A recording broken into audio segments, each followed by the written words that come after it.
Hello, and welcome back to the Dr. Hines channel. I go by the name of Hines, and thank you so much for tuning in to another live stream of Ketchup Court. Ketchup Court is in session, the spiciest court in the land, and we are continuing our coverage of the Karen Reed trial. Karen Reed, for those that don't know, is on trial for accused of running over her boyfriend, John O'Keefe, on the 28th of January 2022 in Canton, Ohio. Oh, sorry, not Ohio, Canton, Massachusetts. But she alleges that she is being framed, that the police force had conspired against her, and on day eight, on day eight, a lot of things was unfolding, had unfolded before our eyes. uh this is day 9, by the way, where we're gonna see testimony from Anna Knowles, who is the forensic scientist. But on day 8, there was a testimony from Jen McCabe, who Karen Reed has gone on press to say that she is the quarterback of the conspiracy, that she and her and the cops around, and the cops, and that she's sorry that she and the relationship with the Boston Police Department, that they're all in on the conspiracy against her, to pin the death of John O'Keefe on her. What came out on the cross examination of Jen McCabe does lend credence to the theory by the defense, because, and as I quote, let me get the message up.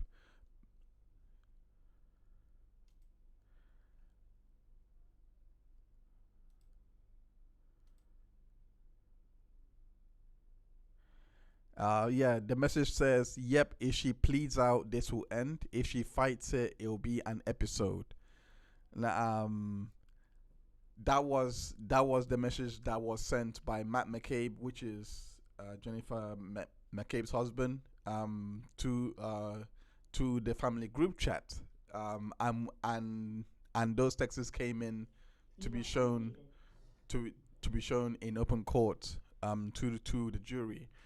And if that isn't it, the court is in session. Hold on, they're going to sidebar for a bit, but are those messages not coming to show, are those messages not coming, the conspiracy idea may not have much legs. Uh and the reason I believe that those text messages were key from day 8 is purely because of the fact that, who why would you be texting texting that between the family before Karen Reed was even arrested. So sorry, when Karen Reed was arrested, why would you be texting that, with your husband, who knows the, and your uncle Brian Albert, as she calls it, Uncle Brian Albert, who has ties to the Boston Police Department? Why would you be sending that message? Why the vested interest in Karen Reed pleading that she did it, that she's guilty of running over John O'Keefe? Um, why the vested interest? Why would that be your focus? So that with that coming out, with that bombshell dropping on day 8, I hope that the jury are taking in those messages, because you as you know, the jury is very, they can disregard all of this, right? They can disregard all of this and just say, yeah, she did it.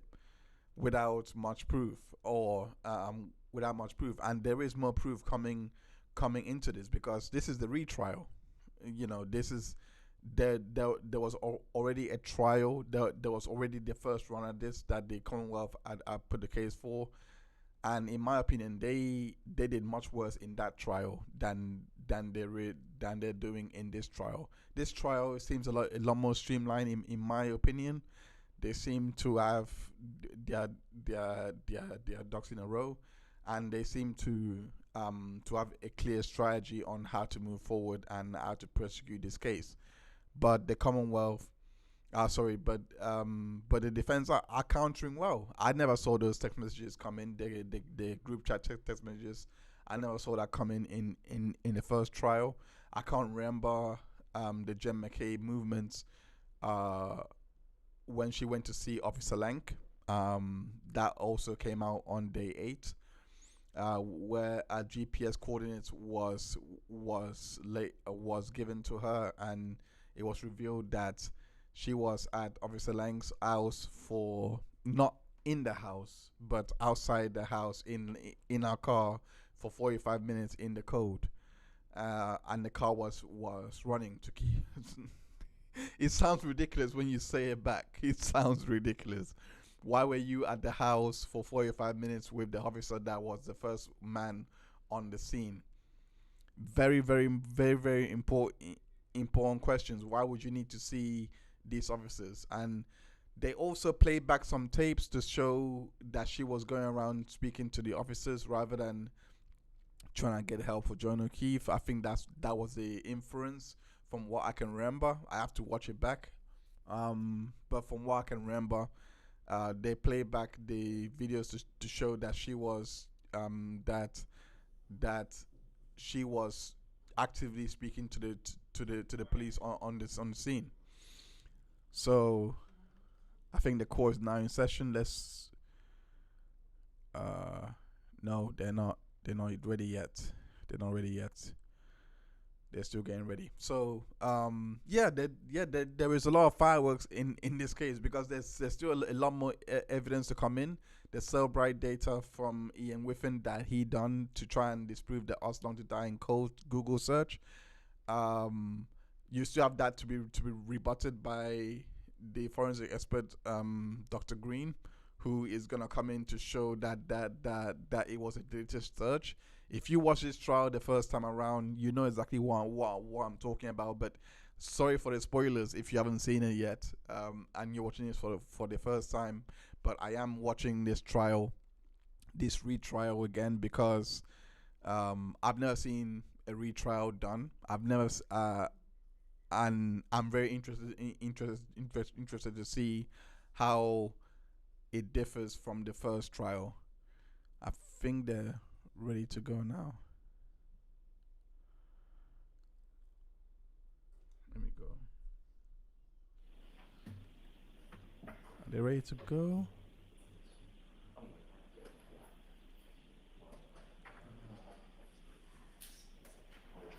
No.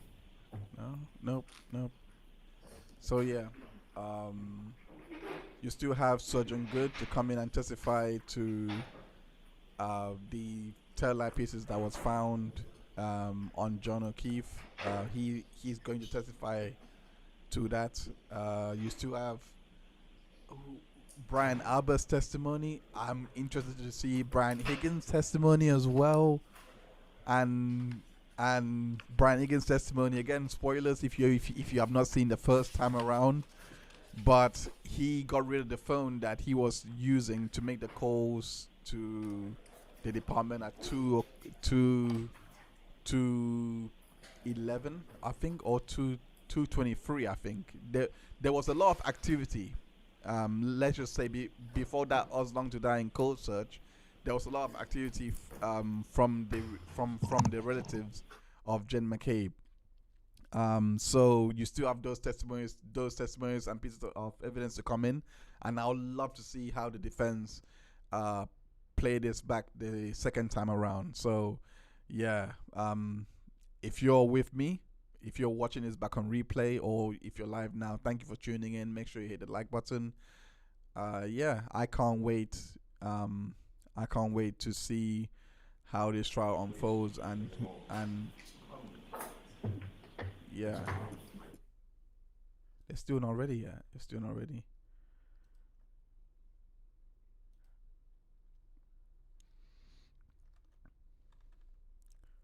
It's doing already. Yeah. Okay. Let me just.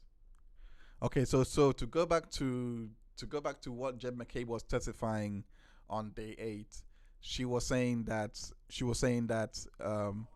oh, they're back in now. The jury are coming in now. But yeah, Jen McCabe it came out in our cross-examination that she had made a Google search, sorry, not Google search, like a call to Julie Albert, or was it Nicole? I believe it was, I think it was Nicole Albert at 5:07, and she had made a call to her. So I think it was Julie Albert that she had made a call to her, and this is contradictory to what she had claimed, because she said that she woke them up from her sleep. So why would you need to make a call to them at 5:07? So those are Hear ye, hear ye, hear ye. All persons having anything to do before the Honorable Beverly Cannoni, the Justice of the Superior Court, holding in Dedham, within and for the County of Norfolk. Draw near, give your attendance, and you shall be heard. God save the Commonwealth of Massachusetts. This court is in session. Please be seated. Right. Good morning again, Council. Good morning, Ms. Reed. Good morning, jurors.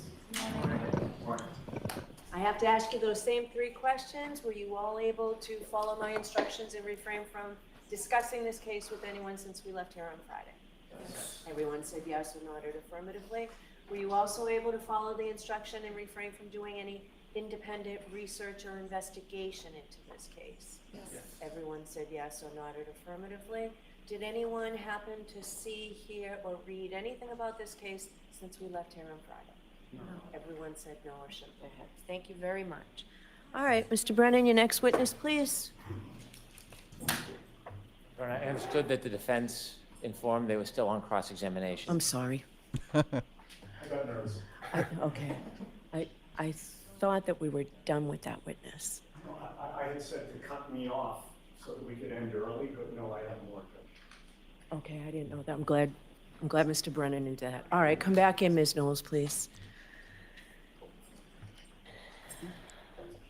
I forgot about the witness there for a second. Judge Cannoni. All right. Ms. Knowles, I'll remind you you're still under oath. Thank you. Thank you. All right, Mr. Yannetti. Let's go. The forensic scientist, I don't know, she was going through the alcohol report. Good morning, Ms. Knowles. Good morning. Ma'am, on Friday, you testified to this jury about the fact that the Mass State Police Crime Lab is accredited as a forensic lab, correct? Yes, I did. And you discussed the fact that as a forensic chemist 4, you help to ensure compliance with the lab's administrative policies, quality assurance, and control requirements, and making sure that you're complying with accreditation standards, correct? Yes, that's one of my job duties and responsibilities. You also acknowledge that in contrast to the accreditation standards of your forensic lab, the standards of a hospital lab may be different, correct? I have no direct knowledge of what the standards at a hospital are, and so I can't say whether they're the same or if they're different. I'm just unfamiliar with them. Okay. And you're unfamiliar with the standards at Good Samaritan Hospital, correct? Correct. I have no direct knowledge of their accreditation status or requirements or body. And you know that they were the ones to do the blood draw in this case, correct? That's consistent with the medical records I had available for review prior to preparing my report. And you cannot vouch for that ethanol testing, correct? Correct. I have no direct knowledge of the accuracy or reliability. My calculations are solely based on the results of the Good Samaritan lab. For instance, you don't know how the arm was prepared when the blood was drawn? Correct. I was not present, and I have no knowledge of the policies and procedures of blood draw at Good Samaritan Hospital, or this case specifically. I'm sorry, I didn't mean to cut you off. Excuse me. You can't vouch for the tubes and vials that Good Samaritan uses? Correct. I cannot. Are you aware that there was a recall on certain tubes and vials because there was a contamination determined by the manufacturer? Sustained. You can't vouch for how Good Samaritan stores, preserves, and assures the integrity of its equipment, correct? Correct. I have no direct knowledge of those topics. Now, excuse me, at your lab, you do both a screening test and a confirmatory test, correct? Yes, that's accurate. The confirmatory test is a second and separate test. You rerun the same sample again, correct? Depending on the type of samples that are submitted and the facts of the case, we will either use the same sample that screened positive or that sample as well as another to run duplicate analysis and compare them. It depends on the materials available and the nature of the case. Understood. So you do that to ensure that there's no error in the testing, correct? It's part of many of the steps involved to ensure accuracy and reliability of the results that are reported. And you realize that when you're doing this testing, because you're a forensic lab, you may ultimately be testifying in court, and you want to make sure you get it right, correct? Yes. And the confirmatory test acts as a fail-safe against false positives, for example. Correct. The screening and the confirmatory test are typically using different methodologies or different techniques to ensure that a false positive under one technique would not have similar issues with the other, the confirmatory technique. Okay. In this case, your lab did not do any confirmatory testing, correct? My lab did not have samples submitted for this individual to perform testing on. You know of no confirmatory testing that was done by Good Samaritan, correct? I don't know what their policies and procedures are and if the results on the report were the results of confirmatory testing or otherwise. You just had to assume the accuracy of the testing that they did do, correct? I used the results that were reported on the medical records provided to perform calculations. And you cannot testify that the testing done at Good Samaritan meets your accreditation standards, correct? Correct. Now, your lab does whole blood testing, does it not? If whole blood is submitted for a case, then we will test whole blood. If serum or plasma is the only available sample appropriate for testing, then we will proceed with testing on serum or plasma. Whole blood testing leads to more accurate readings of the percentage of alcohol in somebody's blood, correct? Correct. If you would like to know the percentage of alcohol in someone's blood, the best sample to test would be their blood. And you've learned through your training and experience that many hospitals, including Good Samaritan, use a different method of testing than whole blood testing, correct? Yes. Good Samaritan uses serum or plasma testing as opposed to whole blood testing. I'm not familiar with their specific technique or methodology. I haven't undergone training for their methods, but it is my understanding that this type of sample used for their method is serum or plasma. Now, whole blood includes plasma, but it also includes white blood cells, platelets, and red blood cells, correct? Correct. Typically, we describe serum or plasma as the liquid portion of blood, and the other cellular components that you described typically are removed or separated before testing. Plasma has a higher water content than red blood cells, white blood cells, or platelets, right? Yes, it is. Alcohol is highly soluble in water, is it not? Yes. So alcohol has a better affinity with water. Is that fair to say? Yes. That means that alcohol prefers to distribute into the more watery components of blood, correct? Yes, that's accurate. And that also means that alcohol is found in higher concentrations in serum and plasma testing than in whole blood testing, correct? That's correct. That difference in water content is the basis of the serum conversion that I had described on Friday. Okay. So a lab like Good Samaritan's, that in this case did serum or plasma testing, will therefore provide results of blood alcohol concentration that are higher than what the true blood alcohol concentrations are, correct? The serum alcohol or plasma alcohol concentrations that they report on their medical records would be higher than the corresponding blood alcohol concentration. That's correct. So to translate the Good Samaritan results into a more accurate reading of blood alcohol content, you need to convert the serum and plasma results to what those results would be in whole blood testing, correct? I'll allow it. Can you answer it as stated? Yes.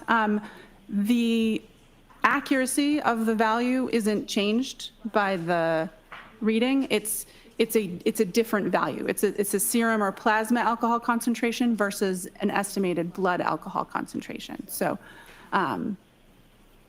if it is helpful or relevant to know what the whole blood analysis would have been if the testing had been performed on whole blood, then that conversion, starting with the serum alcohol or plasma alcohol concentration, is helpful to do. But to calculate a precise conversion rate, you'd first need to know precisely the amount of water in somebody's blood, correct?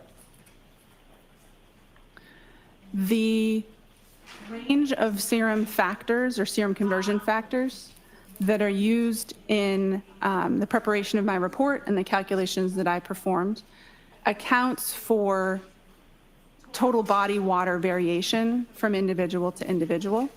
The reason I use between 13 and 19%, and not just one single value, is because I don't know the specific conversion factor that would be appropriate for an individual when I have medical records to review.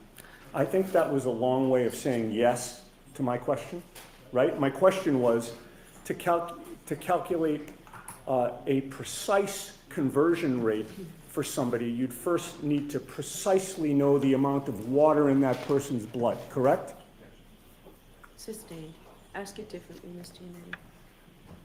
Is it scientifically possible to predict with accuracy a precise conversion rate for one individual person? Yes. Everybody has a different amount of water in his or her blood, correct? There is a normal variation between individuals. I'm sorry, I'm going to do my best to ask yes or no questions, and then if there's an explanation, Mr. Lally can stand up afterward and have you explain, but So this will go more quickly. No comments, just go ahead and ask a question. Sure. Everybody has a different amount of water in his or her blood, correct? Yes. And there are a number of factors that influence the amount of water in somebody's blood, correct? Yes. What is hematocrit? I don't know. Hematocrit is the percentage of red blood cells in whole blood cells. Do you know that? Sustained. Are you aware that individual hematocrit can vary and that it affects the water content in blood? Sustained. Would somebody's age be a factor in determining the amount of water in their blood?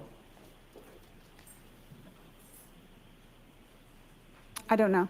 Could somebody's gender affect the amount of water in their blood? Yes. Could when somebody had eaten and what somebody had eaten before the blood was drawn affect the amount of water in their blood?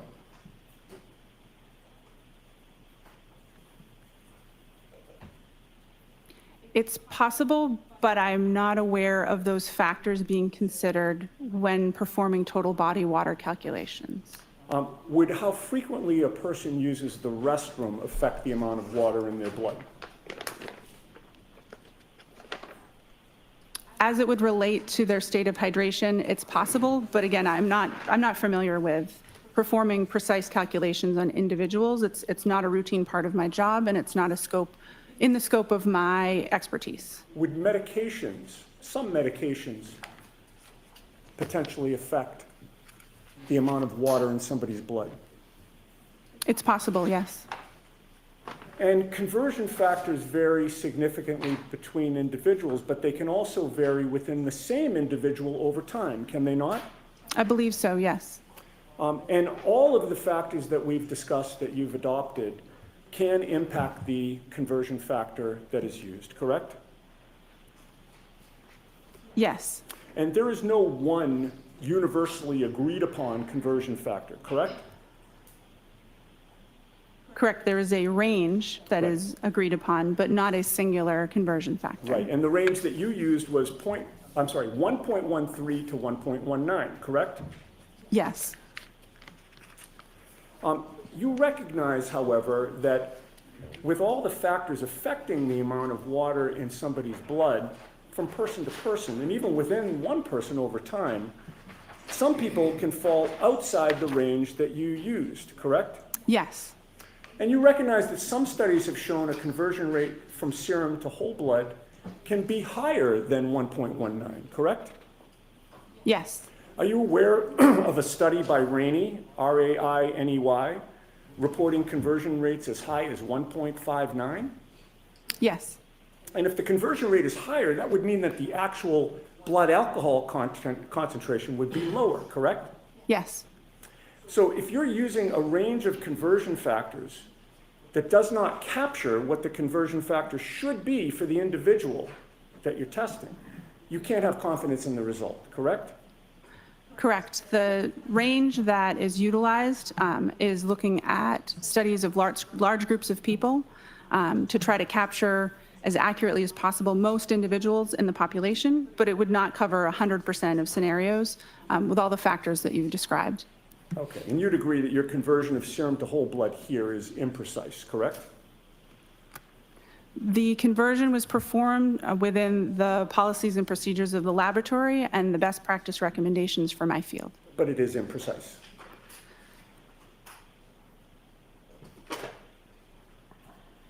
Can you repeat the question? Let's move on. The conversion from serum to whole blood did not end the calculations that you needed to do in order to testify here today, correct? Correct. The conversion from serum to whole blood only translated what Ms. Reed's blood alcohol supposedly would have been, or was, I'm sorry, at the hospital at 9:08 a.m. on January 29th of 2022, correct?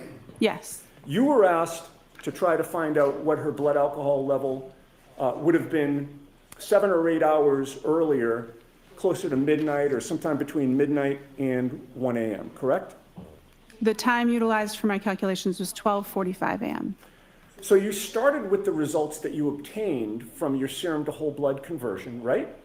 Yes, Which was an imprecise calculation, which was intending to cover the majority of population. but was it and imprecise? It followed the policies and procedures of my laboratory. What was the precise number then? Was there a precise number or was it imprecise? The range, I'm not talking about a range. I know that you'd like to say that. Was there a precise number, ma'am? the results of my report was not a single number. It is a range of numbers. Let's move on, Ms. Giannetti. Yes. Once you get that range, you have to do an extrapolation on top of that to figure out what the blood alcohol concentration would have been at 12:45, 7 or 8 hours earlier, correct? Yes, But in order, excuse me, in order to do that extrapolation, you need to make assumptions about things that you do not know, correct? yes, In terms of processing alcohol, there is an absorption phase, a plateau, and an elimination phase, correct? yes, that's accurate and consistent with my understanding. And during the absorption phase, blood alcohol concentration can be rising, correct? Yes, And to determine whether somebody is in the absorption phase or the elimination phase, you need to know when their last drink was, correct?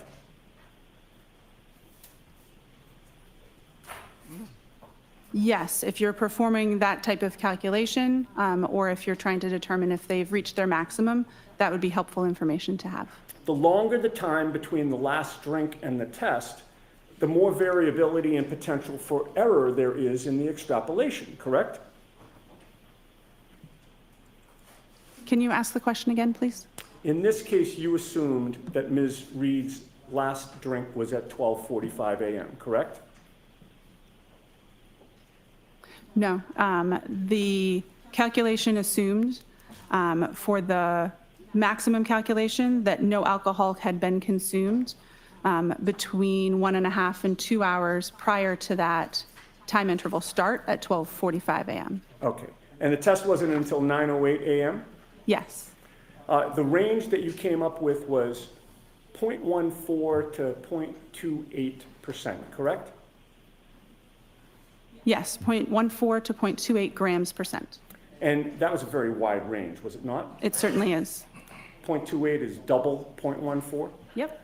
And that range is so wide because there are a lot of unknowns about the way each person individually processes alcohol, correct? There's a lot of interpersonal differences, that's correct. There are a lot of different factors that would impact somebody's blood alcohol content, correct? Yes, What somebody had to eat can impact their blood alcohol concentration, correct?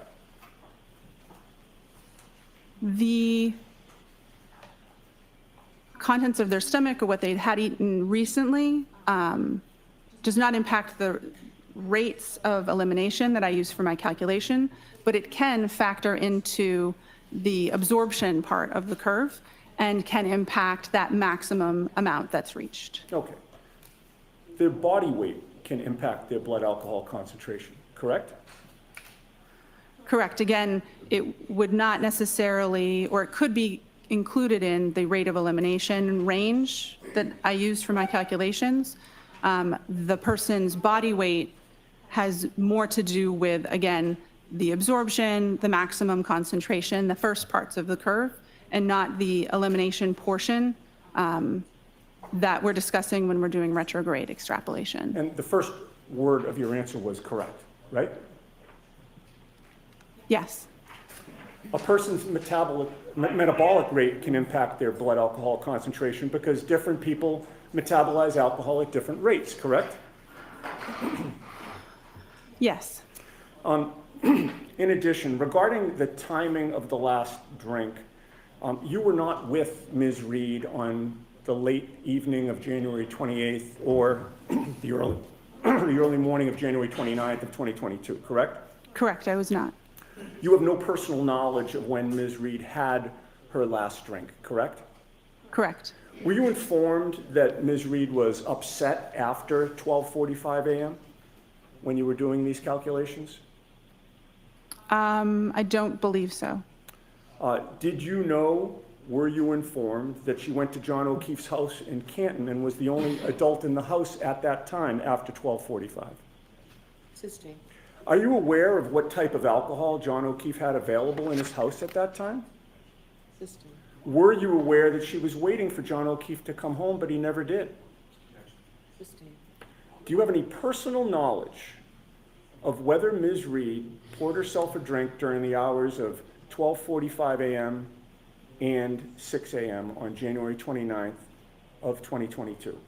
No, I do not. And do you know whether she had more than one drink during those hours? No, I do not. Assume that Ms. Reed did have something alcoholic to drink after 12:45 a.m. Would that affect your assumptions about whether she was in the absorption or the elimination phase? Yes, it would. And if she did have something to drink after 12:45 a.m., what would that do to your calculations? The foundation of my calculations would be incorrect. I would need to perform different calculations or factor in the information as it would become available and issue a different report. Okay. So if your assumption of when she had her last drink was incorrect, you would not have confidence that your conclusions about which you testified Friday and today are accurate, correct? Correct. There is some parts of the calculation that are intended to accommodate for unknown drinking history, but with over 8 hour time span between the time of interest and the time that the blood sample was collected, that adjustment in the calculation intending to avoid overshooting the blood alcohol concentration may or may not be enough to address that. And if new, more accurate information was available, then I would need to incorporate that in the discussion and calculations. Right. So in answer to my question, if your assumption about when the last drink was consumed was incorrect, you would not have confidence that your conclusions are accurate today. Correct. I'll allow it. Now, were you ever asked to determine the blood alcohol level of Brian Albert? No. Were you ever asked to determine the blood alcohol level of Brian Higgins? Sustained. Were you asked to determine the blood alcohol level of anyone except for Karen Reed in this case? I'll allow that. To the best of my knowledge, my only involvement with this case in my unit was the request to perform these calculations on this individual. Thank you. All right, Mr. Lally.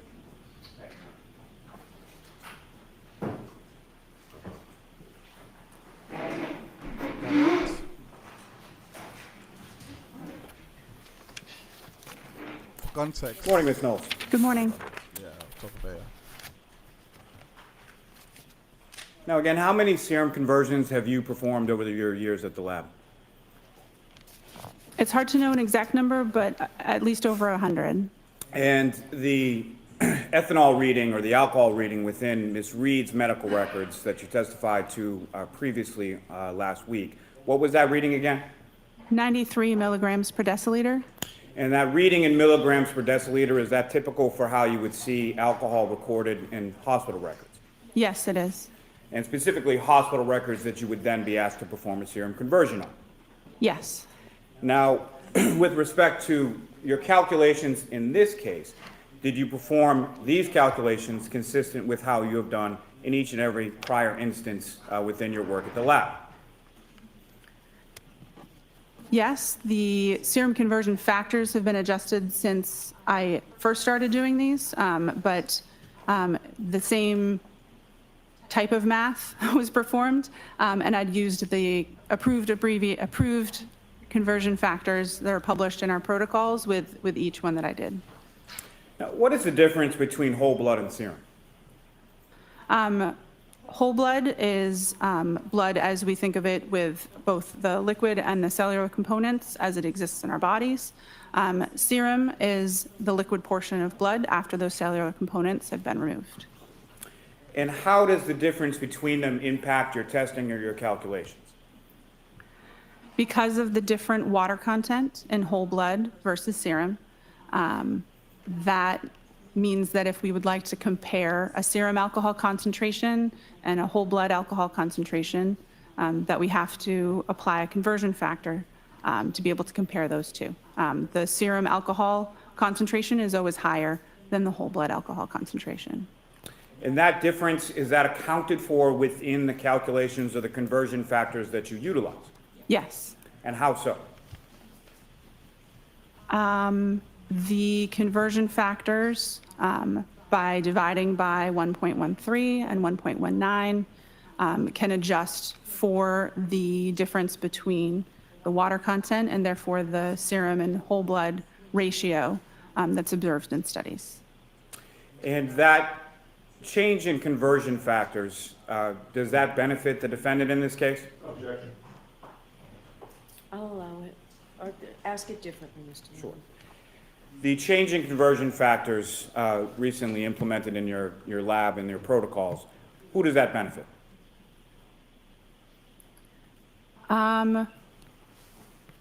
The question of benefit depends on the context. Speaking to the math, dividing by a larger number means the resulting number would be smaller. So the whole blood alcohol concentration numbers would be smaller when using the current between 13 and 19% factors, as opposed to the previously used between 12 and 18% factors. Now, these conversion factors, where again do they come from? The conversion factors come from published studies involving individuals that consumed alcohol, had samples collected from them, and their whole blood and their serum alcohol concentrations were compared. Those conversion factors are present in the protocols in use in the laboratory where I work, and they're also consistent with best practice recommendations or consensus body documents in the field that I work. Now, you were asked on cross-examination about a number of different factors. Are those factors incorporated within the conversion factors in the published scientific literature supporting those conversion factors? By basing it on studies with like a large number of people, that's the intention, is to capture the interpersonal differences and different factors within that range that's used. Now, if you know, how much in the elimination phase, as far as bladders are concerned, how much loss of alcohol is concerned in the elimination phase with reference to bladder loss?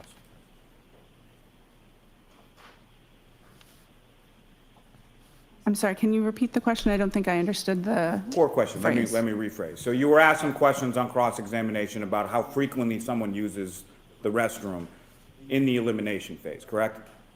I believe I was, yes. Right. And do you have any idea from your training and experience as far as how much alcohol is typically lost by an individual during the elimination phase through the bladder?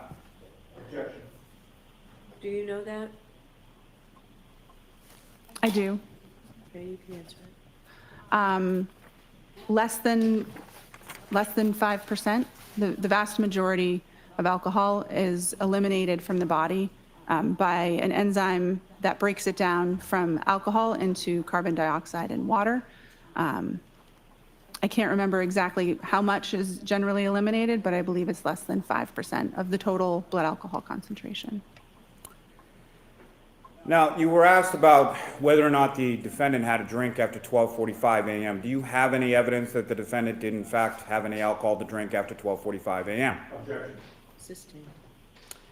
If there was a drink at approximately 1 a.m., what kind of impact would that have on your calculations? It would depend on how much had been consumed. If any alcohol had been consumed, then it would adjust the calculations depending on that information. And what I'm asking, Ms. Knowles, is if there is a slight differential in the time of incident or last drink, how much impact would that have on the range that you're able to calculate?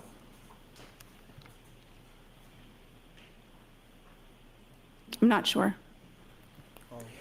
Now, you testified as far as the range being on the retrograde analysis being between a 0.14 and a 0.28, correct? Yes, I did. Are you aware what the legal limit is in Massachusetts? I'm going to sustain that, actually. Why is there such a varying range? Because there's such variation between individuals with their rates of elimination, the calculation used both a sort of extreme low and extreme high rate of elimination, and because we don't know the individual's rate of elimination, that range is intentionally wide to ensure that the actual blood alcohol concentration lies somewhere between it. It's intending to account for a lot of the factors that we've been discussing. It's intentionally a wide range because there are so many unknown factors, and it was so much time that had elapsed between the time of interest and the time of collection. And based on your calculations, as far as the 93 milligrams per deciliter, what does that convert to as far as the blood alcohol concentration for the defendant at 9:08 a.m. on January 29th? 93 milligrams per deciliter in serum alcohol concentration would convert to between 0.078 and 0.082 grams per cent. And from your calculations in your retrograde analysis, what was the range that you were able to calculate for the defendant's blood alcohol concentration at 12:45 a.m. on January 29th? Between 0.14 and 0.28 grams per cent. And 0.14, 0.28, and every number in between is higher than 0.08. Is that correct? Yes, it is. Nothing further. All right, Ms. Knowles, you're all set. Thank you very much. I'm not All right, sure. Commonwealth's next witness, please. Next witness. I didn't have much to say about that. There was Commonwealth calls Ryan Nagel. Brian Nagel. Oh, okay. This is the guy that parked the Jeep outside the house.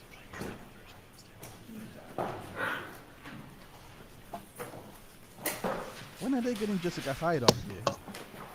Are they just gonna let us long to die in close cells just drag on again? Maybe they're gonna bring her on later on to remind the jury that. You raise your right hand. Do you solemnly swear the evidence given to the court and jury in the case now and hearing the truth, the whole truth, and nothing but the truth, so help you God? Thank you for this thing. Good morning. May I proceed? Yes. Let's see what he has to say. Good morning, sir. Good morning. Could you please introduce yourself to the jury? My name is Ryan Nagel.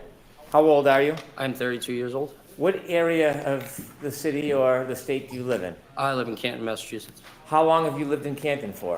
32 years, my whole life. You still live in Canton? Yes, I do. Do you work in the area? I work in the city. What do you do generally? I do HVAC. Do you have any sisters? I do. I have one. What's her name? Juliana. Is she older or younger than you? She is younger. I want you to take us back to January 29th, 2022. That evening on the 28th leading into the 29th, do you remember where you were? Yes, I do. Where were you? I was in a vehicle. Okay. Before you were in the vehicle, were you out earlier that night on the 28th? Yes, sir. I was at CF McCarthy's. What's CF McCarthy's? It is a local restaurant / pub in the Who- center of Canton. Who were you at CF McCarthy's with?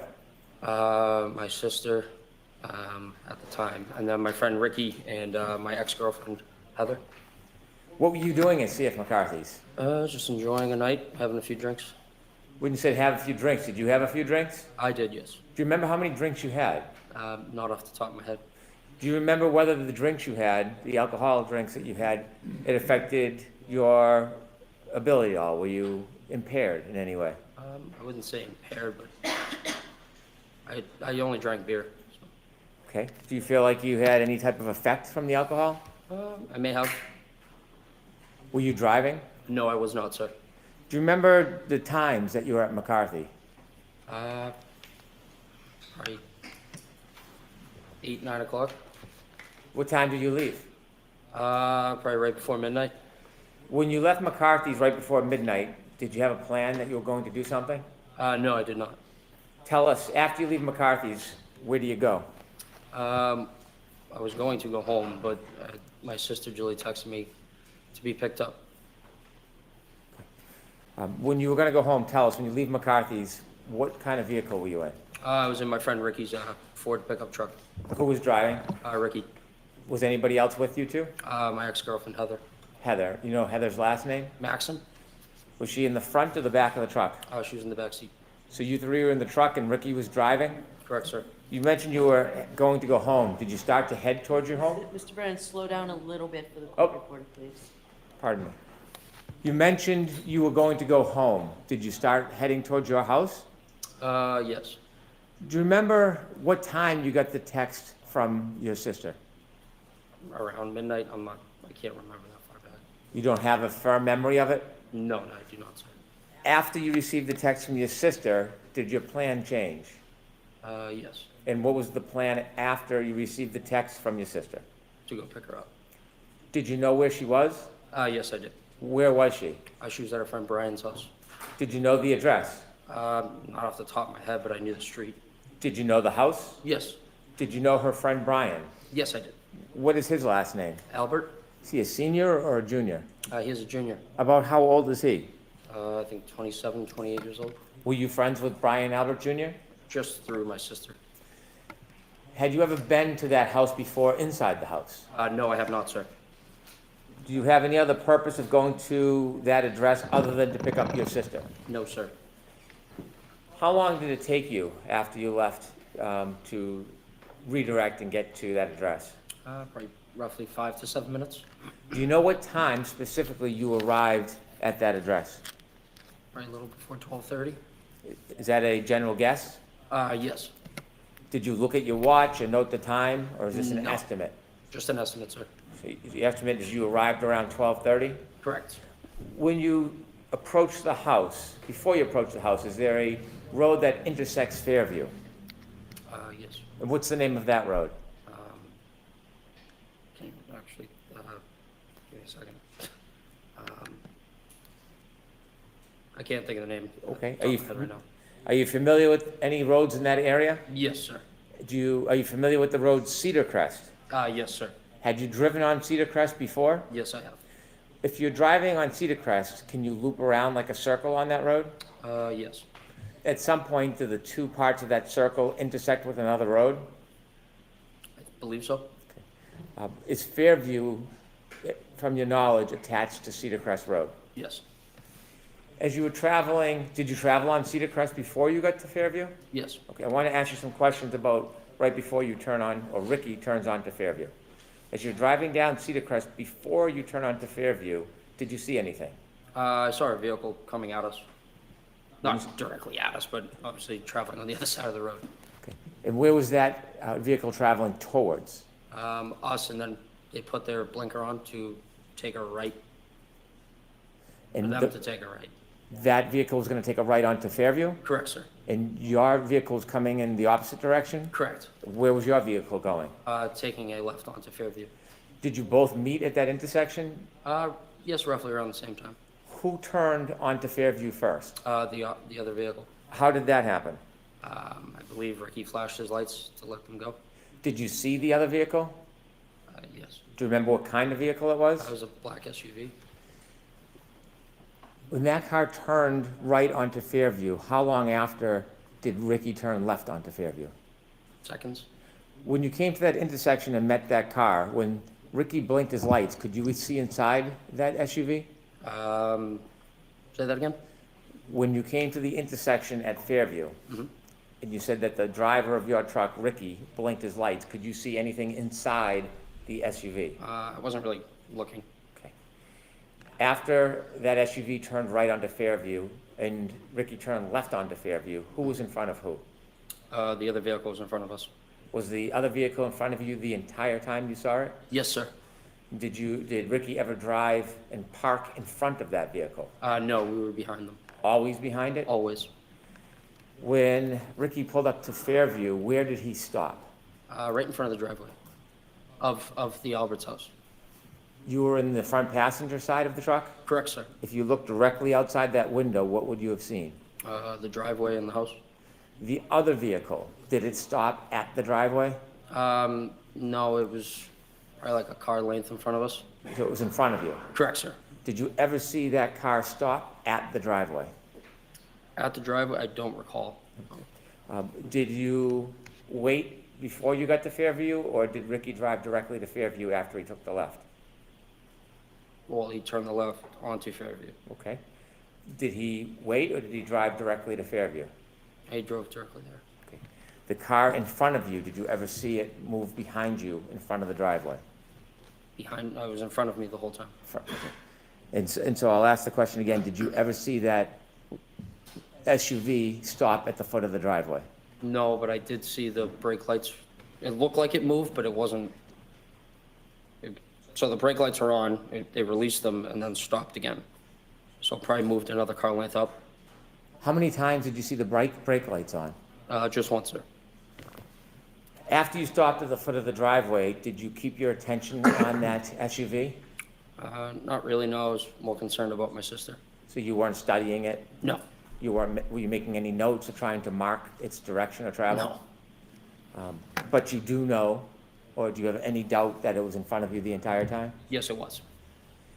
When you pulled to the driveway, did you go in to see your sister? No. What did you do? I texted her saying we're here, and she came out, opened up the door. She looks at me and Rick and said, "Hey, do you guys want to come in? For a drink or whatever." And I looked at him, looked in the back seat, asked Heather. We said, "No, we're all set. We're gonna go home." And so she decided to stay. So the idea was to give her a ride home. You did not give her a ride home? Correct, we did not. Let me ask you some questions. Before your sister came out of the house, do you remember how long you waited for her? For roughly 2 minutes. In its entirety, how long was that truck parked at the foot of the driveway in front of Fairview? Probably closer to 5 minutes, sir. Is that an estimate? Yes, I'm just guessing from what I can remember. Did you mark the time in any way? Look at your watch in any way? No, sir. That's your general memory? You're just roughly trying to remember. When you looked up at the house, did you see there were more than one door? Yes, there were Do two you remember, doors. Yes. do you remember what door your sister came out of? She came out of the side door, which is to the left of the garage. Did you watch her? Yes. Where did she walk? From where to where? She walked out of that door down the driveway towards us. When she reached you, how did you have a conversation with her if you were in the truck? I opened the door, my passenger door. As you were speaking with her, were you watching anything else, or was your attention directed to your sister? Nope, just on my sister. At some point after your sister turned to go inside, did you wait for her, or did you leave right away? Or did Ricky leave right away? We waited for her to get back into the house. At any point before your sister went back in the house, did you see any lights, like dome lighting, come on inside that SUV? Yes, I did, sir. Before or after your sister went in the house? Roughly like as she was getting in the door. Before you ended your conversation with her, did you see the dome light go on in that SUV? Say that again, sorry. Before your sister left the driveway, did you see any dome light on in the SUV? No, I wasn't looking. Your sister began to walk back to the house. What was your direction? What was your attention focused on? Mainly on her. We were pulling away from the driveway and kind of just glancing back over at Julie to make sure she got in. When your sister went back up the driveway to go in the house, when was the next point you had any chance to see the SUV? When we were passing it. When you were passing the SUV, where was it located in relation to the house, flagpole? Directly in front of the house. Was it anywhere near the flagpole as you drove by? Probably like a car length from that. A car length from the flagpole? Yes, give or take. Is that the middle, right, or left side of the house? That would be towards the left side of the house. As you drove by that SUV, what was your primary focus? My sister, sir. Like watching her get in. You were being attentive to her getting in? Correct, sir. As you watched her get in, did you glance or see anything else in your vision as you were watching your sister go into the I house? saw that there was a woman in the driver's seat of the black SUV in front of me, sitting there with her hands on the steering wheel at 10 and 2. Did you get a good enough look that you would remember who that person was, or was it too brief to It identify the was person? too brief, sir. You saw the person in the SUV with their hands on the wheel. How did you see them inside the car? Their dome light was on. Do you know how a dome light comes on in a vehicle? Yes, sir. Either you press it yourself or if there's a door open. When you had the glance or the glimpse of the woman in that SUV holding the wheel, you said 10 and 2? Correct, sir. Could you describe for us what that means? Just like a clock, just the hands on the clock, like 10 and 2.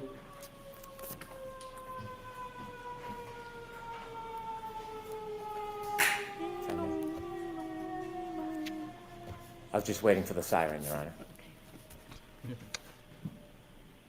If I could show Exhibit 3 to Mr. Nagel.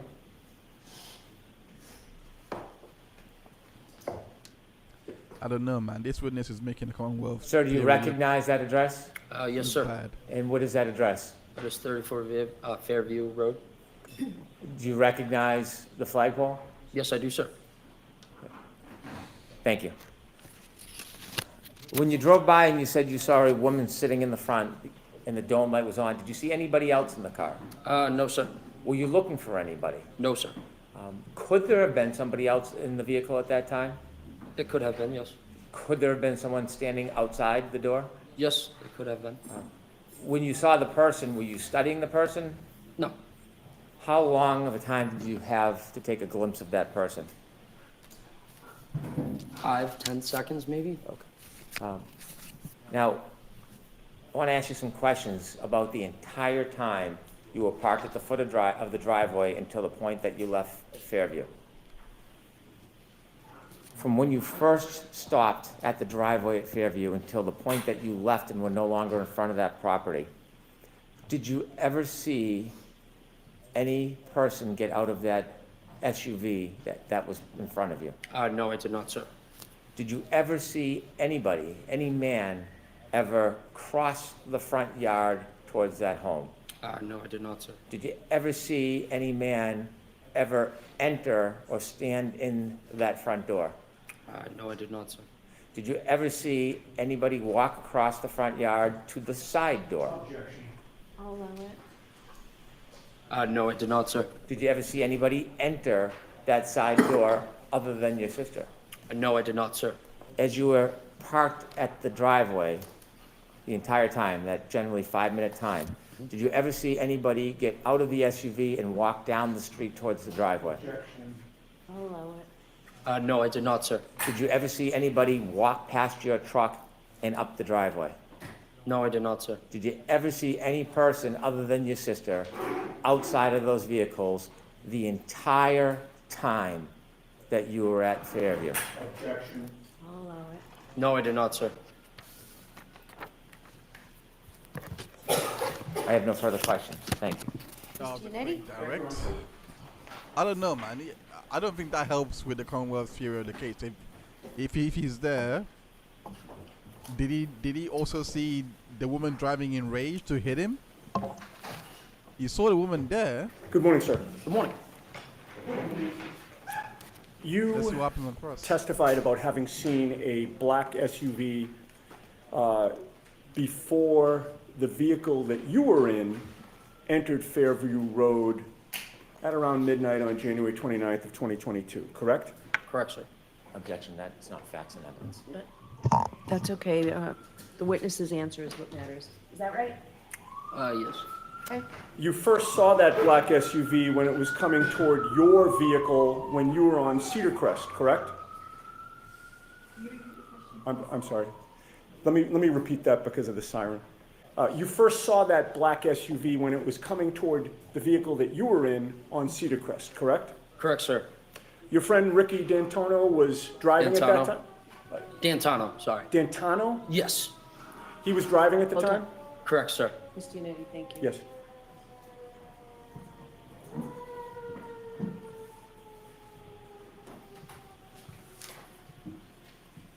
All right, go ahead. Thank you. Ricky doesn't drink, correct? He does. He wasn't drinking that night. I may have had one or two. But he appeared to be driving safely. Yes, sir. And you also had a chance to observe the black SUV at that time as it was facing you, correct? Yes. When you saw it on Cedar Crest, you didn't know who was driving it at that time, correct? No, I couldn't see. But your observations of the black SUV at that time were that whoever was driving it, that person appeared to be driving safely as well, correct? Yeah, I would assume so, yes. One of the first things you noticed about the black SUV was that it was in front of you on Cedar Crest, and both Ricky's F-150 and the black SUV were basically converging on Fairview at about the same time. Yes, sir. The black SUV appeared to be going at a safe speed. Yes. It appeared to be properly staying within its lane. Yes, I would say, yeah. And when it was time for Ricky to take a left onto Fairview, he actually put on his left blinker, or not left blinker, but both his blinker, flashed his lights to signal that it was okay for the black SUV to cut in front of it, correct? Yes, sir. And he actually did have his left blinker on at that time, correct? Prior Yes, to sir. doing that? And the black SUV had its right directional on, correct? Yes, sir. And when both cars have their directionals on, indicating they're going down the same street, the black SUV did not suddenly cut in front of Ricky's vehicle until the flashing of the lights, correct? Correct, sir. Both cars appeared to be operating safely, correct? Correct, sir. And once the lights were flashed, there was nothing about the operation of that black SUV that told you that the driver appeared to be confused about what the flashing meant, correct? Correct, sir. The black SUV didn't hesitate at that time. It just proceeded onto Fairview in front of you, correct? Correct, sir. And it did so in a safe manner. Correct, sir. And the black SUV, in that sense, got ahead of Ricky's vehicle, correct? Correct, sir. And once you got to the Albert home, you noticed that the black SUV was parked outside the Albert home, correct? Correct, sir. And at that time, the snow had not yet started sticking to the pavement, correct? Correct, sir. You could see the pavement in both the driveway and the street. Correct, sir. You could also see the grass on the lawn. Yeah, for the most part, yes. The snow was only just starting to accumulate on the grass, correct? Correct, sir. And with that little snow on the ground, you saw no tire marks behind the SUV, correct? No, sir. In fact, you saw no tire marks in the street at all. Correct, sir. May I have the map displayed, please? Is it in evidence already, Ms. Giannetti? May we approach? Okay. So far, he says that he arrives at 12:30 approximately. I will have to, for the times I'm going to have to see. Hold on, let me try and get. There's another feed that they're back in court. Hold on. So you don't have to show Chapman, just show Court TV is a bit Cedar late. and Fairview, and maybe pull it in a little bit to the right now, the other way. See if that works. Okay, that's much better. I don't know how your eyes are, sir, but are you able to read the street names on? To be honest, no, I can't see that far. Okay, if I suggested to you that the top street horizontal going down from right to left was Cedar Crest, and that the street where the red arrow is Fairview Road, would that orient you? Yes, sir. And would it be fair to say that before, you actually were coming down Cedar Crest Road as you look at this map from right to left, correct? Correct, sir. And in that sense, you were traveling west on Cedar Crest, correct? Yes. You turned south onto Fairview, correct? Correct, sir. And you were still facing south when you parked in front of 34 Fairview, correct? Correct, sir. And that means that when you're sitting in that vehicle on Fairview Road, if you were going to walk to the house or look to the house, you would be walking or looking in a westerly direction, correct? From where I was in the vehicle? Yes. Yes, so to my right, yes. Okay, and so when you were looking for Julie to come out, you were looking to the west? Correct, sir. All right, Your Honor, I would offer that into evidence. We're going to have a hard copy printed out for the jury after this examination. Okay, so we need something for the court reporter. Sure. All right, we will take care of that, thank you. All right, so- And you can put the lights back on and you can take that down. All right, so it will be, go ahead, madam. Next exhibit will be 49, thank you. And sir, it took a couple of minutes for Julie to come out after Ricky parked the F-150. Yes. When she did come out, you opened the door and you had a conversation with her while she stood between the door and the passenger compartment of the F-150? Repeat that, please. Sorry. Sure. When she did come out, she approached the F-150, correct? Correct, sir. And you were in the passenger's compartment, right? Correct, sir. You opened up the passenger's door, correct? Correct, sir. And she sort of, you stayed in the vehicle, right? Correct, I never left. And she came sort of into like the crook of the door and the passenger's compartment? Yes, sir. All right. You had a chance, how close did she get to you? I could have popped her on her nose if I wanted to. Okay. And you had a chance to observe her and size her up, correct? Correct, sir. You spoke to her for maybe about 5 minutes was your best estimate? I wouldn't say 5, I'd probably say 2 or 3. Okay. But in any case, you did have a chance to observe her, correct? Yes, sir. And it was clear to you that your sister Julie seemed like she had had a few drinks, correct? I mean, yeah, it was 12:30 in the morning, so yes. And she called you for a ride, right? Yes, she knew that Ricky was driving. Right. And when you arrived there, there was a discussion about whether she'd actually take the ride, right? Correct, sir. If she was just going to come out and take the ride, there would have been no need for the conversation, correct? Correct. But do you recall previously testifying that you were out talking to Julie for over 5 minutes? I would not say over 5 minutes, no. Okay. Impeach? Do you deny that it was about 5 minutes? Objection? I'll allow it. Do you deny it was about 5 minutes? Could have been. Okay, I'm not, fair enough. And you talked with her about whether she wanted to go in the truck and leave with you, correct? correct, sir. You also talked about whether instead you, Heather, and Ricky would go into the house to join the gathering there. Correct, sir. There was a back and forth that you really thought was unnecessary, correct? I wouldn't say it'd be unnecessary. It's just a common question if you want to come in and have a drink. You have testified in the past that Julie can be kind of a pain in the ass, correct? I mean, all siblings can be, yeah. In any case, Julie decides to go back inside and you decide to leave, correct? Correct, sir. Ricky did not speed up the street at that time. No. He just gradually pulled out. Correct, sir.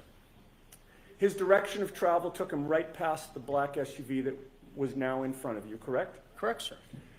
He passed the black SUV on the left, correct? Correct, sir. And you were in the front passenger seat at that time still, correct? Correct, sir. So you were closest to the black SUV of the people that were in your vehicle as you passed it, correct? Correct, sir, yes. And you were closest to the driver's side of the black SUV, correct? Correct, sir. You noticed that the interior dome light was on, correct? That is correct, sir. That lit up the whole front compartment of the SUV, did it not? Yes. It lit up the driver's seat and the passenger seat, correct? All I could see was the driver at the time, sir. Understood, but the light wasn't just shining just on the driver, it wasn't pointed at the driver. I would say they were both lights that go down at both seats, correct? They were on. Yes, okay, so you could see both seats in the front driver's I compartment, couldn't correct? see past the woman. Well, you only saw one I only person. saw a woman. Sorry to interrupt you. Yes. No problem. It allowed you to see into that front compartment. Yes. All right. And you saw one person inside the car at that time. Correct, sir.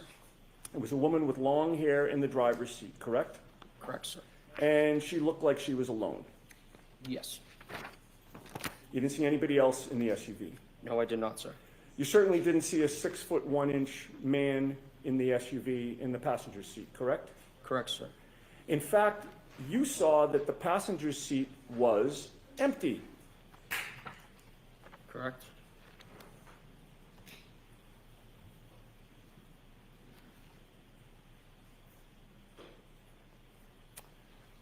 The woman in the passenger seat was staring straight ahead, correct? Not in the passenger seat. She I'm was sorry, in the driver's seat. thank you for catching that. The woman in the driver's seat was staring straight ahead. That is correct, sir. You didn't see her lips moving as if she were talking, correct? I wasn't looking for that. But Just you happened did- to see a woman figure with her hands like this. Okay. Facing straight. Correct, sir. You had no music on in Ricky's truck at that time, correct? No, sir. Ricky had turned the music down when Julie came out so that you could actually speak to her, correct? That is correct, sir. And when you got close to that SUV while you were passing it, you didn't hear any arguing there, correct? Correct. You didn't hear any yelling, correct? No, I did not. You didn't hear any screaming? No, I did not. You heard no noises within that SUV at all? No, I did not, sir.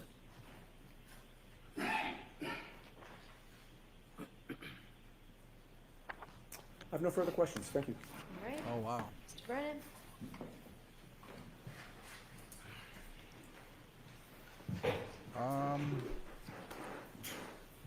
According to the court of public opinion, something is missing from that. Sir, you mentioned you were at that address around 12:30, That is correct, sir.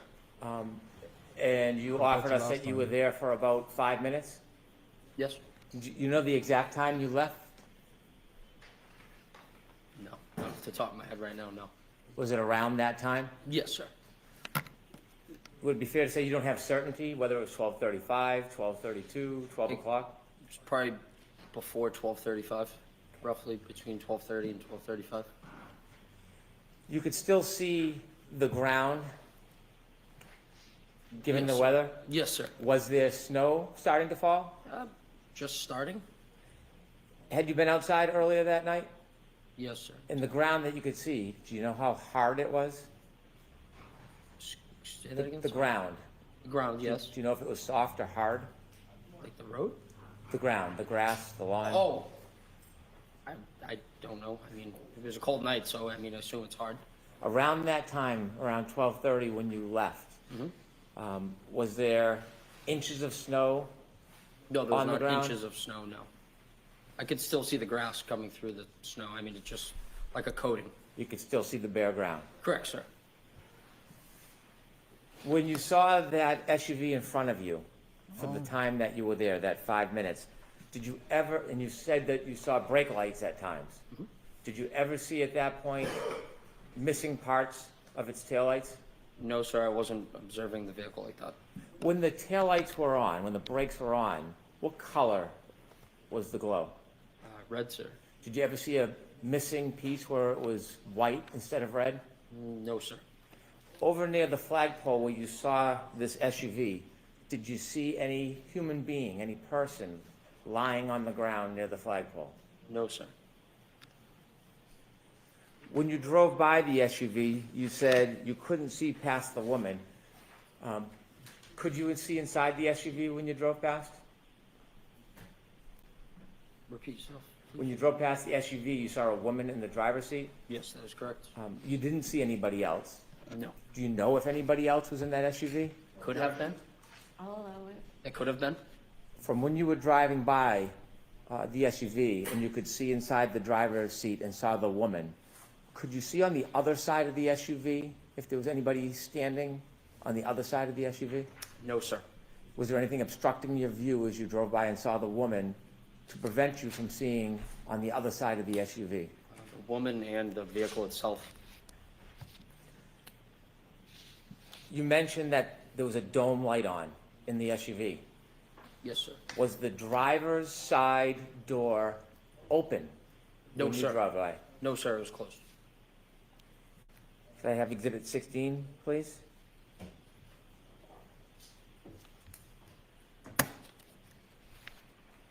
Did you ever see this man at any point No, sir. I've Walking? Never seen... Oh, sorry. walking across the yard, going to a door, or entering the house the entire time you were there? Objection. Sustained. No, sir, I've never seen That that. means you don't. Oh, I'm sorry. Sorry about that. That's okay. Sorry. Could you take that down, please? And after you left, you never went back that night, did you? No, sir. Thank you. Just briefly, on those issues, sir, you just testified on cross-examination before Mr. Brennan stood up again that you saw that the passenger's seat was empty. Do you remember that? Yes. All Yes, right. sir. You're not changing that testimony? No, sir? I'm not changing that, no. Thank you. Thank you. All right, you are all set, Mr. Nagel. Thank you very much.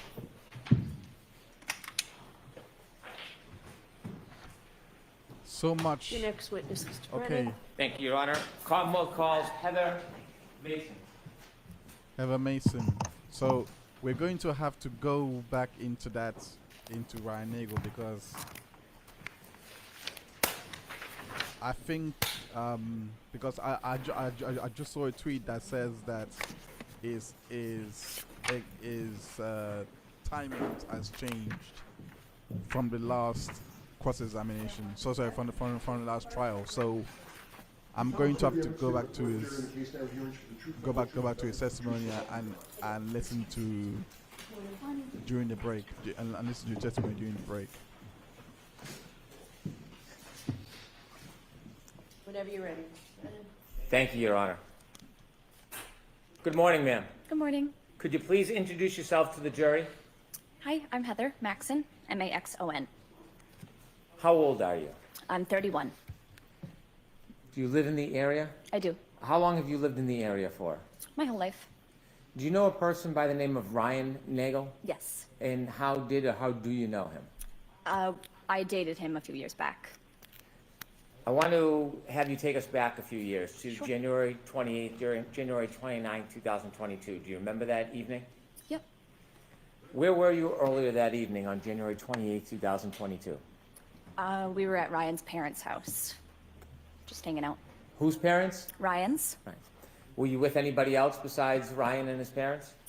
Eventually, we met up with friends Where? at local restaurants. Did you end up at one restaurant or bar in particular at the end of the night? We were first at C.F. McCarthy's, and then we went over to the hillside. Were you drinking? Yes. Do you remember about how many drinks you had? No. Did the alcohol affect your perception or your memory at all? Most likely, yes. Do you feel like you were impaired in any way? I believe so, yes. After you left the establishments, after they closed, did you go somewhere? We went to pick Ryan's sister up, Julie, from a friend's house. She needed a ride. Before you went to pick Ryan's sister up, did you have other plans before that? Sorry, could you repeat the question? Yes. Before the decision was made to go pick up Ryan's sister, was there other plans that you were, No. okay, that was just the plan to go Yeah. get her? Yeah. Do you get her. remember generally or specifically what time that was? Late midnight? Okay. Do you remember the time exactly? No. Is there any marker in your mind that would help you remember exactly what time it was? Not necessarily, no. So is that a generalization or a guess? Yes. Okay. When you went to pick up Ryan's sister, do you know where you were going? No. Were you driving? I was not. Who was driving? Our friend Ricky, Where were you sitting? in the back seat. And what kind of vehicle was it? It was a truck. Are you familiar with the area? Not necessarily, no. Do you remember at some point taking a turn onto the road? Yes. That had the house where you were going to arrive? Yes. How do you remember that? Just a visual bystander, and I'm aware of my surroundings, I'd say. Did anything happen that made you remember the turn before you got onto that road? There was another vehicle also on the road coming from the opposite direction, and we had let that other vehicle turn onto the road before us. Describe in a little detail what happened at that intersection. So I don't recall the name of the street that we were on before we took the left onto the street that the house was located, but the car coming from the opposite direction was taking a right onto the same street, so we had somewhat yielded to the car coming from the opposite direction to have let them take a turn onto the street before us. Did you see if the driver of either vehicle gave any indication to the other vehicle who should go first? I don't necessarily recall, but I'm assuming maybe I don't want you to assume. That's okay if you don't okay. recall. Sure. Who turned first onto the road, Ricky or the other car? The other vehicle. The other vehicle, do you know what type of vehicle it was? It was a big, like a SUV, a bigger car. The SUV turned before you? Yes. Before or when the SUV turned, did you get to see inside the vehicle? I did see inside the vehicle, Could yes. you describe for the jury what you remember seeing? I saw a male and a female inside the car. Where was the female? The female was driving and the male was in the passenger seat. Was the male in the front passenger seat? Yes. Were you able to recognize either the female driving or the male in the front passenger seat? Recognize? Yes. I'm not sure if I understand the Did question. you know who they were? No. Strangers? Yeah.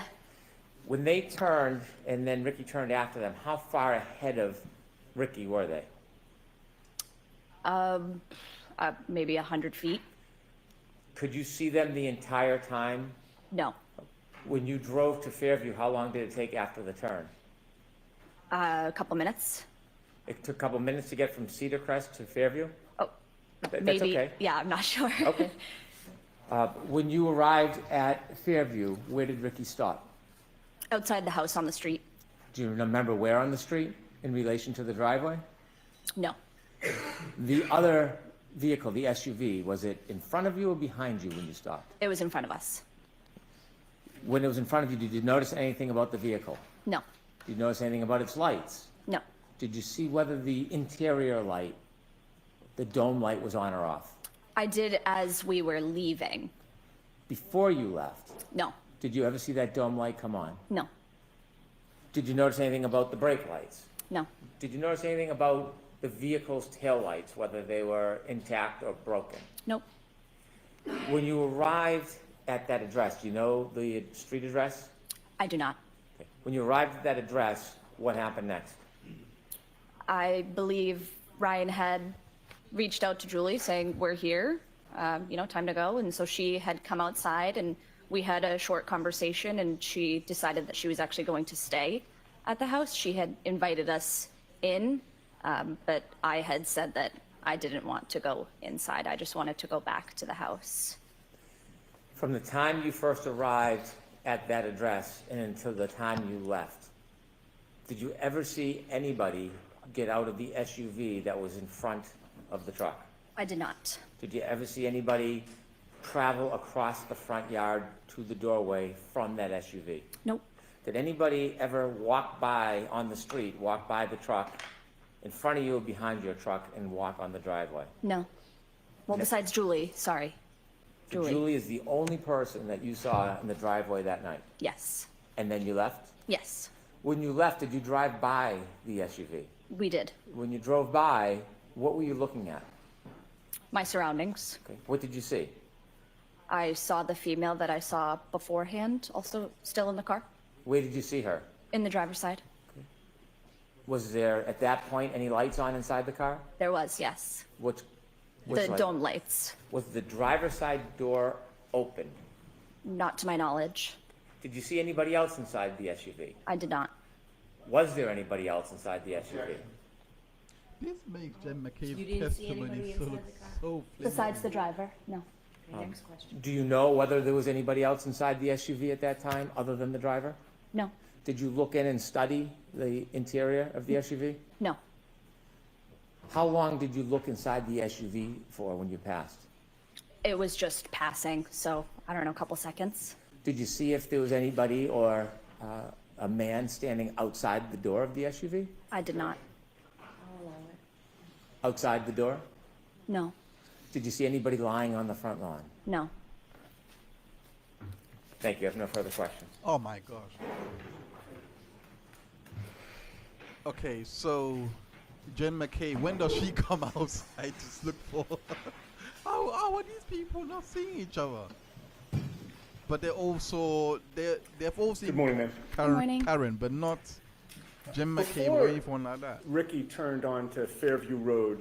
You saw the SUV in front of Ricky's truck, facing it, taking a right-hand turn in front of you, correct? Correct. And at that point, you had an unobstructed, good look at the driver and the front passenger, correct? Correct. And you could see that there was a female driving and a male in the front passenger seat at that time. At that time, yes. Now, ultimately, Ricky's car took a left after the other SUV took a right, correct? Correct. And eventually, when you reached the house where Julie was, you saw that that SUV was in front of that house, parked now further down ahead of you, correct? Correct. And it took Julie a couple of minutes to come out of the house? I'd say so, yeah. Do you recall whether there was any conversation at that time between you, Ricky, and Ryan? Possibly. I don't recall or remember what, but most likely, yes. And you don't remember whether you were participating in a conversation or what was discussed? Not necessarily, no. You had your cell phone with you that night? I did. Like many of us, is your cell phone something that you tend to check when you're bored or there's a break in a conversation or you're not actively engaged in a discussion? For sure. And while you were waiting for Julie to come out of the house, do you recall whether you were checking out any web page or Instagram or text message or app on your cell phone? I don't recall. Can you testify with certainty that you were not checking your cell phone during that period of time? Not with certainty, no. And so you can't say for sure how long, if you did check your cell phone, you would have been looking at it while waiting for Julie, correct? Correct. And no one's asked you for your phone so that they can analyze what you were doing during that period of time outside 34 Fairview, correct? Correct. All right, well, you testified that you didn't see anybody get out of the SUV or approach the house, correct? Correct. You obviously don't know what did or didn't happen before you, Ricky, and Ryan arrived there, correct? Correct.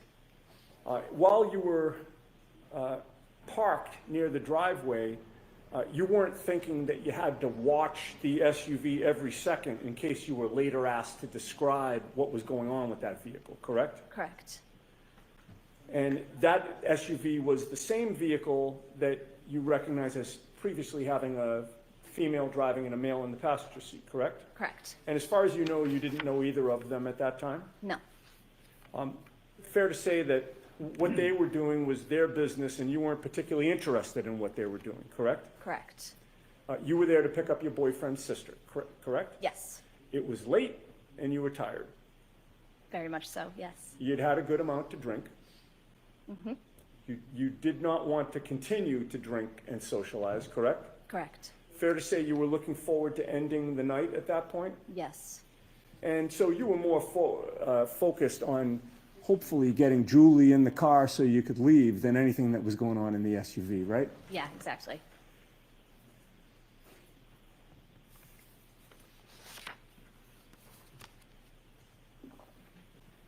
Then Julie came out, and it wasn't as simple as her just jumping in the vehicle and leaving, correct? Correct. There had to be a discussion, Right. right? And she came out to speak to the three of you for about 5 minutes or so, I'd say. like a back and forth about who's going where. Yeah. And when Ricky was pulling away, you looked over to the SUV and you saw that the interior light was lighting up the front compartment, correct? Correct. And it was then that you looked over and you saw a female in the driver's seat, correct? Yes. You did not see any person in the passenger seat, correct? Correct. And you certainly did not see a 6-foot-tall off-duty police officer in the SUV at any point on Fairview Road. Correct. I have nothing further, thank you. Anything, Mr. Brennan?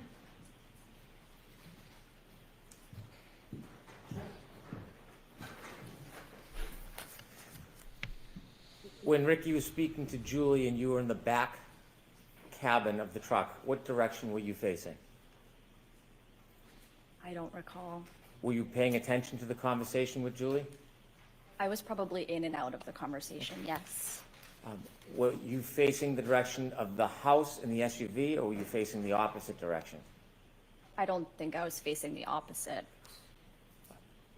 When you were in the cabin of the car and Ricky was having a conversation with Julie, did you ever see anybody other than Julie come in or out of the house? No. I'll allow it. No further questions, thank you. Come in or out of the house. What kind of the questioning. It just puts Jen McCabe's testimony in jeopardy now, because she testifies to she testifies to, memory serves me correctly, going from at 12:30 when she was Ms. Maxon, you are all messaging set. John. Thank you. Thank you so much. At 12:28, 12:29, she messaged Mr. Brennan, John, your next who witness. behind him, Commonwealth calls Katie McLaughlin. Katie McLaughlin. Sorry. So the communications,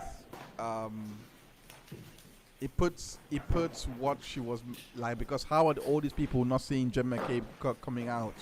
They all don't see anyone going into the house or going out of the house, and they don't see anyone looking in. So at what point does Jen McCabe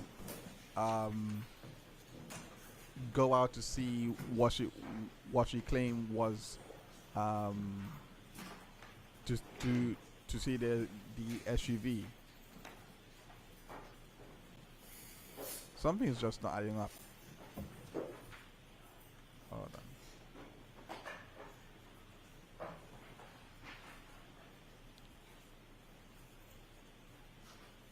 And I'm not. And also in regards to the order, I'm losing it now. It's not making sense, because all these people, as just like I said, they have just undercut Jen McCabe's testimony.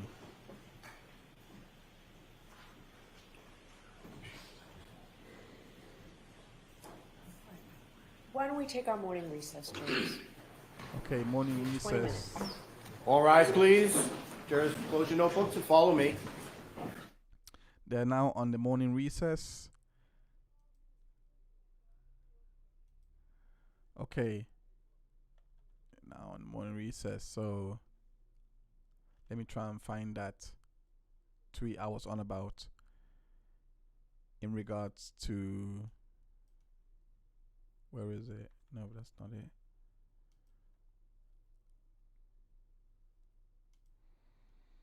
Okay, so this was Ryan. Let me see the tweet. No, it's not his here.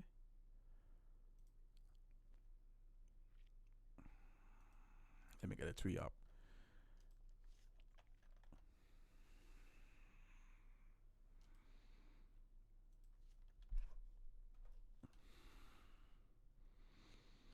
This was the tweet. It says, "Oop." From Kerry True Crime. It says, "Oop." Ryan directly testified. He texted sister. He was there when you arrived at Fairview 12:23.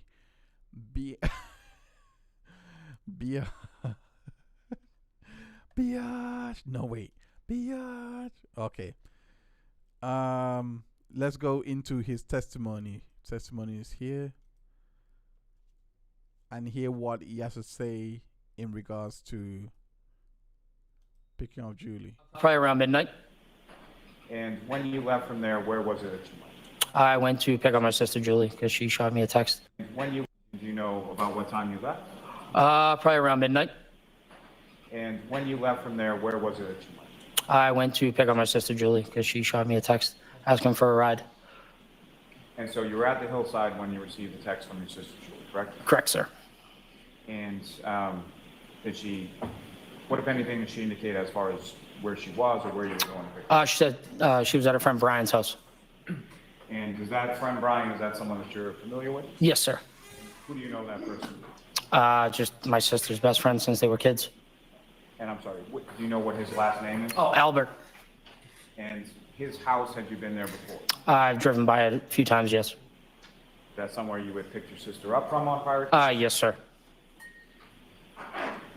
And again, as far as when you leave from the hillside and you're going to this address, did you know what the address was, or did you have to ask your sister for it? Or No, I already knew where the house was. did you know specifically what the address was, or you just knew generally where? I didn't know the address. I knew the street name, but I didn't know the number. What did you know the street name to be? Fairview. And as you're, so you exit the hillside, get in the truck, and who's in the truck at this point? Ricky is driving. I'm in the passenger seat, and Heather is in the back seat. And the back seat, as far as Ricky's truck is concerned, can you describe sort of what that is? It was like a jump seat. It's a crew cab, so it's got like the suicide doors on the back. And by suicide doors, you mean they sort of open up in like sort of a triangle? Is that? Yes, sir. Now, about how long was it after you received the text from your sister to the time that you sort of jump in the truck and start to go over to Fairview? Probably 40 minutes or so. We kind of took our time. She said she didn't she wasn't say come now. She just said, when you get a second, you come pick me up and bring me home. And if you know about how long a drive is it from the hillside to Fairview? 5 minutes, 7 minutes maybe. And as you're driving along, as far as the address is concerned, is that something that you gave to Ricky as far as the GPS, or were you giving him sort of verbal directions? Verbal directions. And do you recall what you sort of said as far as where to go? Yes, sir. And what was that, sir? Like the direction we went, you mean? Like the street? I think we can move beyond that, Mr. Lally. What I'm trying to ask, sir, is as you're approaching Fairview, do you recall which side of Fairview or how you approached Fairview? I was coming down Cedar Crest, so Fairview would be on my left. And as you're coming down Cedar Crest with Fairview on your left, what, if anything else, did you observe sort of in front of the truck? I noticed a car coming up the hill towards us. And can you describe the other car that you saw coming up? It was a black SUV. And was that a black SUV that you were familiar with or anything like that? No, no. I didn't get the end of the question, please. I'm sorry. Sir, if you could just, and I know it's difficult, but if you could just wait till I finish the question. Yep, sorry, sir. So the stenographer can report. So I'm sorry. So as you were coming up, you see this black SUV Did you recognize it as something you had seen before? No, sir. And when it's, so you're approaching at the same time, is that correct? Yeah, just about, yes. And with regard to Fairview being on the left, what, if anything, had Ricky done with respect to the vehicle to signal the left? He put his left blinker on. And that other vehicle that was coming in the opposite direction, what, if anything, did you observe as far as their direction? They had their right directional on. And so as a result of that, what, if anything, did Ricky do? He flashed his headlights to let the person go because they were going to beat us, obviously, to the turn, so. And when they were coming in, so they went first, is that correct? Yes, sir. And Ricky's truck then proceeds behind that black SUV onto Fairview. Yes, sir. And as you're coming up to the house, to Brian Albert Jr.'s house, where did that black SUV go? Probably about kind of right in front of the house, I would say. Came up to the same house that you were going to, is that Correct, sir, yes. And as far as the vehicles being the black SUV and Ricky's truck, are they facing in the same direction? Yes, sir. And which side of the truck that you're in is facing towards the house, Brian's house? Say that again, sorry. Very poorly put question. So with regard to the truck that you're in, Yes. is it the driver's side, the passenger side, or something else that's facing the house? Oh, passenger side, so my side. So your side and the passenger side facing the house. Yes, sir. And where did Ricky stop the truck in relation to the house? Right in front of the driveway? And when you stop in front of the driveway, about how far away from you is the black SUV that you saw? Probably a car length in front of me, a car length and a half in front of me. And as you're sitting behind that, what, if anything, was in between the truck, Ricky's truck, and the black SUV in front? There was nothing, sir. And at any point in time that you were there in front of the house, did you observe anybody get out of that truck? I mean, get out of the SUV? No, sir, I did not. And when you arrived there, what, if any, communication do you have with Julie inside the house in reference to your presence? I texted her when we were coming down Cedar Crest saying, hey, I'm almost here, get ready to come out. And about how long was it between the time that Ricky parks in front of the driveway and the time that your sister comes out? Probably about 2 minutes. And do you recall seeing her exit from the house? Yes, I do. And how did she sort of exit and how did she come up to the truck? You mean like what door or? What door and how did she? I would say the side door next to the garage. And how was it that did she come across the lawn, down the driveway? How did she come up?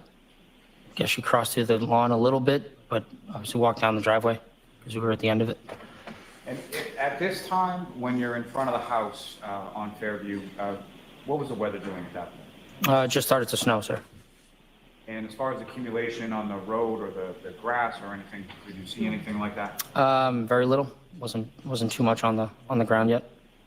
And as far as when your sister was walking down from the house to the truck, did you see anything as far as like footprints in the snow or anything like that? No, I was not really looking for that. So not anything you know? No, sir. So she comes to the truck. How was it that you spoke to her? Did you roll down the window, open the door? How did that? I opened the door just because I assumed she was going to jump in the back seat. And she goes, oh, would you guys like to come inside?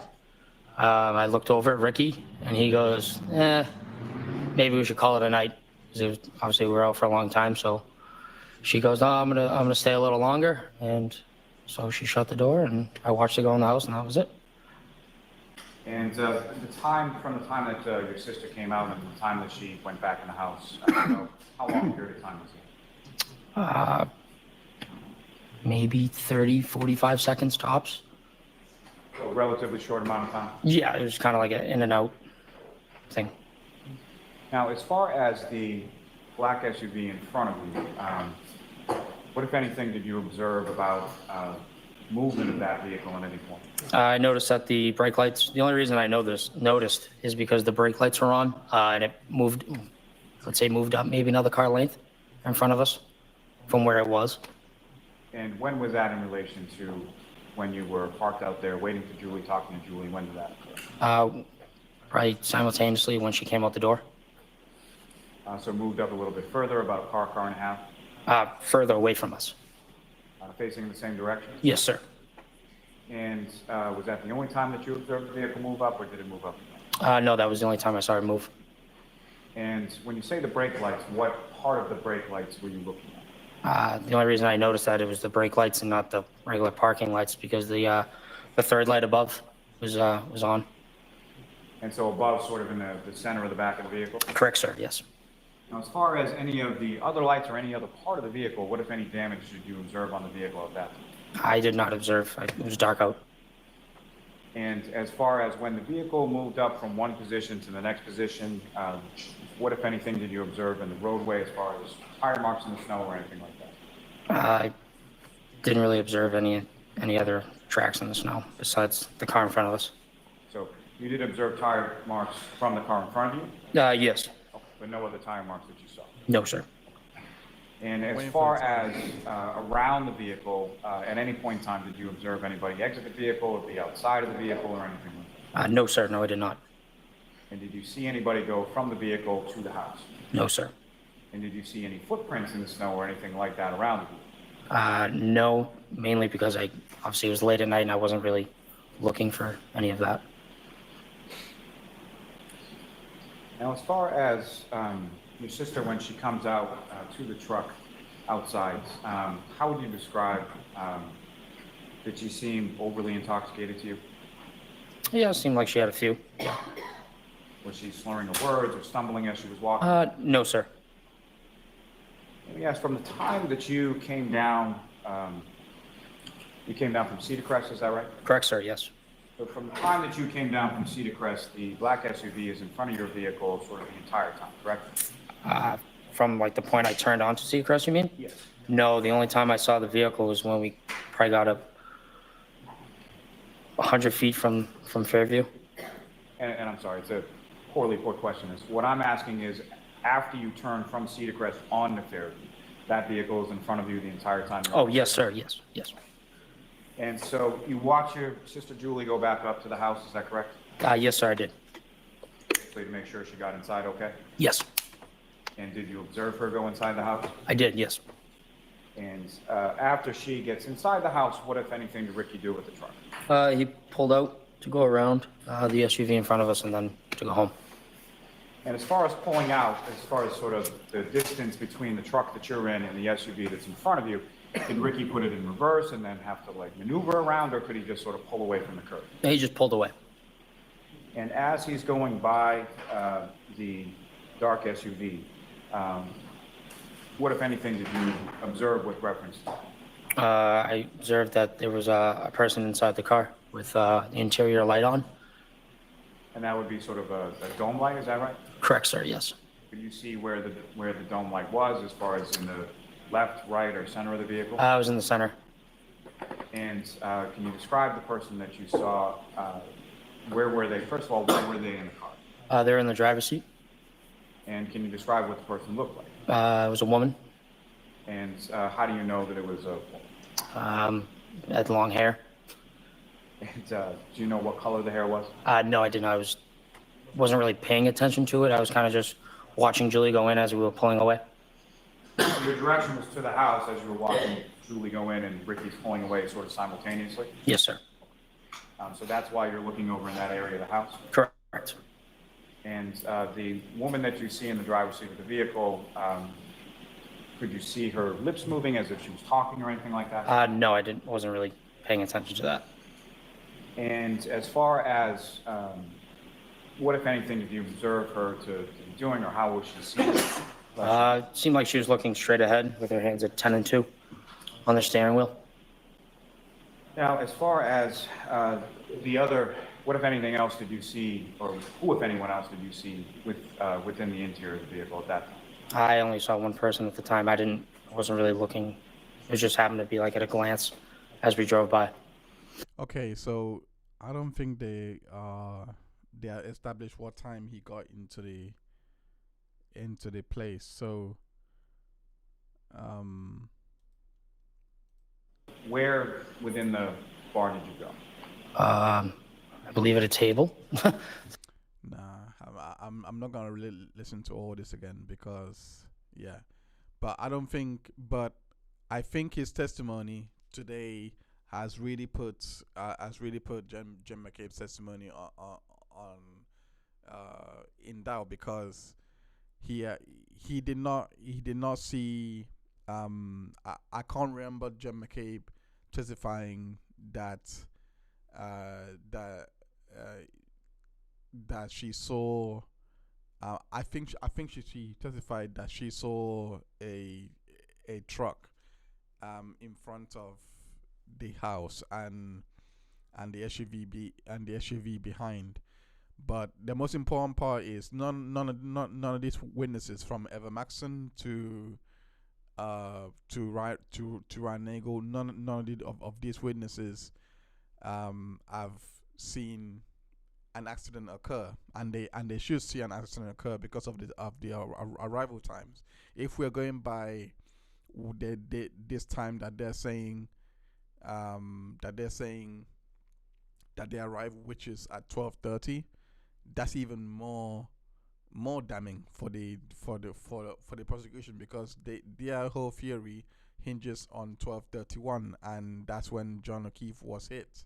So there's no way all these people could be at the house and getting ready to leave, and they did not see an accident nor hear of somebody getting struck. That's just not possible. So I'm gonna look at Ian Whiffin's testimony again in regards to testimony again in regards to the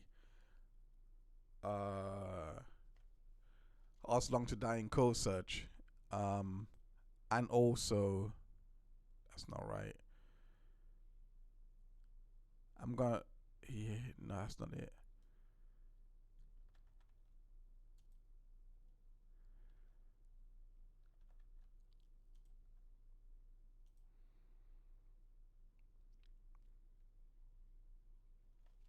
I'm gonna have to look at his testimony in regards to that Us Long to Die in Code search.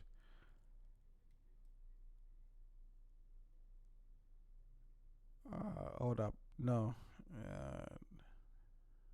I'll look at that one later. I need to look at.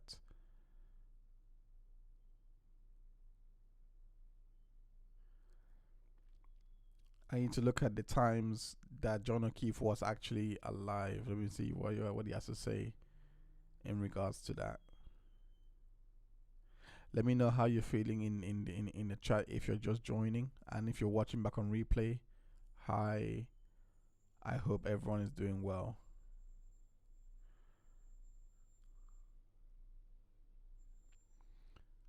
Trying to find.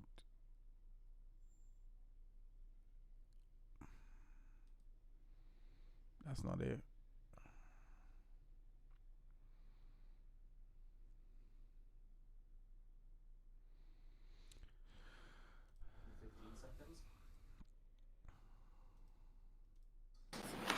There was approximately 50 low accuracy records. Again, the device wasn't being used to ask for location data. This is completely passive and resulting in some pretty poor location data. I've highlighted with the red arrow where the 34 Fairview Road is. And we can see, although a lot of these location data do overlap with that point, there are location information here that doesn't.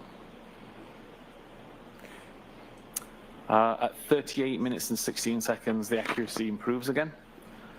Is now. That's not what I want.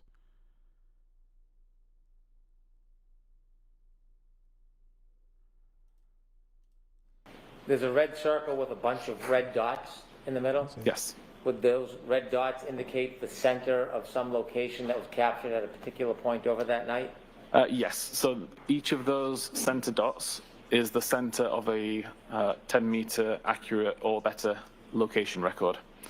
I chose to not show the accuracy radius circle on this image, just purely because it makes it hard to see when you've got all these intersecting lines. But ultimately, if you were to draw a 10-meter radius around all of these points, they would all fall within the large red circle that's shown. So this photograph was meant to take readings from the most accurate of the data throughout the night? Correct. Your Honor.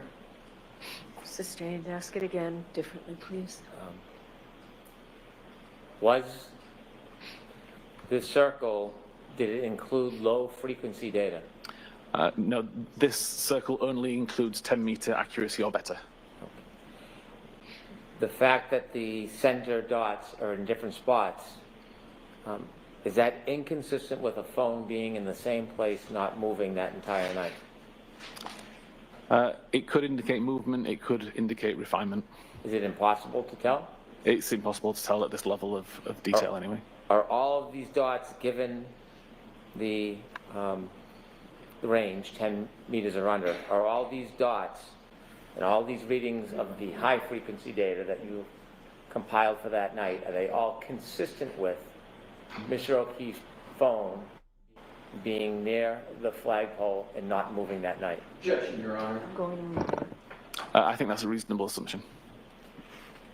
All right, this might be a good spot. Are you ready to move on to the next area, or you have any more questions about Now would this? be a fine time, Your Honor. All right. So, what I find interesting here is in regards to the timings of that's what I'm going to. So I was trying to find the timings in regards to the time that, because Ryan Nagel says that they arrived at 12:30 as an estimate, but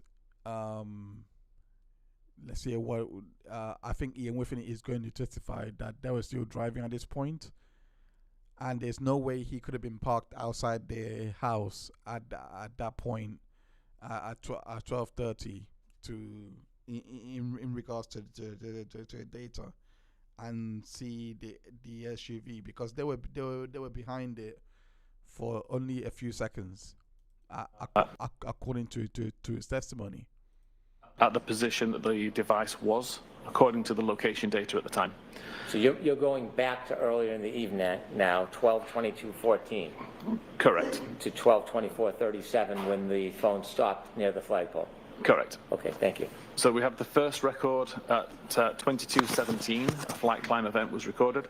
I've highlighted that was a red line, and that equates to the red line that shows underneath the timestamp where the location was, where the device was at that time. The second record is 22 minutes and 32 seconds, showed with a green line, which shows over here. And then finally, 24 minutes and 37 seconds after midnight, shows with an orange line down here outside 34 Fairview. I'd like to point out that health activity events are recorded upon the event completion. The device doesn't know that you're about to walk up some stairs. It doesn't know that you're halfway up some stairs. It has to wait until you reach the top in order to detect that an altitude change has occurred. So that change only gets written to the database once the flight climb has ended. I tested approximately 8 different phones, different models, different versions of iOS, and found that on average, there was a time difference between 15 and 50 seconds between when I physically stopped walking up a flight of stairs and when the record was made. So it's just based on the time that the device takes to pull the altitude, detect that an altitude difference has occurred, and then write the data to the database. So then I took that average data between 15 and 50 seconds and plotted it onto this graph, which also plots the altitude of the device over time. So the red line here shows the time according to the cache encrypted C database where the first flight climb event was recorded at 22 minutes and 17 seconds. Working back 15 seconds from that to say that with the gap that I know exists between the flight climb ending and when the record's recorded, the flight climb event is presumed to have occurred within this red gradient area. The altitude information on the device shows that between those times, the altitude increased from around 41 meters to around 45 meters. You may recall earlier I said that it's a 3-meter incline that Apple considers a flight climb event. Therefore, the incline that occurred within this red gradient is sufficient to trip a flight climb event. When we look at the second record at 22 minutes and 32 seconds, this is shown on this chart as a green line, and again, working back 15 seconds and beyond to allow for the tolerance, we see the green gradient area. This shows an altitude change of around 45 meters to 48 meters.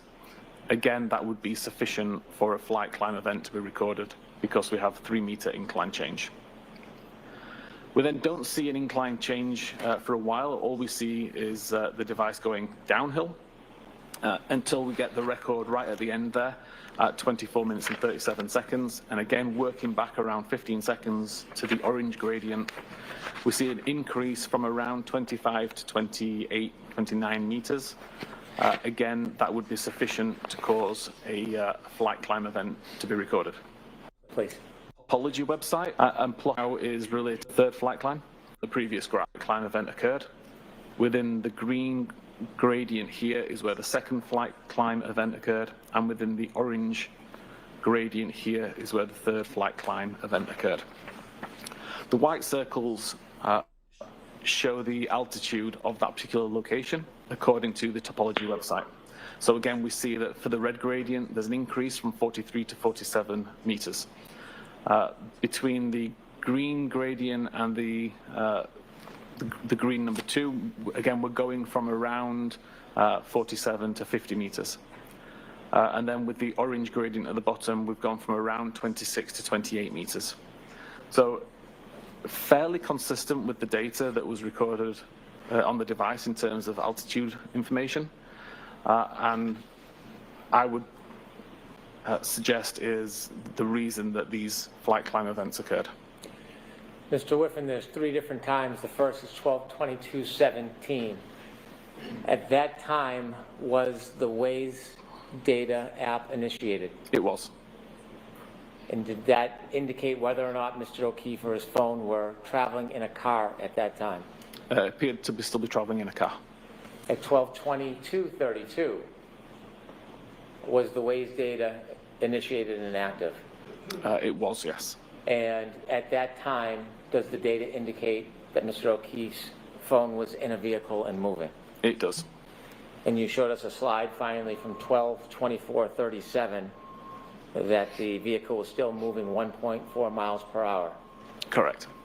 And was the Waze data initiated and active at that time, 12/24/37? If I remember correctly, Waze had closed about 5 or 10 seconds earlier. Now, based on your study of the Waze information, the location information, the topography, and the healthcare data, do you have an opinion to a reasonable degree of scientific certainty whether the indication on the healthcare data reflecting flights of stairs, do you have an opinion whether or not that was registered as a result of a person holding a phone, walking upstairs, or for some other reason? Based on the location data, the health data, and the research that I did and the testing, I believe it is more likely that the device was in a vehicle traveling on a road going up an incline versus. Okay, we're back in court, so let me go back. 2022? Yes.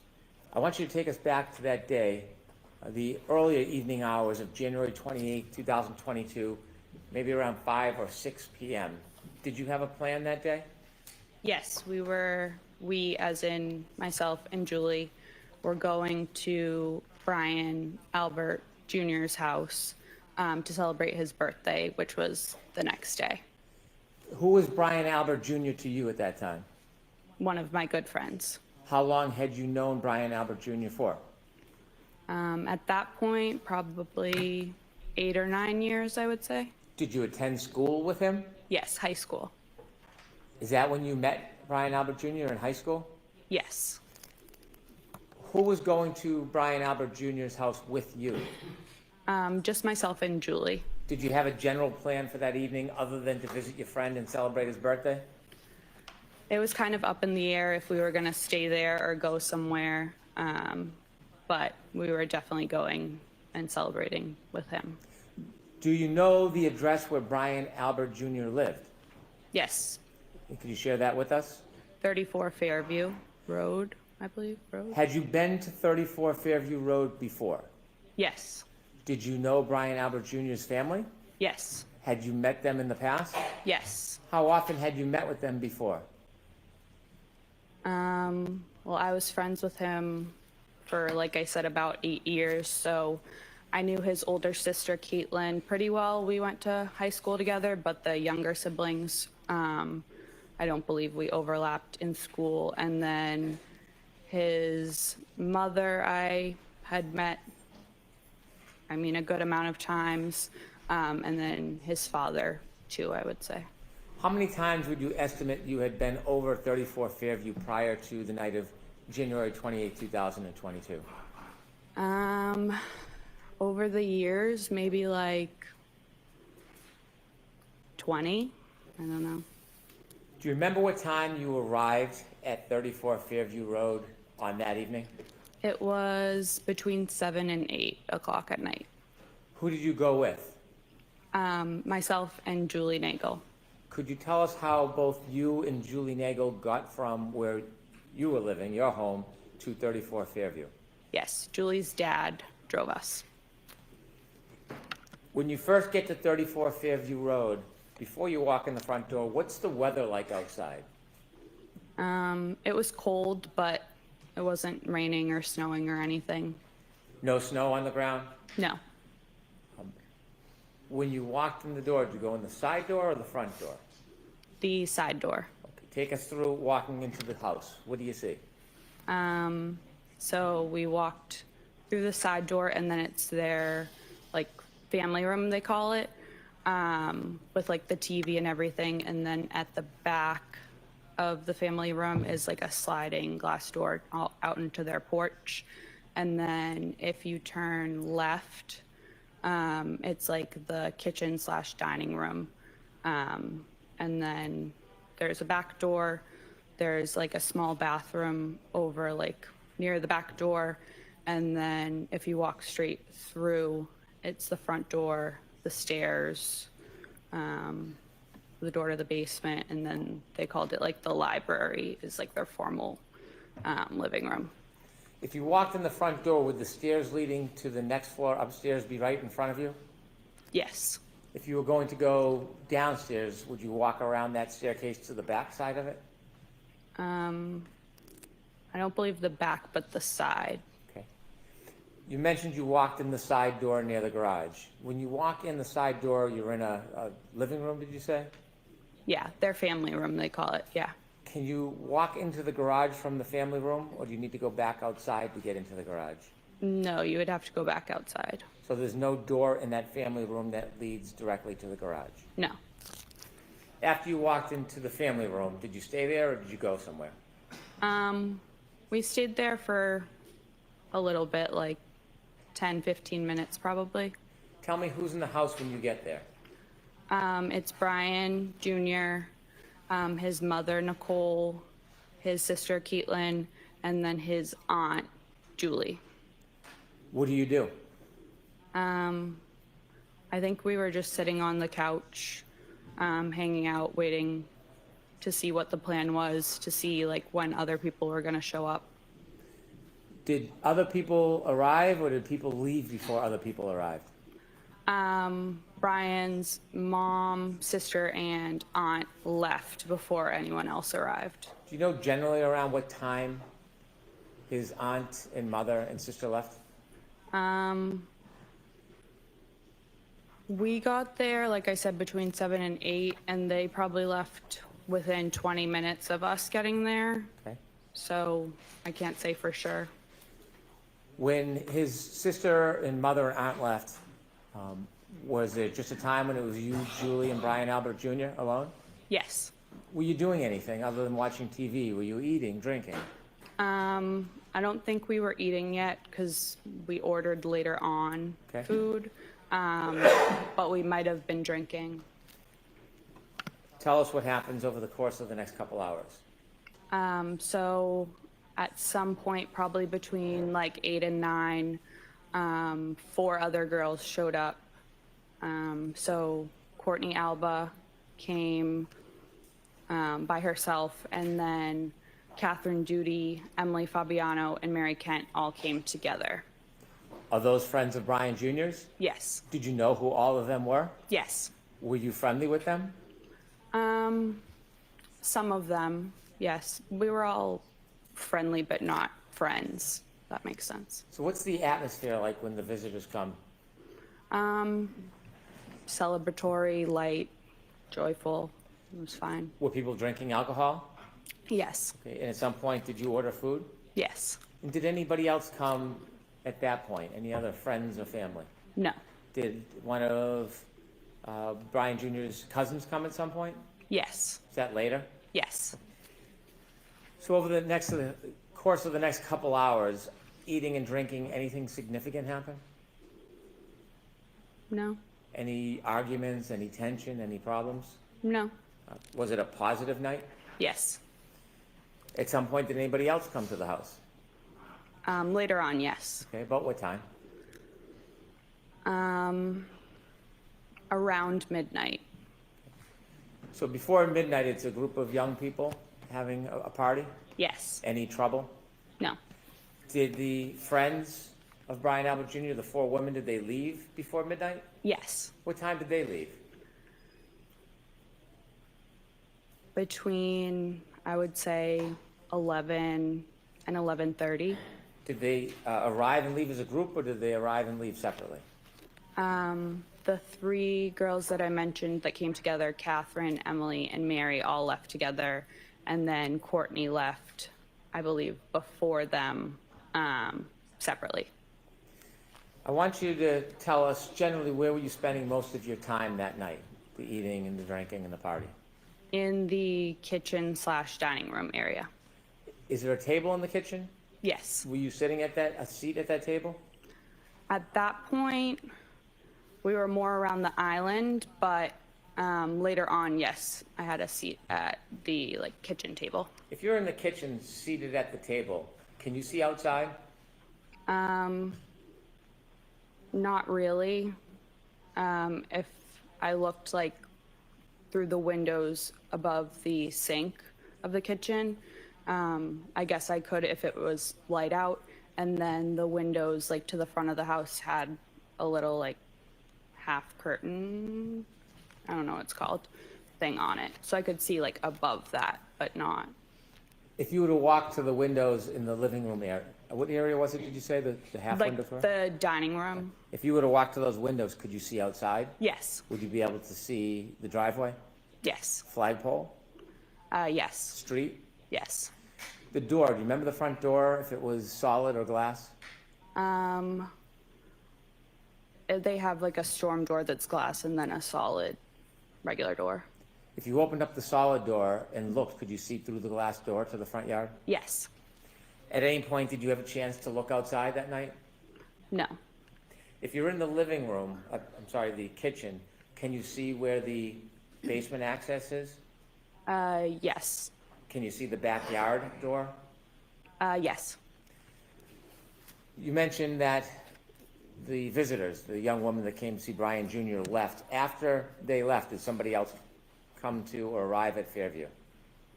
After they left, yes. And who was that? It was Brian's father. His name is also Brian. Mr. Higgins. Brian's mother came back, his sister Caitlin, and then his aunt Jennifer and his uncle Matt. Showed up. Yes. Did any other of Brian Jr.'s cousins come to Fairview? Yes. And who was that? Colin, but he showed up before the girls left. He showed up before the group of young women left? Yes. How long did you see him stay for? Probably half an hour, 45 minutes. Did you get a chance to speak to him? Yes.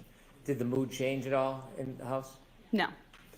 When the adults came to the house, do you know about what time that was? Around midnight. You mentioned that you saw Brian Albert. Is that Brian Albert Jr.'s father? Correct. And his mother's name? Nicole. You also mentioned a person by the name of Brian Higgins. Did you know him from before that night? No. Did you meet him that night? Yes. Are you now familiar with who he is and what he looks like from that night? Yes. There was somebody else you said, Brian Jr.'s aunt and uncle? Yes, and then his sister, His aunt and uncle, what are their names? Jennifer and Matt McCabe. Did you know Mrs. McCabe from before that night? Somewhat. Had you ever socialized with her? I don't believe so. I knew who she was. I don't know if she knew my name, but I think she knew I was Brian's friend. Had you seen her before? Yes. Was that in relation to spending time with Brian Jr.? Yes, I believe so. Had you ever seen her or spent time with her outside of Brian Jr.'s presence? No. How about her husband, Matt McCabe? Did you know No, who he was? I knew who he was, but I don't believe I had ever met him in person before, no. Anybody else, any other adults come with that group? No. Do you remember who came into Fairview first as far as the adult group? Yes. Who? Mr. Albert, Brian's dad, and Mr. Higgins. And who came next? Next, I think Junior's actual birthday. So again, we were celebrating. Caitlin, his sister, was playing music on one of the speakers. And we were all pretty much sitting or standing around the kitchen table, talking, socializing. Do you remember what was being played for music? Like 70s, 80s type of music. I don't want to overstate it, but. Were you drinking? I don't believe I was anymore at that point, no. Did you feel impaired at all? No. As the night grew on, was there any problems in the house? No. Any argument? No. Any fighting? No. Anything exciting or controversy in any way? No. Did you have a plan that you were going to leave with Julie? Yes. What was the plan? She said that her oldest brother, Ryan, would pick us up and drive us home when he was done wherever he was. Did you see at any point before you ultimately left Fairview, did you see your sister leave the did you see Julie Nagel leave the house? Yes. Did you actually see her go and leave? Yes. About how long did she leave for? 5 minutes or less. Did you see her come back? Yes. After she went out of the house and came back in, did the plan change about a ride home with her brother? Yes. What was the new plan? So a little bit before she went out to talk to Ryan, we were talking, myself, her, and then Jen, were talking about how we were leaving and Julie's older brother was going to come pick us up, and we were the only ones that weren't like related to the Alberts there. So like Brian's friends left. So Jen was like, oh, like, don't leave just yet, because like we were celebrating Brian's birthday. If you want, myself and Matt can drive you home a little bit later. So we agreed to that. And then Jen said, feel free to invite Ryan inside because he was already on his way. So Julie went out to tell Ryan, like, hey, we're not coming with you. But You weren't outside for the conversation, so you just heard this secondhand from Julie? Yeah. So from what you saw, Julie went in and out Yes. for about 5 minutes? Yes. Why did you decide to stay? Did you want to stay? Yeah, I didn't mind. Did the night continue after Julie came back in and spoke to her brother? Yes. Was the mood any different than it had been the entire night? No. Anything extraordinary or remarkable happen inside that house? No. After Julie went out and spoke to her brother and came back in the house, did anybody else come inside the house other than everybody who was already there celebrating Brian Jr.'s birthday? No.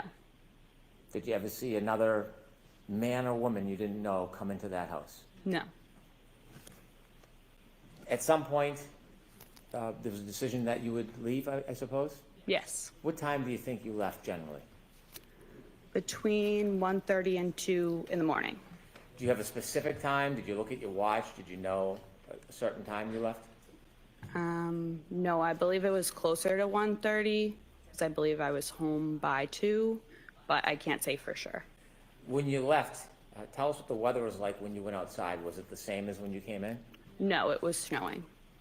What was the conditions like? Had they changed, the wind or temperature? Yes. Yeah, it was colder. How much snow was on the ground at that point when you left? Like, I don't know, a dusting, or I could still see like some little pieces of grass like sticking out of it. But it was pretty much like the walkway and everything was white. Did you leave by the front door or the side door? The front. You remember that? Yes. Was there any type of hazard or difficulty with you walking? Julie and I walked out together down like the front stoop stairs. And I remember we were arm in arm. I was wearing shoes that didn't really have traction, so I was looking at my feet, so I didn't slip. And other than that, no real hazard, I wouldn't say. Whose car or vehicle did you walk to? Jennifer and Matt's. Did you get in? Yes. Which seat did you get in? The back seat behind the passenger. And where did Julie Nagel sit? The back seat behind the driver. Did the McCabe's get into the car? Yes. Who was driving? Matt. And then Jen was in the passenger seat. Front passenger? Yes. As you were leaving, was there any conversation or joking going on? Yes, so Matt actually forgot his jacket inside, so he went back in, and then... So even more chances of seeing this body. I believe myself and or Julie turned around, just kind of looking, and we saw a lone loaf of bread in the third row. So one of us said something to Jen about the loaf of bread, which she had gotten because of the storm, and I believe Jen was turned around looking at us and said something along the lines of, "Does anyone want a peanut butter and jelly?" Joking around. Do you remember that moment, having the conversation about the bread? Yes. It stands out? Yes. As you drove out of Fairview, you were in, the McCabe vehicle was in the driveway? Yes. Did it back out or go out forward?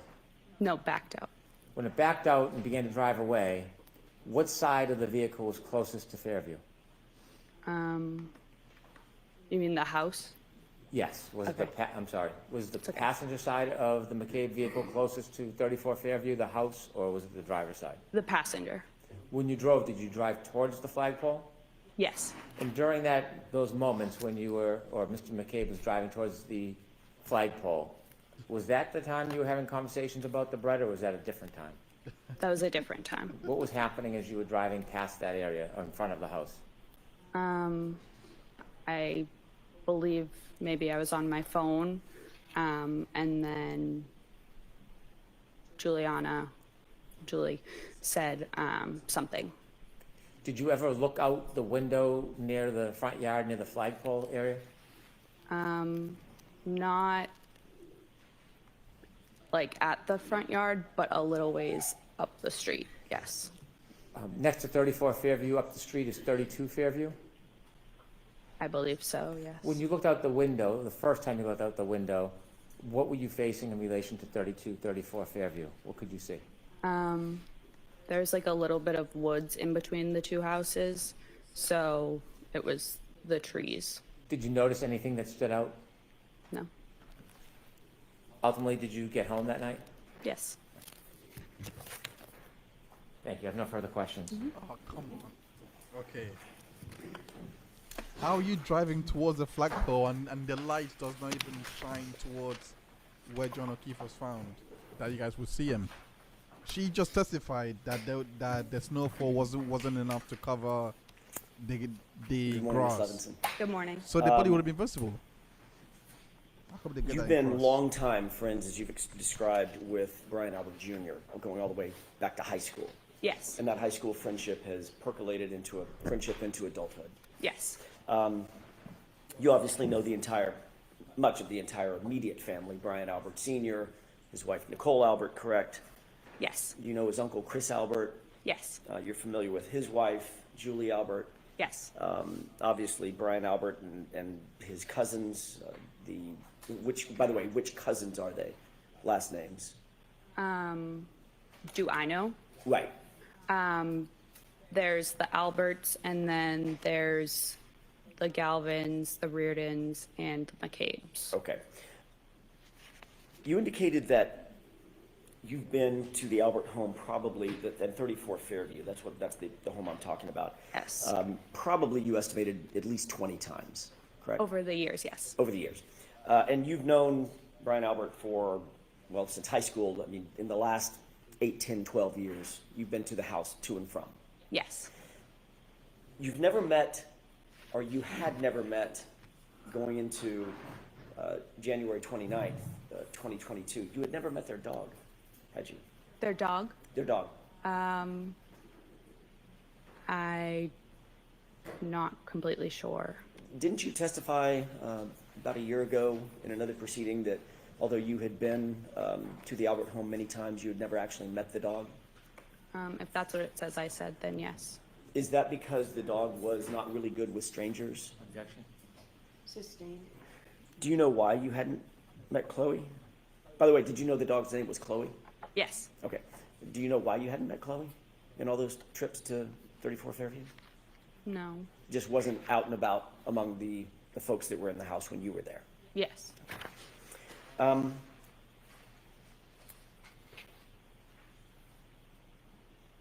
When you left 34 Fairview, I want to follow up very briefly on a couple of things that you said just before Mr. Brennan sat down under questioning by him. When you left 34 Fairview to join Jen McCabe at her invitation to take you home, you left through the front door, correct? Yes. As opposed to the side door. It's a little confusing. The front door has the brick stoop and the stairs, correct? Yes. Okay. Is that the door that you normally would leave through, or did you normally leave through the side door, come and go through the side door? What was your more ready habit and practice? Probably the side door. Okay. When you left through that front door, there was nothing obstructing your view as you walked out, correct? Correct. You could see to the left, the driveway, you could see to the right, over toward the flagpole, nothing obstructing anything, correct? Correct. There was a light dusting of snow at that time when you left just after, what time was it? 12:45, 1? Probably 1:30, 1:30. 1:45. Yeah. Got it. So you leave at 1:30, there's still just a light dusting of snow on the ground? Yes. After the The accident, yard is flat? Yes. You could see all the way out to the flagpole? Yes. You didn't notice anything unusual at that time when you looked out toward the flagpole walking out of that front door? I didn't notice anything. I wasn't looking out at the flagpole, but yes. You were looking in that direction. When you walk out of the door, obviously you're standing, walking out of the door toward the front yard, correct?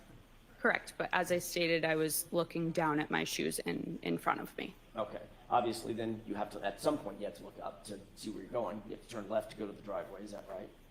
Yes. Okay. Then you walk over and walk parallel to the yard again to walk over to the car. Yes. And as soon as you walked out of the stoop, you had to figure out where the stairs were to make sure you don't fall down the stairs, right? Yes. But you're still looking up like normal, correct? At some point. Most likely. My question is, you didn't see anything unusual in the yard, did you? No.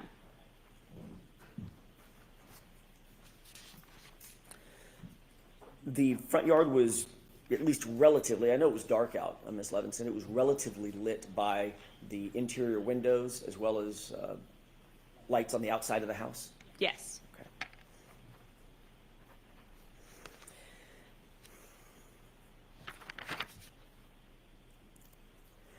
You indicated that you did, in fact, get the ride home with Jen McCabe and Matt McCabe. Who brought up giving you a ride home? Was it Jen? Yes. Okay. And she also mentioned it, did she mention it in your presence to Julie as well? About the ride home? About the ride home? Yes, in my presence. Okay. You said that Matt McCabe was driving, but before he got in the car, he realized he had forgotten his jacket and went back in, correct? Yes, I don't know if he had gotten in the car and then got out, or he just opened the door, but yes. He was at the car at least. Yes. So he had exited, by definition, he had to have exited, pardon me, the house through the front door as you did to go out to the car the first time? Yes. And then he got to the car, then realized, forgot his jacket, walked back toward the front door, went back in the main door? Correct, yes. And you saw that? Yes. Then once he retrieved or fetched his jacket, he then walked back out that same front door, down the stoop, looking out over the lawn, and then over to the car, correct? I didn't see him walk back out, but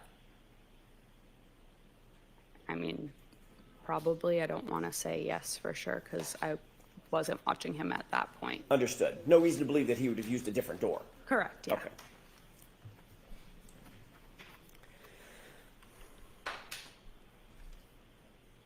Your Honor, may I have just a moment? Okay.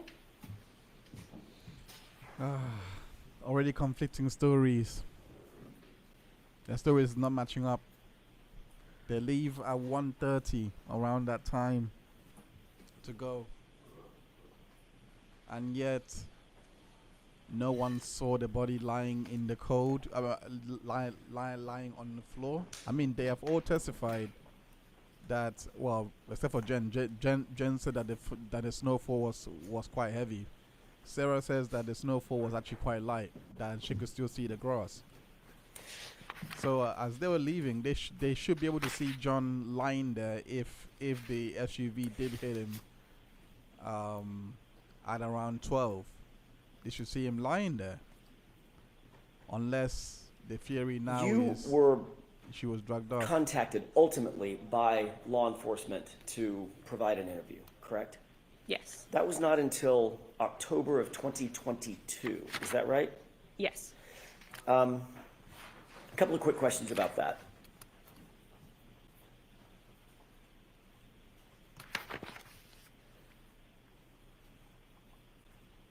Nobody contacted you on January 30th, the day after the incident that you left the house, correct? No. And when I say nobody, I mean from law enforcement. Nobody contacted you the next week, No. the next month. No. It was 9 months later. Yes. When you were finally approached, who was it that conducted the interview? State Trooper Michael Proctor. Okay. Did Mr. Proctor indicate to you why he waited 9 months to contact you? Objection. Let me ask you a different question. Were you confused about the fact that you weren't contacted? Objection. May we approach? Okay. I don't know what he's trying to get out of that.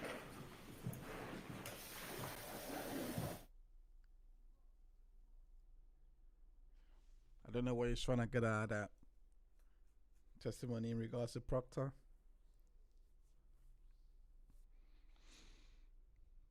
Taking long to contact her. Well, how would she know? How would she know?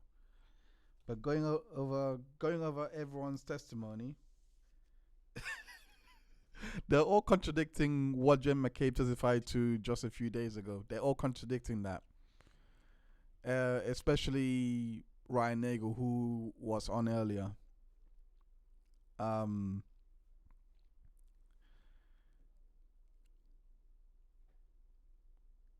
He also said that as they were leaving, he did not see the body lying in the cold. Let me just get my notes up. There we go.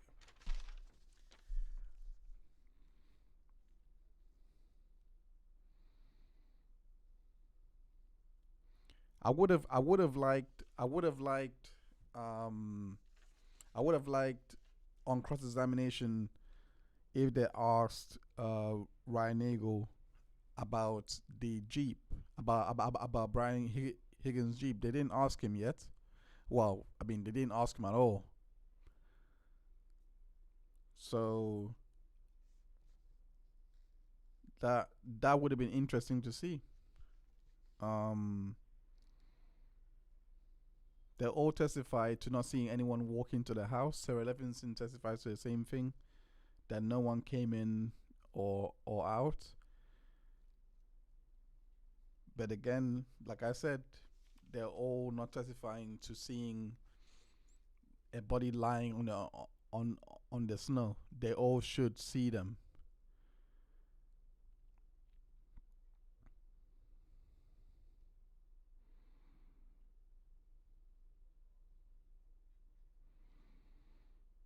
Let me go to the core public opinion. Better row law says some have asked why no cross on the Higgins Jeep, because there's no point and be need to create any issue that may lead anyone to question Nagel and Moxon credibility. The defense wants these two to be credible. Let the McCabe's and Higgins die on that hill, and the defense can deal with it in summation, if at all. So that's what Better Law says in regards to the cross not being asked in regards to the hidden Jeep. He's a New York lawyer.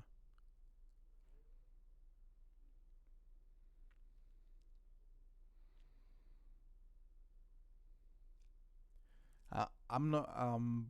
Brian Higgins is quite important in this because he was the one.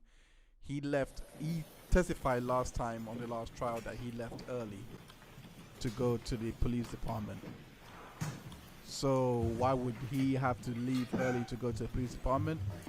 I have a theory, and that is to delete the footage. Yes, thank you. When you were finally let's go back to this. Let me ask you a different question. When you were ultimately interviewed in October of 2022, was that telephonically or was that in person? In person. Were you alone or was there anybody else with you? I was alone. You mean like besides the troopers? Besides the troopers? Yeah, I was alone. And had you prepared for that interview with any person or persons before that interview? No. Had you spoken to anybody, Julie or anybody else, about the potential for being interviewed? I believe Julie called me to tell me. If I may, don't tell me what was said. Okay. Did you speak with Julie before the interview?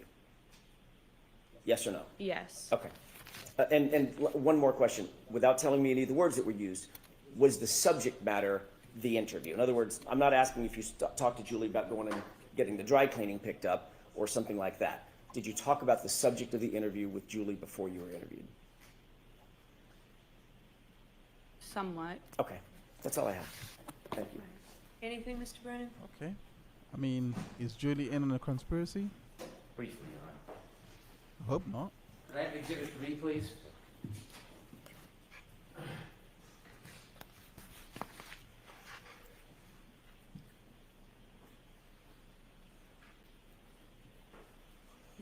Do you see the windows on that house? Yes. Do you recognize that house as 34 Fairview? Yes. You were asked whether there was light coming out of the house illuminating. Remember that? When I was asked that? Yes. Yes. Was the lights inside the house, from your memory, illuminating the ground near the flagpole and that fire hydrant? No. When you came out of the house and went to the car, were you looking at or studying the flagpole area or the bushes or the fire hydrant in that area? No. Do you have any reason to be looking over there and studying anything? No. Thank you.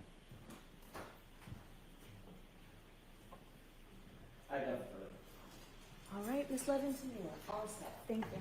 That was an interesting redirect.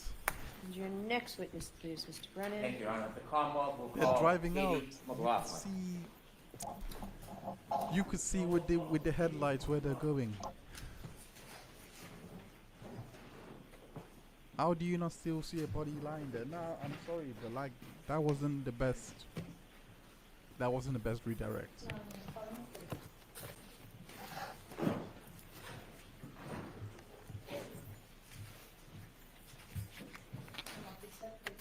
Prince Katie McLaughlin. You solemnly swear to give the court and jury in the case now and hearing the truth, the whole truth, and nothing but the truth, so help you God. Good morning. Oh, sorry.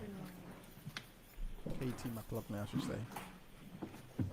Whenever you're ready, Mr. Brennan. Thank you. Ma'am, could you please introduce yourself to the jury? My name is Katie McLaughlin.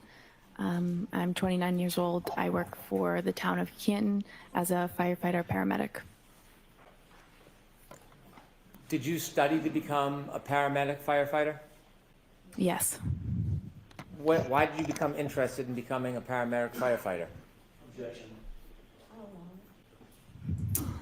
I enjoy helping people. I have some family members who work in the healthcare field, and I just always thought it was interesting, and I wanted to do something meaningful with my life. Did you have to have any special training or education to become a firefighter and paramedic? Yes, you do about 2 years of schooling. It's divided in between a didactic portion and then a clinical portion in the hospital and ambulance, so it takes about 2 years to finish. You completed that? Yes. Did you become a firefighter at the same time you became a paramedic, or were those separate educations? They're separate. I became a paramedic first before I became a firefighter. Did you work as a paramedic before you became a firefighter actively in the field? Yes, for a few years. Do you remember about when you first started working as a paramedic?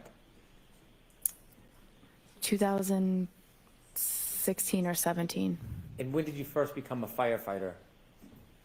2017. Do you remember when you first began working for the Canton Fire Department? I believe it was May of 2017. Are you still employed by the Canton Fire Department? Yes. In your paramedic training, did you learn how to provide care for people who are in need? Yes.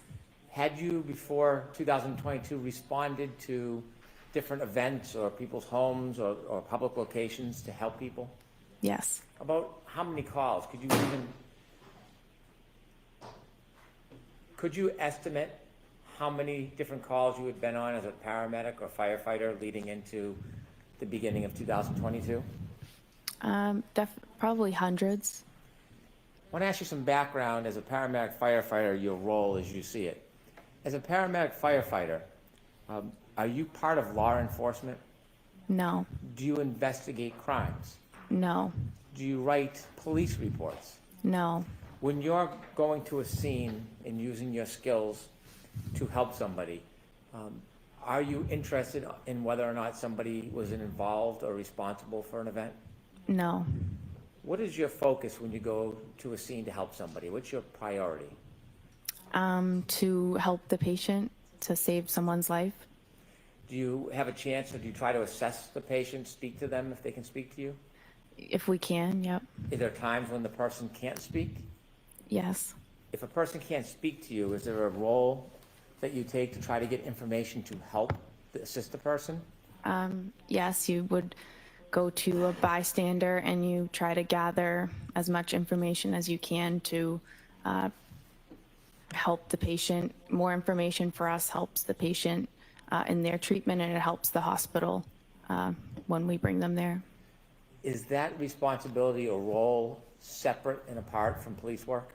Yes. As a paramedic firefighter, are you involved in police work at all? No. Sometimes when you go to a scene and you try to help somebody, you write a report?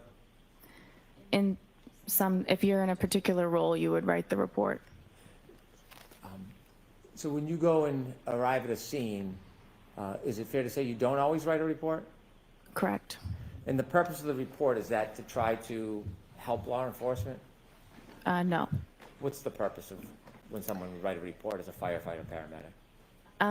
Depending on the call, there would be a report written by the officer on the call. That's just for logistics and dispatch information, what we responded to, and that's kind of simple. But the other report would be a medical report that the lead paramedic would write. Were you working on January 29th, 2022? Yes. Was that an assigned shift for you? Yes. Did you volunteer or ask to work specially that night, or was that already assigned? Ask it differently. Was that assignment already set before that night? Yes. When you get a shift assigned to you, is it night by night, week by week, month by month? It's just we rotate through it. You're on a group and you rotate through a schedule. It's set that you work 124, you have 1 day off, you work another 24, you have 5 off, and then the rotation begins again. So it's just a set schedule essentially, but it rotates through the weeks. Was January 29, 2022 part of your set schedule? Yes. When you have a set schedule, are you assigned a specific role in the department that might change from shift to shift? Yes. What was your specific role on January 29, 2022? For that shift, I was on the engine. I was the back step. So there's an engine driver, there's an engine lieutenant, and then there's one person in the back who's just a firefighter status, and we call that the back step. As the back step that night, did you have any specific or general responsibilities if there was a call? Generally, if it's a fire-related call, you deal with that. If it's a medical call, you're there to assist the paramedics that are on the ambulance, and you take directive from them. Whatever they ask you to do or need you to do, you're just there to assist them so that they can best focus on the patient.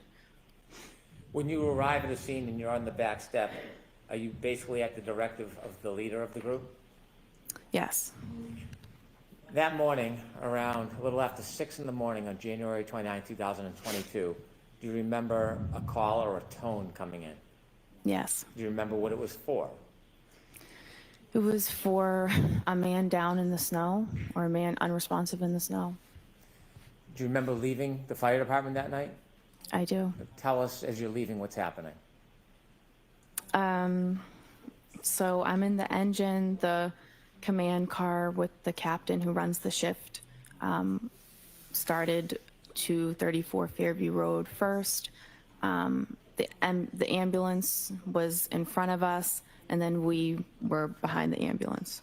Did you know the address you were going to was 34 Fairview Road? Yes. When you left the police station, or the fire station, when you got on the back of the truck, did you know at that time who lived at 34 Fairview Road? No. Tell us a little bit about the conditions outside as you rode to 34 Fairview Road. It was raining. I'm sorry, not raining. It was snowing pretty heavily. There was definitely snow on the ground at that point. It was windy. It was very cold. Was there a storm? Yes. How long do you think it took to get from the fire station to Fairview Road? Probably within 5 or 6 minutes. When you first started pulling up towards Fairview Road, did you see anything? Police cruisers and a civilian vehicle. And then we pulled up all kind of in front of that. How many police cruisers did you see as you pulled up to Fairview Road? I remember seeing one. There was an ambulance in front of you? Yes. Did the police cruiser have their lights on? Yes. Not just their headlights, did they have the lights that are often referred to as blue lights or overhead lights? Yes. Did you hear any sirens? No. How about the ambulance? Did the ambulance have emergency lights? Yes. Did you hear any sirens? No. The fire truck, does the fire truck have emergency lights? Yes. Do you remember if those were activated? Yep. Does the fire engine have a siren? Yes. Was the siren activated? No. Why not? We only use the sirens to kind of clear cars out of the road. So there's no need to use a siren when there's no cars on the road. So we're not just doing it in the middle of the morning to wake everybody up. It's just unnecessary. When you first arrived at Fairview Road and you saw the emergency vehicles, did you see any people? Yes. While you were still in the fire truck or after you got out of the fire truck? Probably after I got out. After you got out of the fire truck, where do you go?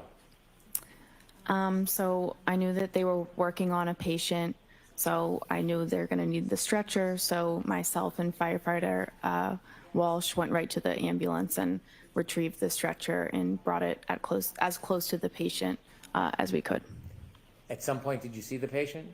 Yes, Was it a he or she? it was a man. Where was he when you first saw him? He was lying supine on the side of the road, off the curb, like into a lawn. How close to him were you when you first saw him? Well, I only made it to the curb where where I brought the stretcher. He was maybe from here to that table, maybe. When you stood on the curb and you saw that man lying, was his feet closest to you, his head, or his side? His head would be closer to me. Did you lift the man from the ground?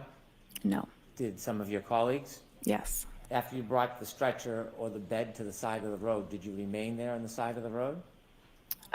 They lifted him on the backboard, they put him on the stretcher, and then they pretty much immediately started moving to bring him in the back of the ambulance.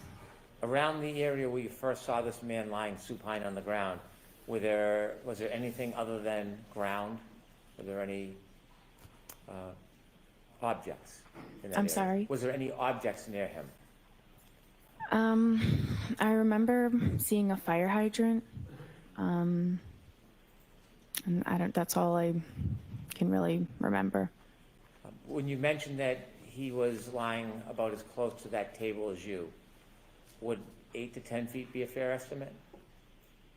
I don't know that I could say. Okay. At some point, did you receive further directions from anybody on the team asking you to do something?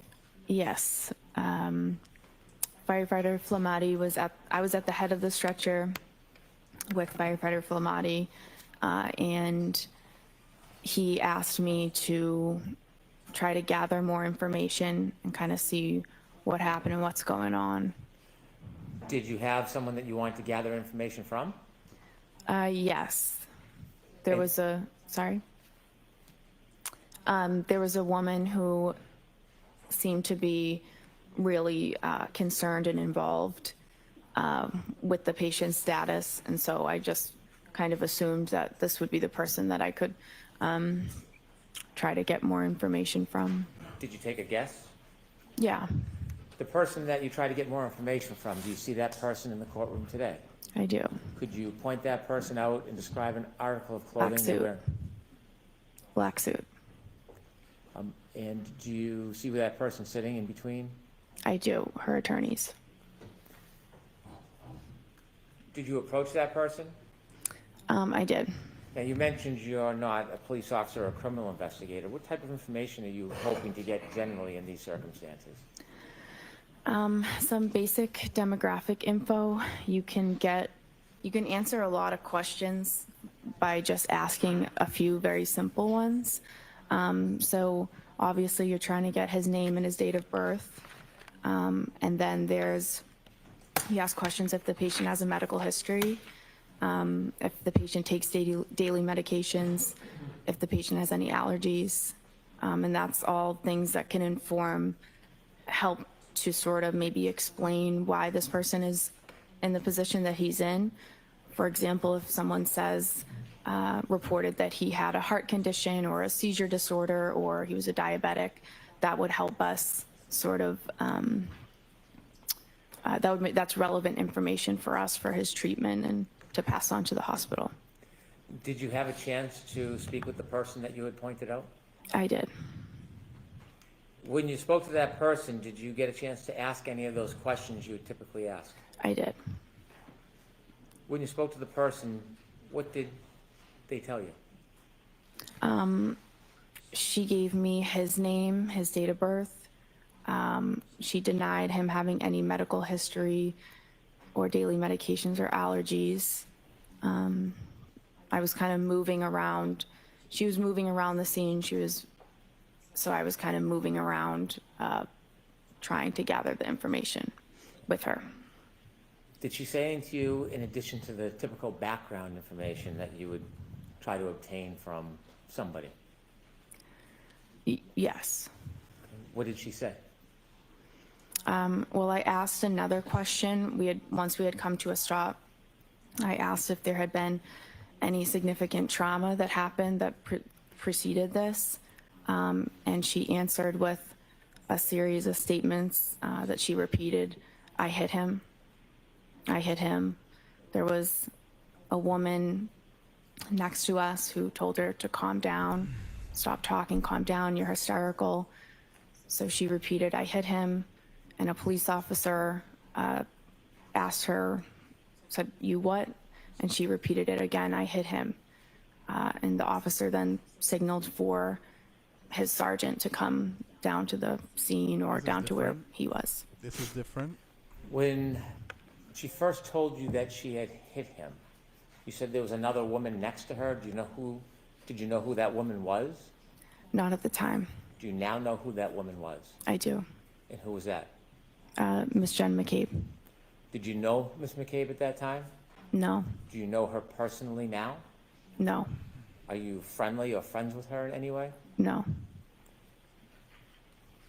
You mentioned that when the defendant said, I hit him, Miss McCabe was trying to intervene? Yes, it appeared that way. What did it appear she was trying to do? Trying to get her to calm down, to stop talking. It appeared that she was... Sustained. Jurors disregard that comment. Did Miss McCabe interject verbally? Yes. After Miss McCabe interjected and the defendant made those statements about hitting him, did you persist in getting more information, asking to clarify what she meant by I hit him? No, I did not. Why not? A few reasons. I felt at that point, given the situation and how disturbing, and it was a very emotional situation, the woman was very upset. I didn't feel comfortable pushing and asking for more. I just didn't think that it was the right time for that, and it was also really not my place at that point, and I feel like that was something that the police that's more their role. Asking follow-up questions about what she meant by I hit him, would that have helped your diagnosis and treatment of the man in any way? It could have. But you made the decision to stop asking her questions? I did. Did you ask her any more questions after she said I hit him? I decided not to.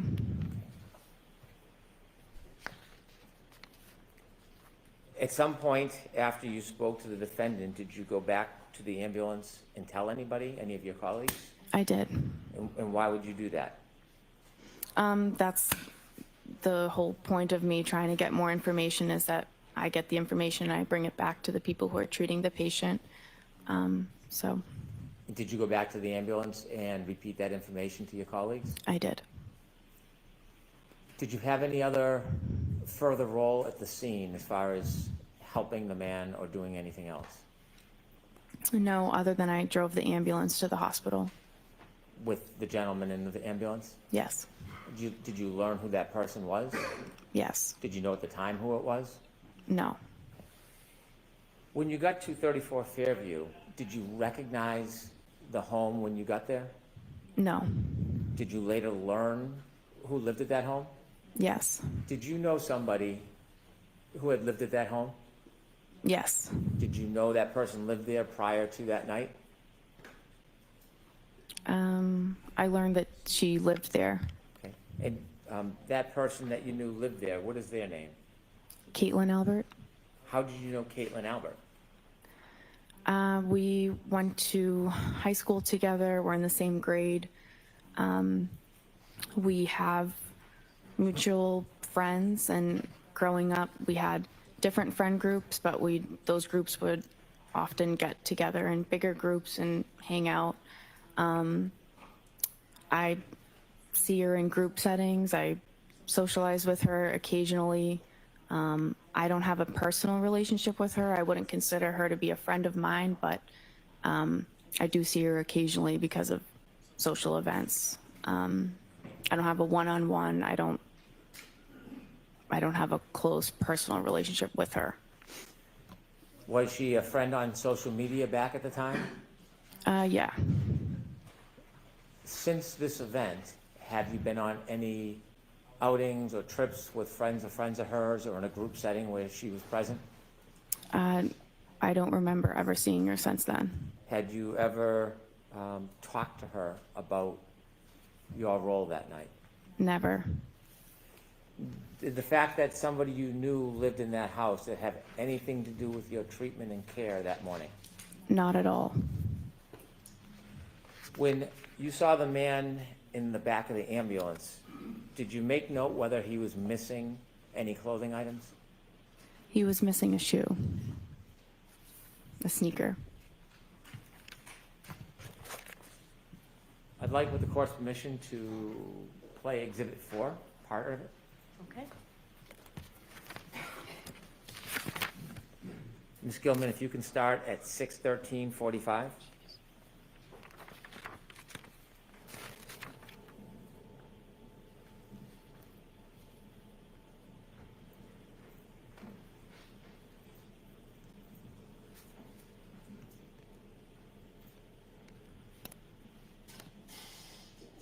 Stop, please. Do you recognize whether or not you're in that video, ma'am? Yes. What color jacket are you wearing? I'm in the red and yellow jacket. Okay, continue, please.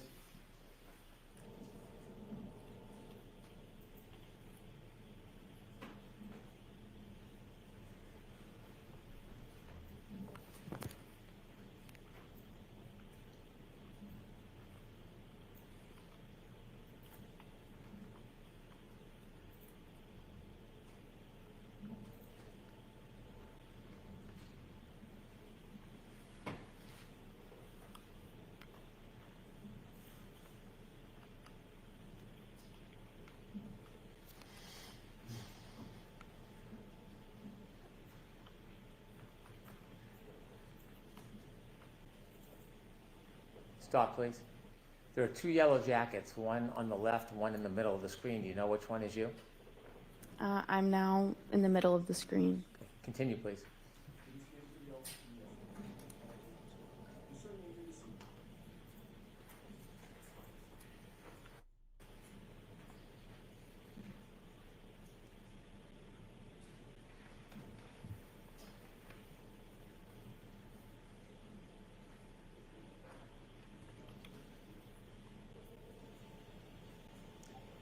Stop, please. Do you know who that is on the left of the screen at the flagpole?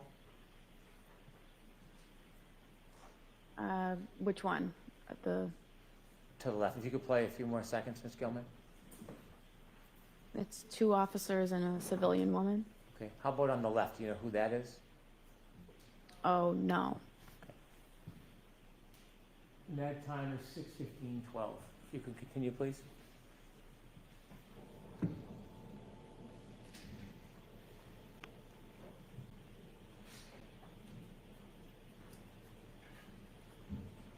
Stop, please. Is that you, ma'am, in the yellow?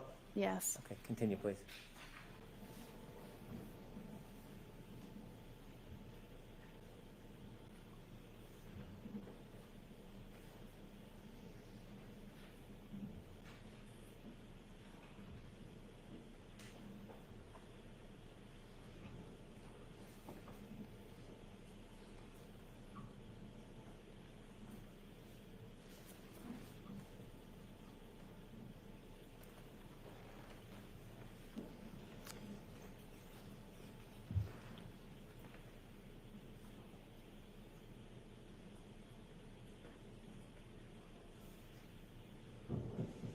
Stop, please.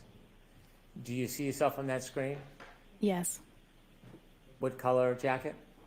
The red and yellow. And who's to your left? Miss Reed. Across from you, with the blue or black jacket with the hood. Do you know who that is at this time? Miss McCabe. And you didn't know her at the time? No. Do you see the officer that's turned away from you? Yes. Do you know who he's speaking to? No. Do you know the exact moment that the defendant told you, I hit him, I hit him, I hit him? I think it was just prior to that. Okay, continue.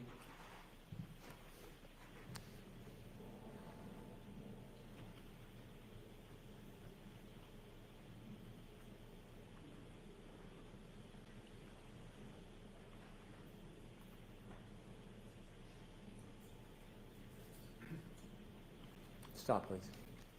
Okay, thank you. I have no further questions. Okay, Mr. Jackson? Let me see how this cross goes, because our story has changed a little bit. I want to see what they catch out on cross. The story has changed. I can't remember her saying I hit him like that in the first trial. It was a lot more. It was a lot more measured and assured. Like. Good morning, Ms. McLaughlin. Good morning. I need to watch the first trial back. You indicated that one of the things that is paramount to the life-saving effort or the medical assistance that you and your colleagues provide is to determine what the cause is of the injury, correct? To determine, just to gather as much information as we can about his history and like recent events that could have precipitated how we found the patient. What you said on direct examination was, quote, what happened and what's going on, end quote, correct? Yes. So for instance, the what happened, you want to find out and differentiate what happened. Is it a gunshot? Can you repeat the question, please? Sure. When you're asking what happened or trying to determine what happened, for instance, one of the things you're trying to do is differentiate between a gunshot and a knife wound, correct? Yes. Or poison or ingestion of a poisonous substance or a heart attack. Yeah, in this particular, I'm this not asking about scenario, this it's, sentence. Next question. Thank you. I'm asking about in general, when you're taking on information, trying to download information at a scene, you're trying to determine, as you said, quote, what happened, correct? yeah, That's important to determine, correct? yeah, You want to get the person's age, you want to get the person's date of birth, you want to get the person's allergies, for instance. yep, But you also, paramount among those, you want to find out what happened, why are we here, correct? yes, Did a person fall out of a tree? Or right, stumble down a stair step, correct? right.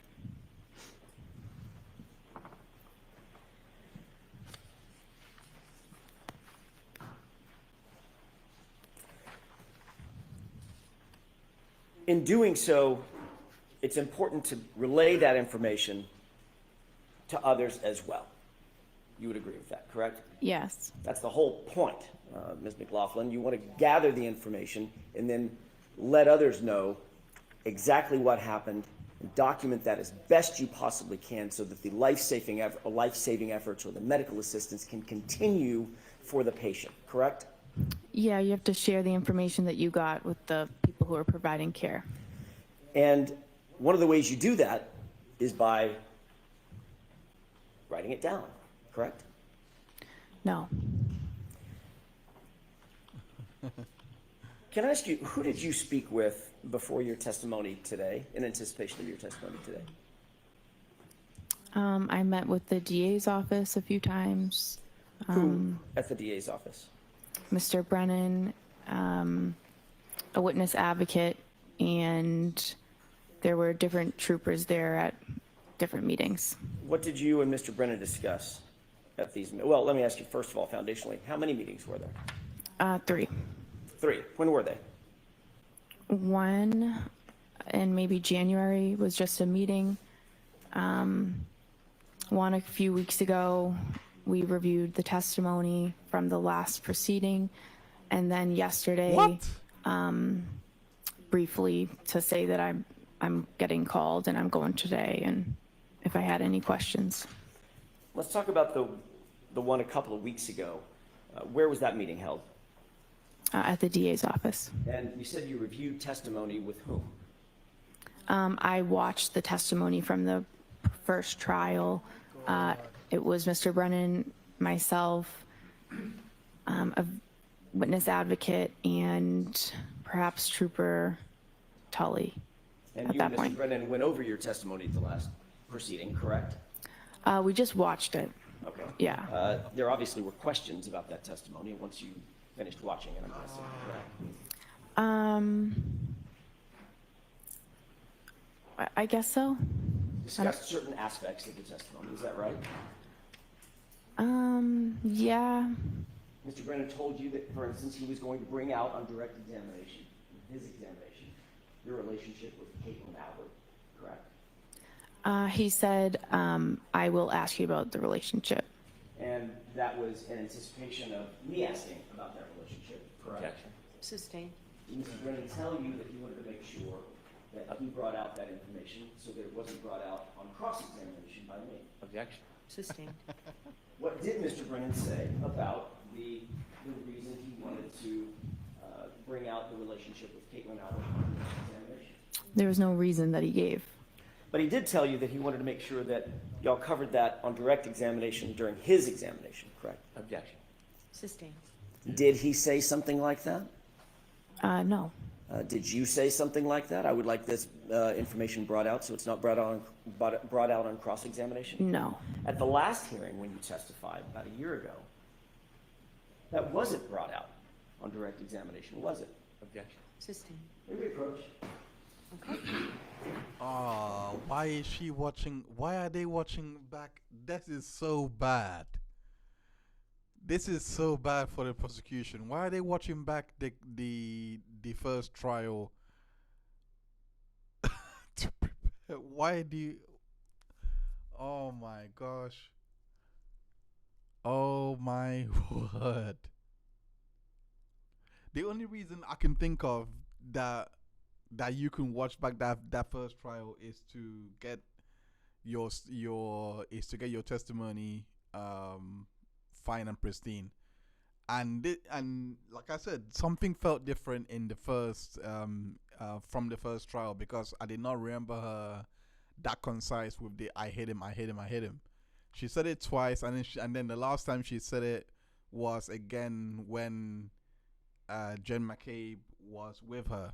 She said I hit him twice to her, and with Jen McCabe when Jen McCabe was with her. That was too concise. Last time, if memory serves, I have to dig it up now just to bring it up. I have to go back to the old testimony and bring it up now for a future stream. But I'm pretty sure that she said I could I have hit him in the previous stream, in the previous trial. Could I have hit him? Did I hit him? All those things. I don't think it was this precise. And for some reason, after and now that it's come out that they've watched it, is that the reason why the testimony is now so concise? I cannot. I didn't think a witness would ever admit what they just admitted to, what she just admitted to. May I continue, Your Honor? Yes. Thank you. Ms. McLaughlin, we were talking about very briefly your testimony about a year ago. In your testimony a year ago, you did not disclose in your initial conversation the fact of your relationship with Ms. Albert, did you? I object. I move for an instruction. So the objection sustained. Next question. Who was it that asked the question about Ms. Albert a year ago? Objection. Sustained. Did you tell anyone, Trooper Proctor, any investigator, anybody from the DA's office last year about your relationship with Caitlin Albert? Objection. I'll allow that. No, only when there started to be a lot of harassment and things, that insinuations and stuff that started coming out online. I had said maybe once to them that I was concerned I was being harassed. My question, Ms. McLaughlin, was before the information was disclosed, which was during the first proceeding. Objection. Let's hear the question. Before that information was disclosed during the first proceeding, in any of your interviews with Michael Proctor or anybody else from the DA's office, did you disclose, from the Massachusetts State Police or anybody from the DA's office, did you disclose, did you volunteer that you had a relationship with Caitlin Albert before the first proceeding? Yeah, I'm saying I told the DA about the harassment and the insinuations. That was before the first trial when I met with them. How was there harassment and insinuations if it hadn't been disclosed at the first proceeding? Because it's out there everywhere on the internet and has been. Before the first proceeding, Ms. McLaughlin, before you ever testified. That's my question. Do you understand my question? It's been going on since before the first proceeding. If you hadn't testified at the first proceeding, at which point it was revealed, how could you have ever suffered any harassment for it? It wasn't disclosed yet, Ms. McLaughlin. Do you understand? I don't think you understand what I'm saying. Who did you tell at the DA's office? The relationship that I had with Caitlin Albert had been out there. It had been published and proliferated on the internet. And so that was before the first proceeding. And who did you tell at the DA's office about this before the first proceeding? I don't remember who it was or the meeting, but Was it Mr. Lowry? it could have been. Do you have a memory of that? Not specifically. I don't remember who it was. Was it Ms. McLaughlin? Like I said, I don't No, remember not you, specifically. obviously, Ms. Laura McLaughlin, no relationship. Like I said, not specifically.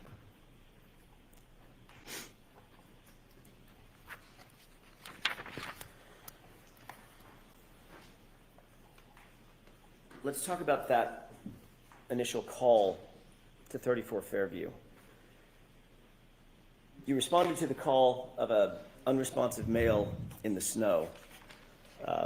That was early morning hours of January 29th, correct? Yes. Once you were there, Mr. O'Keefe had been placed on a gurney and moved to the ambulance. You were instructed to go get information about the victim. Yes.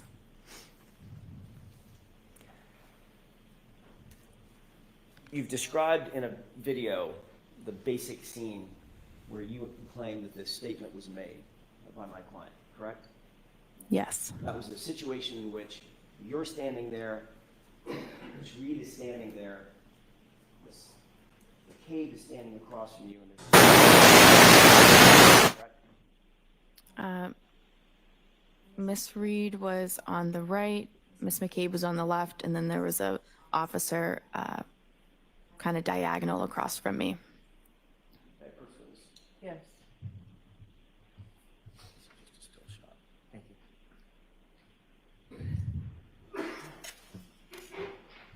Ms. McLaughlin, can you tell me if you recognize the still shot depicted in that photograph? I recognize me in it, yes. And when is that approximately, does that approximate what you're describing as that time in which you're standing there, I'm guessing in the yellow jacket, Ms. Reed's to your right, Ms. McCabe's to your left, and there's an officer standing directly across from you? Yes. Is this the time that you indicate that that statement was made? Around this time. Yeah, I'd like to have that marked as next in order, Your Honor. Commission. Any objections, Mr. Brennan? None, thank you. May I retrieve? Yeah. 50?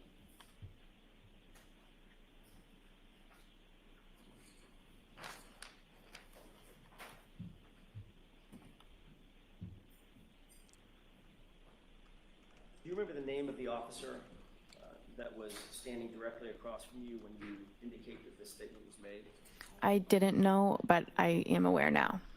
But, and by the way, that officer's name is what? Officer Sarif.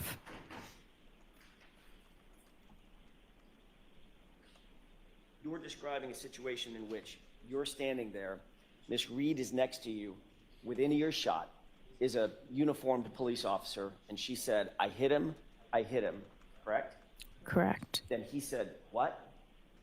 Is that right? So it's, I hit him, Miss McCabe interjected, and then she said, I hit him, and then the officer said, you what?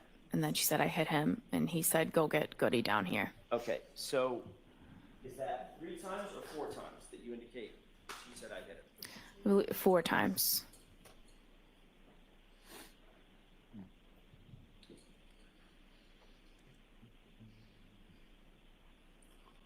And you, according to you, you indicate that at the time that Ms. Reed made these statements, she was hysterical and somewhat out of control. Is that right? She was upset, I would say hysterical, yeah. Did you describe her last year as obviously upset, overly frantic, and almost hysterical? Yeah, I believe it. I remember that. Okay. If we could play Exhibit 4. Okay. Starting at 9, Court Commission, starting at 9:15, about 9:46.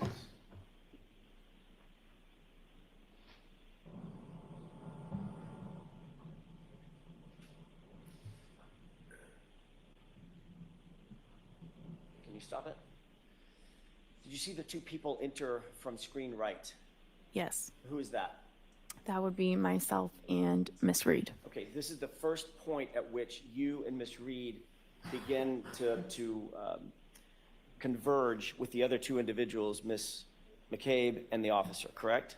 I had started trying to gather the information prior to this, and then she was moving around, so I had kind of was following her, asking the questions, and then we eventually came, here to this point and came to a stop.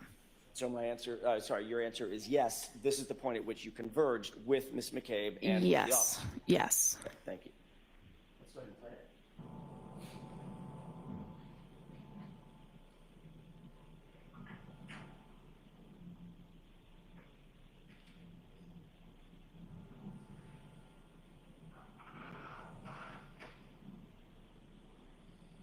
Pause it. You see yourself sort of in the foreground in the bright jacket, Yep, and Miss Reed's just on the other side of you, correct? yes, Standing there. yes. Okay. Go ahead.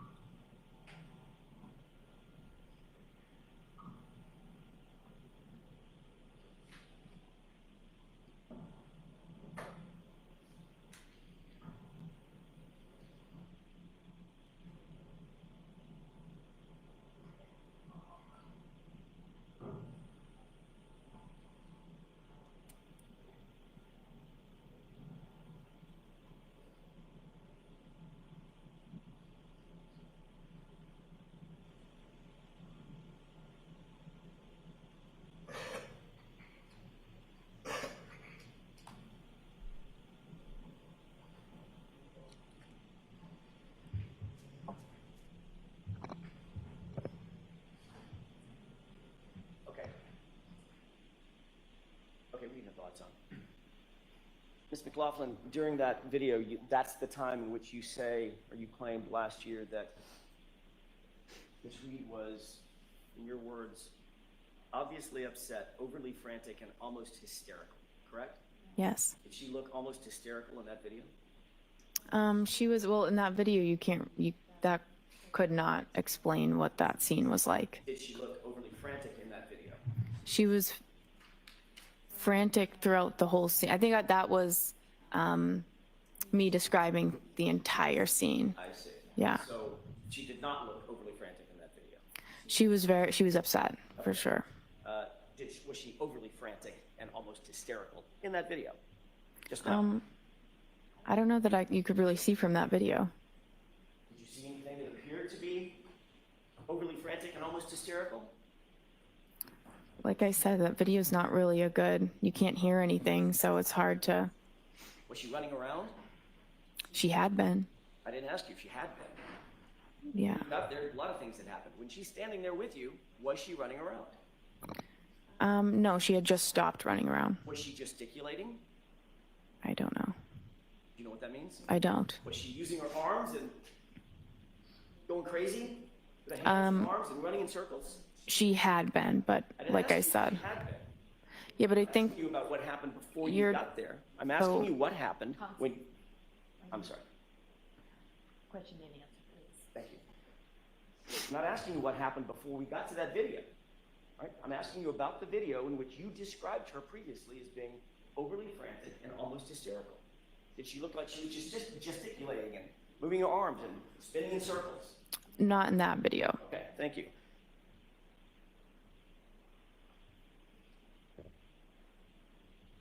And according to you, that's the point at which Ms. McCabe said, I think you need to calm down, correct? Yes. And according to you, that's the point at which Ms. McCabe said, you're hysterical, correct? Yes. Okay. Just so I'm clear, who in that video, Ms. Reed or Ms. McCabe, appeared to be doing most of the talking? You cannot see from that video. Who in that video I don't know. appeared to be gesticulating with her arms? My client or Ms. McCabe? I think Miss McCabe was doing that, saying you need to calm down, you're hysterical. Oh, the whole time she's gesticulating, she's saying, calm down, Karen, you're being hysterical. Calm down, you're hysterical. And just repeating that? She was trying to get her to stop and to calm down because of the statement she was making. I see. And she was trying to get her to stop, calm down. I see. Okay. So during that entire video, that was probably 40, 50 seconds or so, maybe it's a minute. That's when you're saying now that Ms. McCabe was gesticulating and saying, calm down, Karen. You need to stop making statements. Calm down. Right? That's what she was doing. Yes. Okay. Well, you'll agree that Ms. Reed was standing relatively quietly to your right, not saying much of anything.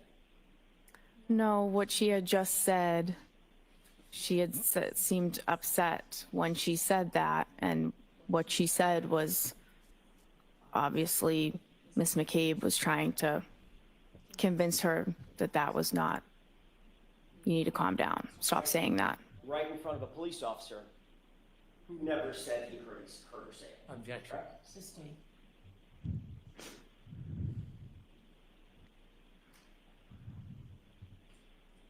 You were standing 18 inches, 2 feet from Officer Seraph, correct?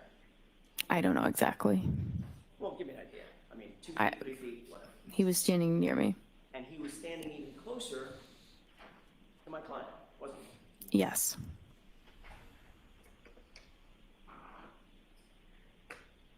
At this moment, when you claim to have heard the I hit him repeated 4 times, where was Officer Flamati? I'm sorry, where's Firefighter Flamati and Firefighter Nuttall? In the ambulance. With the doors closed. Yes. And the ambulance, this is my ignorance, I'm assuming the engine was running. Yep. I'm assuming that there's some sort of a heating system inside that ambulance to keep it nice and warm for patients. Yes. So that was running as well. Mm-hmm. Is that yes? Yep. So with that door closed, those doors closed, how many feet away, by the way, from where we're looking? How many feet away? How many yards away? I don't know. We were fairly close to the ambulance. Further than you and I are from each other right now, or closer? I think closer. Okay. How about now? I'm not sure. The ambulance was behind us. I'm not sure how close we were. Right. At least a few yards. Sure. Okay. And those doors are pretty thick, secure metal doors that lock. Is that right? Yes.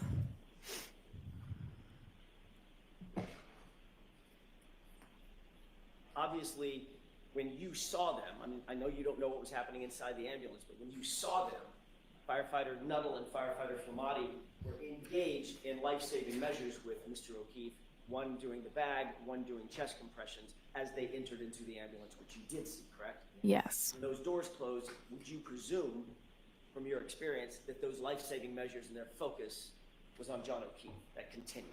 Yes. You testified that you went back to the ambulance at some point, and you told firefighter Flamati and firefighter Nuttall what you claimed to have heard. You told this jury, correct? I went back to the ambulance after that, and I told them what was said and gave them the demographic information that I got. Okay. So in other words, firefighter Flamati and firefighter Nuttall heard it from you. You didn't say it to somebody else, and they reported it to those two. They heard it directly from you, correct? I went back and I said, I gave the demographics, and I said, she's saying I hit him. Right. So in other words, they heard that from you. I gave them. Objection. Is that yes or no? Objection. She answered the question. Next question.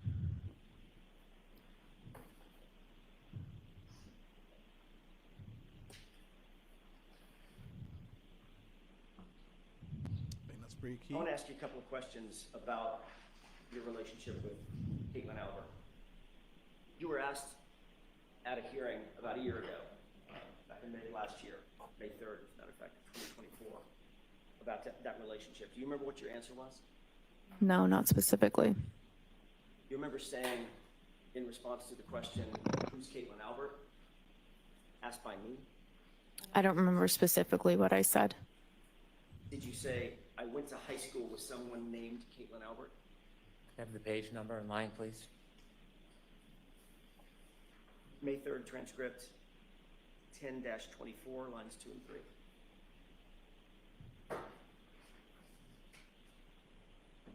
Did you say, I went to high school with someone named Caitlin Albert? I believe so.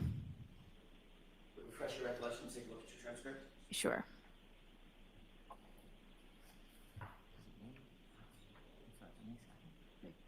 No, May 4th. Wait a second. Let me look. I have May 3. Okay, thank you. Brennan. Thank you. May I approach? Yes. I'm going to wait for you to No, get no.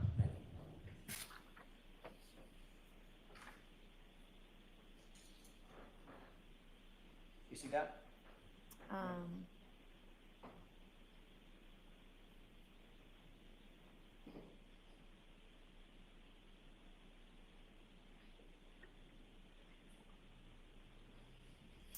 Yeah.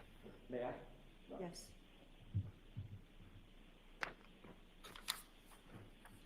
Did that refresh your recollection as to what your answer was to the question, who's Caitlin Albert? Yes. Did you say, quote, I went to high school with somebody named Caitlin Albert? Yes.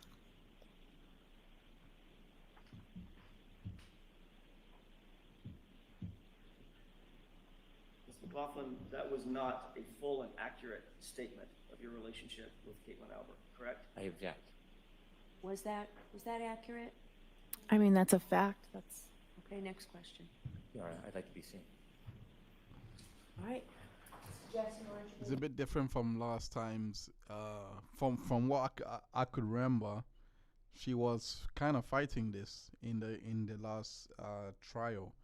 She was fighting, even knowing Caitlin Albert, and they had to bring up, if I can remember properly, the Facebook relationship and the fact that they were still, and the fact that they went on holiday together. I think that's coming. So.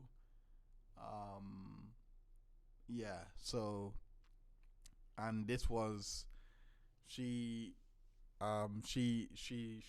now says that they were high school buddies, etc. So,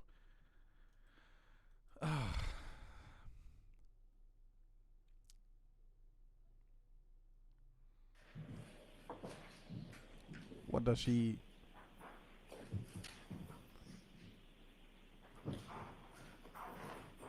I'm not sure if the defense is trying to insinuate that she has a relationship In answer to that with question, the open-ended question, who's Caitlin Albert, you didn't offer up in that Caitlin, first etc. initial response, you didn't offer up, you didn't say we're friends, did you? We're not. You didn't say that we are in the same friend group, did you? No. You didn't say we've been friends since high school. No. You said I went to high school with someone named Caitlin Albert, correct? Yes. Almost as if you just saw her name in a yearbook. No, I don't agree with that. That's not true, is it? I mean, that wouldn't be true, correct? Because you did know Caitlin Albert. That is true. And you asked me if I knew her, and I said yes. And you asked me if I'm friends with her, and I said I wouldn't say friends. You wouldn't say friends. Right. Even as you sit here today, you would not say that you're friends with Caitlin Albert. No. You wouldn't say that you've been friends for years. We've known each other for years. That wasn't my question. We've known each other for years, but we are not close friends. We don't have a relationship, just her one-on-one. It's just group settings. You grew up in the same town together, correct? We did. Went to the same middle school together. Correct. Went to the same high school together. Yes. You socialized with her. Yes. You've taken day trips with her and others. Yes. You've taken beach trips with her and others. Yes. You've taken 4th of July weekend getaways with her and others. I don't remember that, but One of your best friends named Michaela actually lived with Caitlin Albert at college, didn't she? yes. And you visited your best friend at that residence where she lived with Caitlin Albert on more than one occasion, didn't you? Yeah, occasionally I would go to visit the friends that I had there. You would even spend the night in the apartment with them, correct? Maybe a handful of times, yes. You've taken photographs with Caitlin Albert, correct? I'm in pictures with her, yes. You've been to baby showers with Caitlin Albert over the years. I have attended a baby shower with her, Had yes. celebrations with her over the years, correct? Yeah, we socialize, like I said, group settings, social events. I will see her.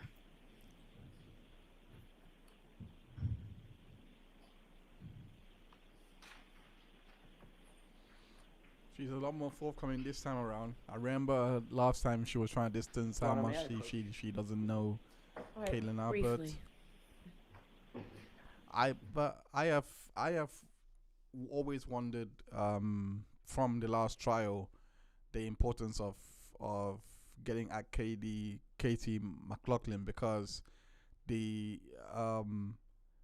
exactly how important is she to this idea of a conspiracy, and that and I guess the rebuttal of this is because she heard the I hit him in the last trial. I don't think she said I hit him in that sequence. But to go back to the point, maybe this is why the last trial was so hung, because of things like this. Because I personally maybe put it down to me not knowing the case from its inception, because I only watched the trial, and when I was watching it, some things may have flew over my head. It was a year ago, so it may not have stuck into my memory, but I still don't see the importance of Kaylee McLaughlin outside of her testimony and the fact that she works for, and the fact that she was a paramedic. I've seen a couple of people that are anti-Free Karen Reid that says that the old paramedic is in on it, and that it wouldn't be possible to have all those people in on it, and they're in on the conspiracy. And to somewhat, I see where they're coming from, because to have that many people in on a conspiracy does point to you trying to evade being accountable. That doesn't mean I don't believe Karen Reid, because the only reason I believe that, or I believe that she's innocent, is because of the ARCA witnesses that came in and were doing the accident reconstruction. It was because of the medical examiner not even being able to opine and say that John O'Keefe was hit by a car. There were so many things that was presented in the last trial that just made me believe there's no way that she would have done it. Maybe not a conspiracy, that that is as much as it being a frame job, that he was beaten up by someone else, and they maybe not that far, but I think there was someone else that night. Maybe not the McAlberts, maybe not the McCabe's, maybe not the Albert family, but there was someone else that night that had got to John O'Keefe, and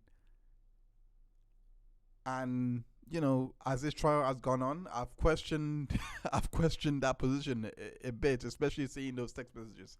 I've questioned that position, that the people, like, it's for example, Jen McCabe, for example. I've questioned that position. Could she have been in it? Does she have something to hide in this? But for it to extend to people like Katie McLaughlin and the firefighters like Noto, etc., I just don't. I find that hard to believe. But I can believe it'll be a small group of people. I can believe that. And they could. The one theory that I think I read was the fact that they came up with the idea that she said, "I hit him, and they twisted Karen Reed's words to say, "I hit him," instead of "could I have hit him," and all those things where she was supposedly I've said that. I've heard that, and things like that. It's possible. It's possible because they all heard say something like that. So over a process of time, they would change that to try and pin it on the girl as it came out in Proctor's text messages, and that's coming up. So could it be like, I don't know. I don't think it has to be a grand conspiracy. I don't think it has to be a grand conspiracy to believe that Karen Reed is innocent. I don't think so. I think objectively she is, because of what's coming in, or what I saw from the last trial. I have always found it hard to keep in real belief, or keep up with the idea of it being a grand conspiracy. But yeah, if you're watching this and you're enjoying, make sure you hit the like button if you haven't already. If you're watching back on replay, do so as well. Let me know how you're feeling in the chat. How do you think the trial is going so far for the prosecution? How do you think it's going for the defense? I personally think that so far the defense have been helped by these witnesses, especially Julie Nagel, Eva Moxon. They've been helped a lot, because a lot of their timeline, I want to see how they now approach the whole timeline issue, because they all testified to coming in at 12:30. That was their testimony. They all testified to coming in at that time. How are they going to reconcile that with what the Commonwealth theory saying that John was hit at 12:31? How are they going to reconcile that? I don't know. I don't know how John was hit at that time and no one saw. And they show pictures of the snowfall, the aftermath, but at the time they all said that it wasn't that big. So there's that. Yes. Okay, they're back now from the sidebar.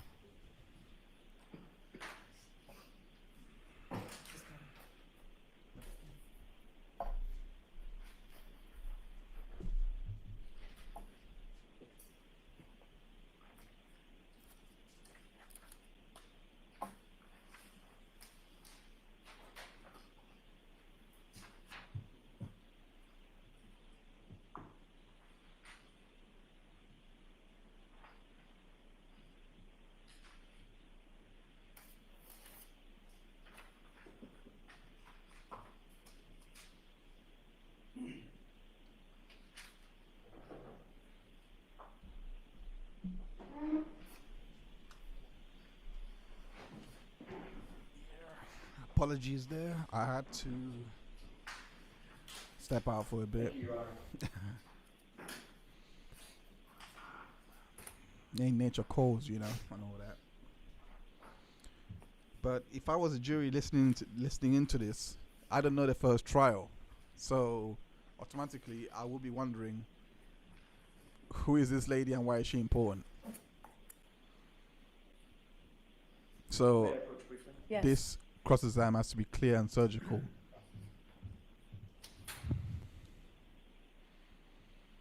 May I stay by the witness stand just so I can take the photographs back? Can you describe, first of all, take a quick glance through that series of pages and tell me if you recognize what's depicted in those pages?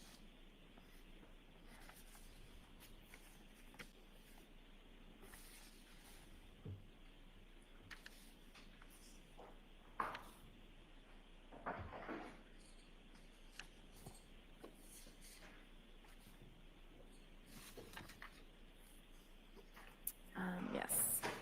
How do you recognize, generally, how do you recognize those documents? What are they? Objection. The objection is sustained. Are those photographs? Yes. Objection. Oh. The photographs. Next question. Who's depicted in the first photograph? Myself. Objection. Sustained. Do you see, does every one of those photographs include you? Objection. Sustained. Does every one of those photographs include Caitlin Albert? Objection. I'd like a curative instruction. Sustained. The reality is, Ms. McLaughlin, your relationship with Caitlin Albert goes back not just weeks or months or years, it goes back a decade or more. Matter of fact, more than a decade. I grew up we live in the same town, so we went through all the same school systems and everything. May I approach? Yes. If I can have this, please. The reality is, you did more with Caitlin Albert than simply go to the same school system. Is that right? Yes. One of these photographs has you on vacation with Objection. Caitlin Albert drinking, correct? Sustained. You've been photographed. You've been photographed with Miss Albert on many occasions at many celebrations with your girlfriends, correct? Like a sidebar, please. I'm going to allow that. Is that right? Been photographed on occasions. On occasions, yes. That wasn't my question, Your Honor. Go ahead, ask My it. question was, you've been photographed on many occasions and many celebrations with Caitlin Albert and your girlfriends, a group of girls that we just looked at. Yeah.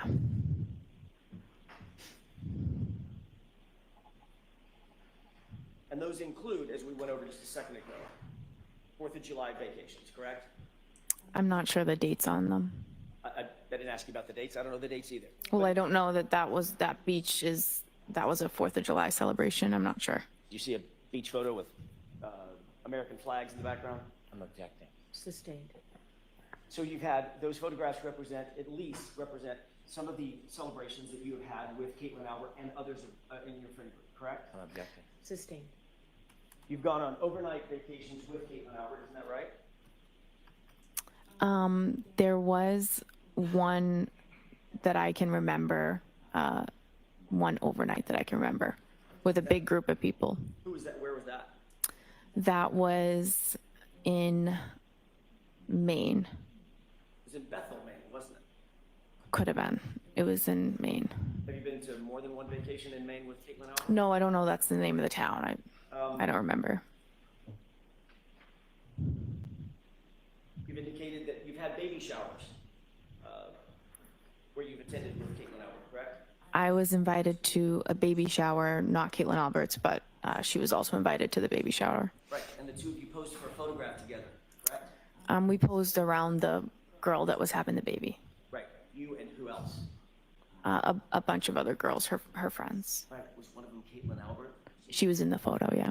Standing right next to you in the photo? She could have been. Is that in there? Next question, Mr. Jackson.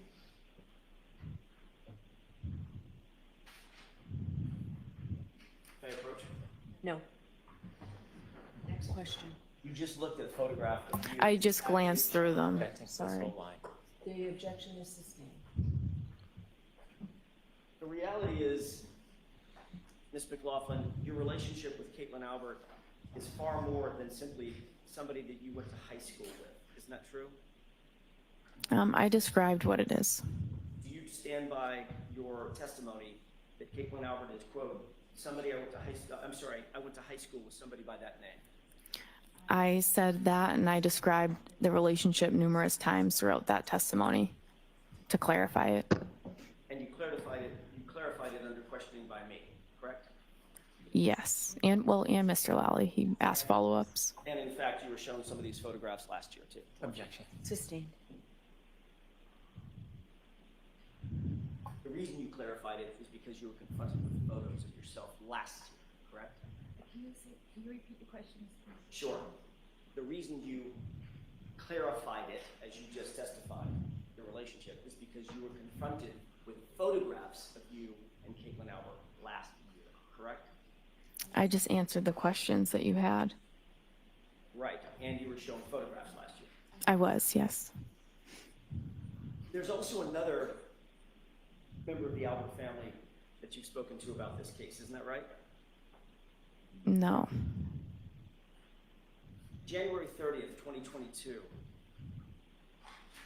you were contacted by a member of the Canton Police Department to set up an interview, weren't you? No, I was not. You remember being contacted by anybody to set up an interview with Michael Proctor?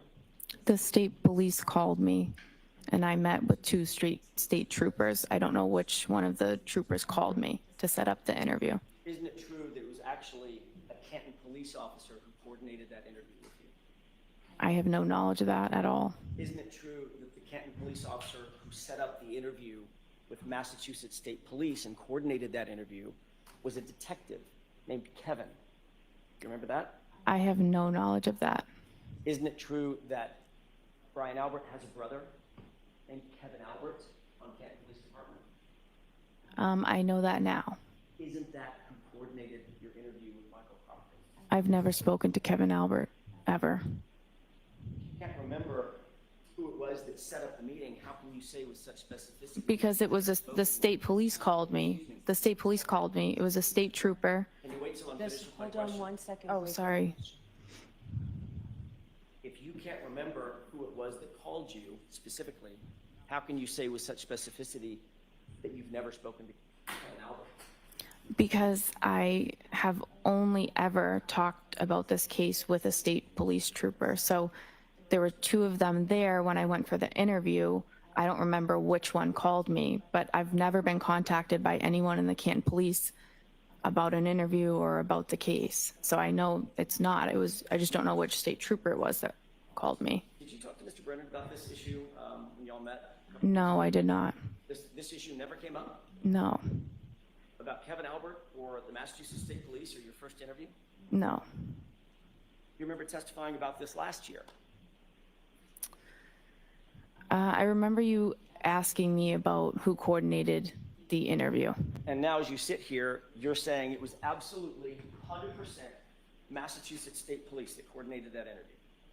I only ever spoke to the state police about that interview. I wasn't contacted by anyone else to go in for that interview. Are you saying that you now have a specific memory of how that interview was set up? And that it was Massachusetts State Police? My only memory is, Do you have a memory or do She you answer not? the question, please. I don't really get the question. Can you answer that question? I don't understand the question. Ask it again. Sure. Are you saying as you sit here now that you have a memory of how that interview was set up? And it was by a Massachusetts State Police officer? I always had a memory that it was a state police officer. Okay. I don't know which one. That's why I said I don't know. Isn't it true that last year you were asked that very similar question?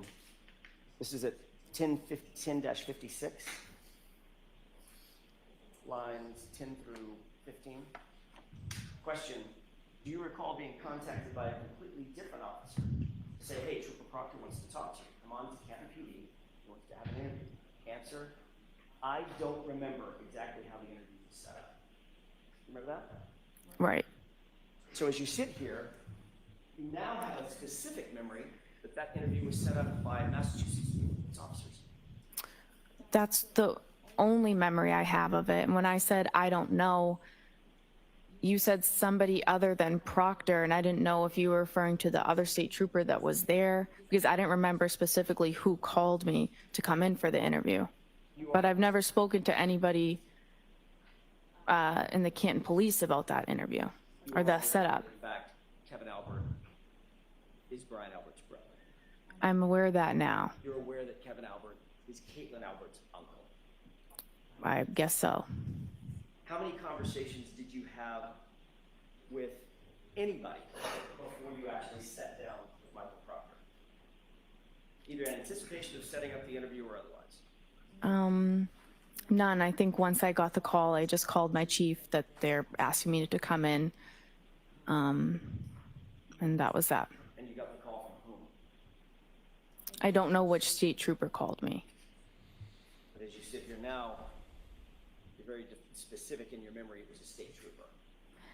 I only ever met with state troopers, and no one from the Canton Police ever contacted me about an interview, setting up an interview. During your interview with Michael Proctor, did you disclose to Trooper Proctor that you had a pre-existing relationship with any member of the Albert family? No. Did Michael Proctor disclose to you during that interview that he had any kind of relationship with the Albert family? Objection. Sustained. I want to talk to you for a second about your role when you did, in fact, arrive at 34th Fairview, Ms. McLaughlin. How long had you been a firefighter paramedic at that time, January 29th of 2022? Probably about 5 years. You said that you had responded to hundreds, you believe it's possibly hundreds of calls, is that right? Possibly. How many were homicides or potential homicides? None that I know of. So this would be the first one on January 29th, 2022, is that right? Yes. And obviously, if you had never responded to a homicide before, you certainly had never responded to a homicide of a police officer before, correct? Correct. I think you indicated as much on direct examination that you are not and are not now a trained detective, is that right? Right. You never conducted any sort of a formal investigation, formal criminal investigation, had you? No. You hadn't been trained, you had no advanced training on how to preserve or interpret statements or memorialized statements for evidentiary purposes? No. Or for the use in trial, things of that nature? Nope. In fact, your role that morning was just to provide medical assistance and pretty much nothing else, is that right? Yes. And you'll agree that it was a somewhat chaotic scene, right? Yes. Lots of first responders on scene, right? Yes. Everybody working furiously, or at least people working furiously to provide life-saving measures to John O'Keefe, is that right? Yes. People were talking over each other. There was a cacophony of engine sounds and noises coming from people talking and trying to speak over the wind and the howling, the driving snow and wind that was coming down, snow that was coming down, is that right? Yes. You hear people in the background, in the foreground, people talking over each other. Yes. Emotions, your emotions, everybody else's emotions were on high alert, is that right? Yes. So you were trying to do your job under pretty intense pressure and in a very limited context, correct? Yes. You didn't have a tape recorder with you when you were asking my client any questions, did you? No, of course not. There's no audio recording of that conversation you claim took place between you and Ms. Reed, is that right? Not that I know of. And you've already indicated that you didn't even follow up with a single question when she responded in the way that you've indicated she responded, correct? Yes. The words you claim you heard were, "I hit him," is that right? Correct. It's your experience that people under pressure, people under stress, because you go to high-stress situations all the time as a firefighter paramedic, correct? Correct. People in those kind of situations speak in broken sentences or rhetorical questions, correct? Not uncommon. People react differently at, different scenes. But you Yeah. certainly wouldn't say that that's uncommon. Oh my God, what happened? What happened? Things of that nature. No. Did you hear my client ask the question of confusion, or a series of questions of confusion? Could I have hit him? Did I hit him? I did not hear that. You never heard her say anything close to, did I hit him or could I have hit him? I did not. Ms. McLaughlin, where are your notes regarding this statement? I don't have any. Where'd they go? It's not in the role that I was in, I'm not in a position to write a report on this type of call. It would be the lead paramedic or the officer on scene. So you didn't write anything down, you didn't have any opportunity to write anything down? I didn't. You're just going by your memory? Yes. I'd like to play Exhibit 4, starting at runtime 8:50. Okay.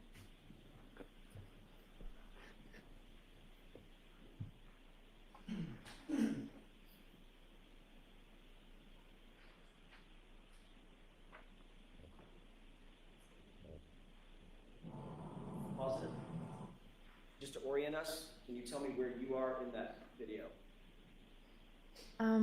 I might be in the middle there, although I didn't get a good look. With the yellow and the red? Yes. Okay. I'd like you to pay special attention, Mr. McLaughlin, to your right and your left hands as this video plays. Could we go ahead and play it?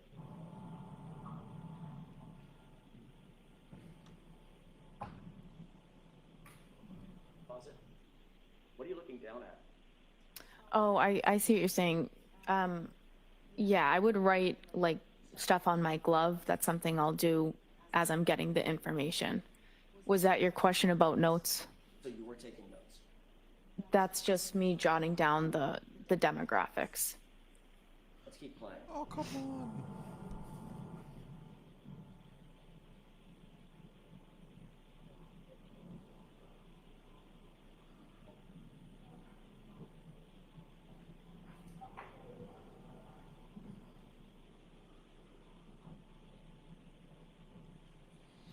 It's a bit inconsistent. You said you didn't have any notes.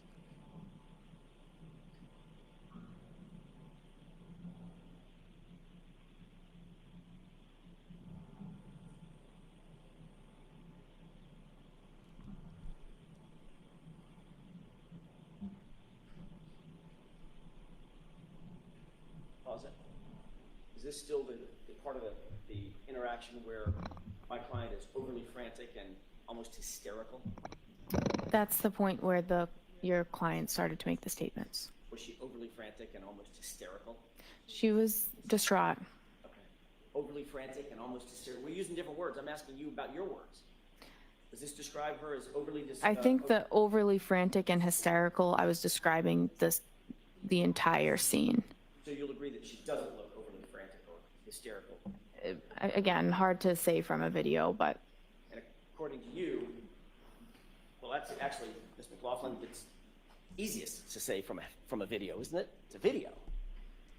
Yeah, I mean, she's she's not totally in view, and I mean, she wasn't standing there calmly, I guess. Right, she looks hysterical to you. She was upset. She was very upset. Hysterical? I might say hysterical. She was extremely upset. Okay, and this is the point which Ms. McCabe is saying, calm down, you're being hysterical. Yeah. Okay, let's go ahead and play it.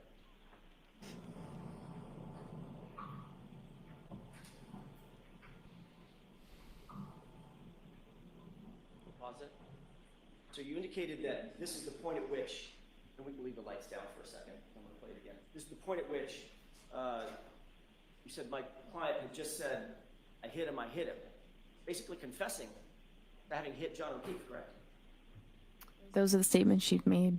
Okay. And Officer Seraph is standing right there, right? Mm-hmm. Yes. You see any reaction from him right there? I know he turned and told somebody to go get the sergeant. I don't know if that already played. I'm sorry? Do you see any reaction from him? He responded, "You what?" And she repeated it again, and then he told someone to get the sergeant. I know that's what your statement is. I know that's your testimony. I'm asking about the video. Do you see him reacting right here? You'd have to play it again. I wasn't looking at that part. Do you see him handcuff my client? Oh, no. You see him call anybody over to handcuff my client? He turned to signal to get Goody down here is what. So they handcuffed her? No. Right. They didn't handcuff her? No. Even though she just confessed in front of a police officer, according to you. That's what she said. I hit him. It's my fault. I did it. That's a confession, correct? She said, I hit him, I hit him, I hit him, I hit him. And Not bad. Officer Seraph just stands there, and my client walks away, correct? You'd have to talk to Officer Seraph about that. Oh, we have. You should. Mr. McLaughlin, Objection.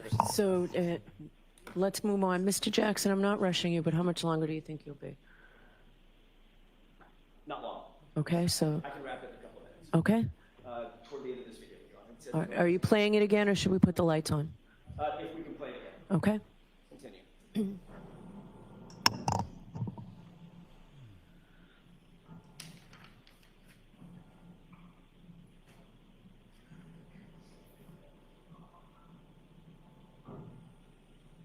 Pause it. You appear to be writing something down, Yeah, I could be. and according to you, you're writing on your glove. Yes. Okay. What kind of glove? Just a regular latex glove that we use on the ambulance. You didn't have a notepad?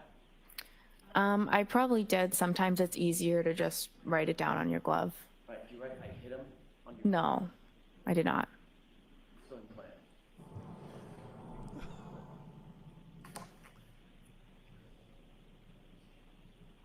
You're so adamant that you said that she said I hit him.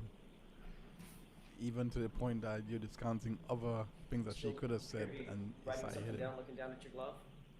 I might be looking at it.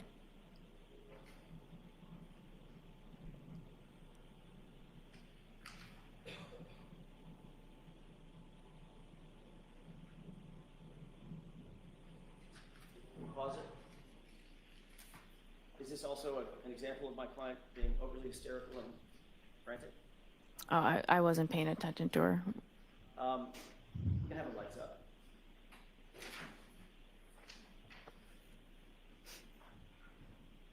Whatever it was that you were talking to Miss Reed about, it was important enough that you had a pin out. You were writing things down, correct? Well, I was still finishing writing down some of the other. It was important enough. Yeah. To write things down, yes or no? Yes, I wrote down things that were, some of the things that were said. Some of the things that were important, correct? Yes. For instance, you'd write down John O'Keefe, that's his name, right? Right, You might write down a circle with a slash through it, allergies, no allergies, right? right, You might write down 46, his age. right. You might write down how he was injured, hit by a car, correct? I did not know that that was, well, I didn't know what those statements meant. You might write down 3 little syllables that was just told to you. I hit him, especially if it had been repeated 4 times as you climbed, correct? Yeah, I had that in my head and I was gonna go tell them that. And you had a pen right in your right hand, writing things, correct? Yeah. You never wrote that down, did you? I wasn't gonna write that statement down on the glove. I remembered that and I went back to the ambulance and told them.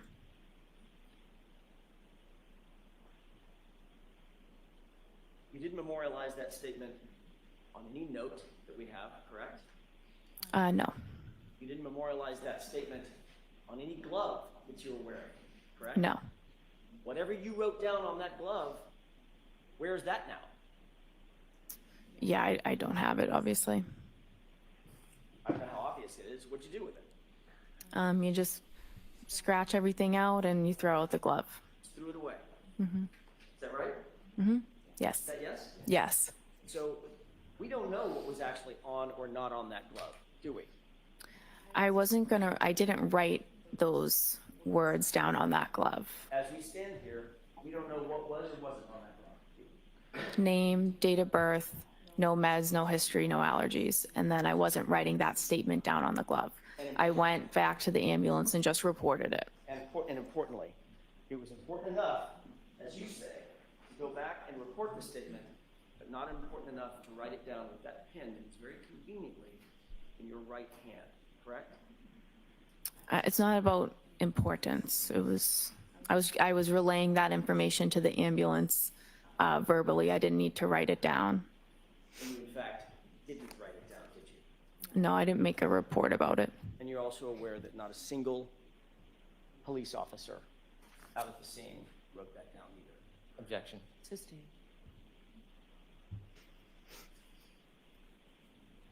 That's all I have. Mr. Brennan, can you do a redirect in 5 minutes? I can. Okay.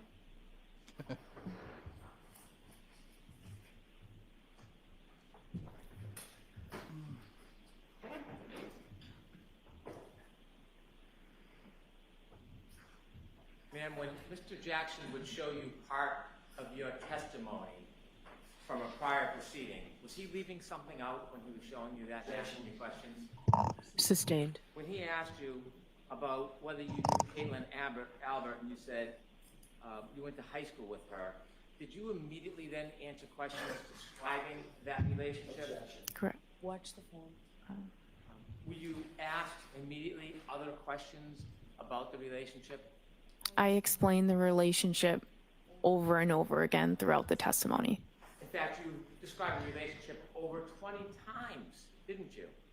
I'm sure it was that many.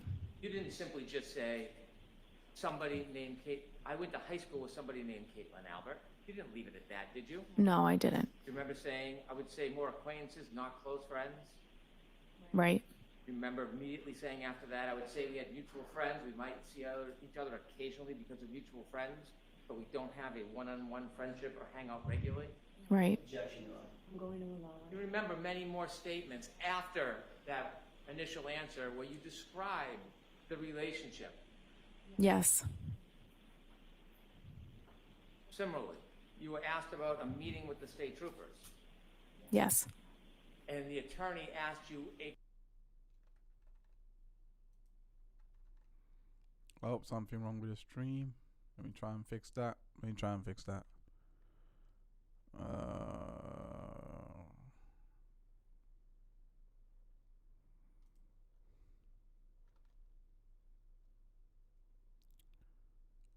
Where is it? Okay. No, that's not it.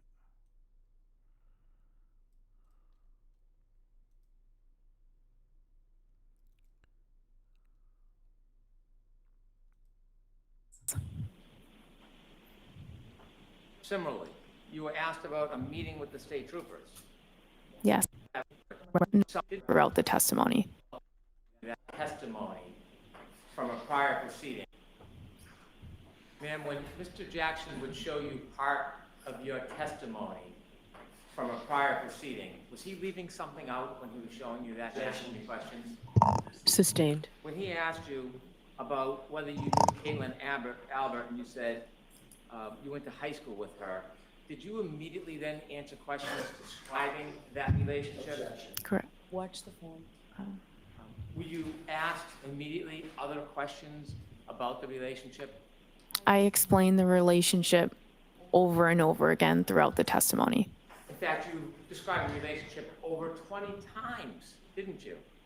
I'm sure it was that many. You didn't simply just say, somebody named Kate, I went to high school with somebody named Caitlin Albert. You didn't leave it at that, did you? No, I didn't. You remember saying, I would say more acquaintances, not close friends? Right. You remember immediately saying after that, I would say we had mutual friends. We might see each other occasionally because of mutual friends, but we don't have a one-on-one friendship or hang out regularly? Right. I'm going to allow You remember many more statements after that initial answer where you described the relationship. Yes. Similarly, you were asked about a meeting with the state troopers, Yes. and the attorney asked you a question about your memory or suggesting that Mr. Albert set up the meeting. Do you remember those questions? Yes. You were asked questions just like that before at the last hearing, weren't you? Yes. Remember being asked about who set up the meeting and you saying that you didn't recall? Yes. And then you remember being asked about whether a completely different officer set up the meeting, and you said, I don't remember exactly how it was set up? Yes. Followed by, so that was my next question. You may have told me this. Do you have any recollection who set that interview up, and you said you didn't? Right. And you were specifically asked, does the name Kevin Albert sound familiar? Objection. Do you remember saying no? The objection sustained. Do you remember when you were asked at the last hearing, does the name Kevin Albert sound familiar? Do you remember what you told Attorney Jackson? I told him no. And then you were then asked, do you know Kevin Albert? Do you remember your response? I said no.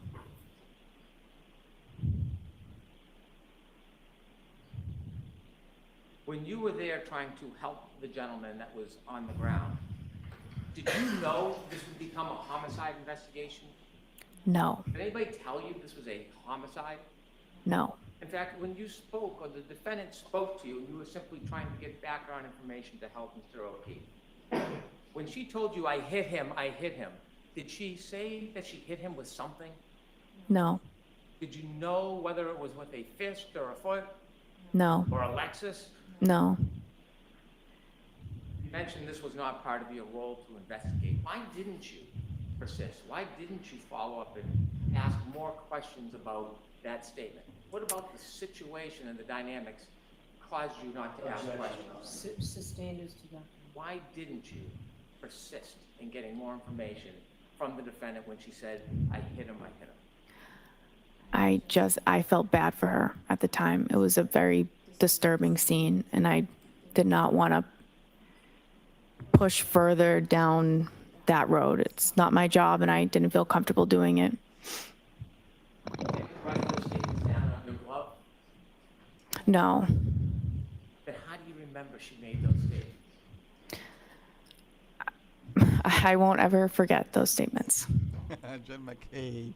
I have no further questions. Anything, Mr. Jackson? Very briefly, that was a disturbing scene, you said, correct? Yes. An emotional scene. Yes. Right? Yes. A scene that was upsetting. Yes. A lot of people, Yes. For a lot of reasons, right? Yes. And that's when things start getting missed, when emotion starts playing a role, correct?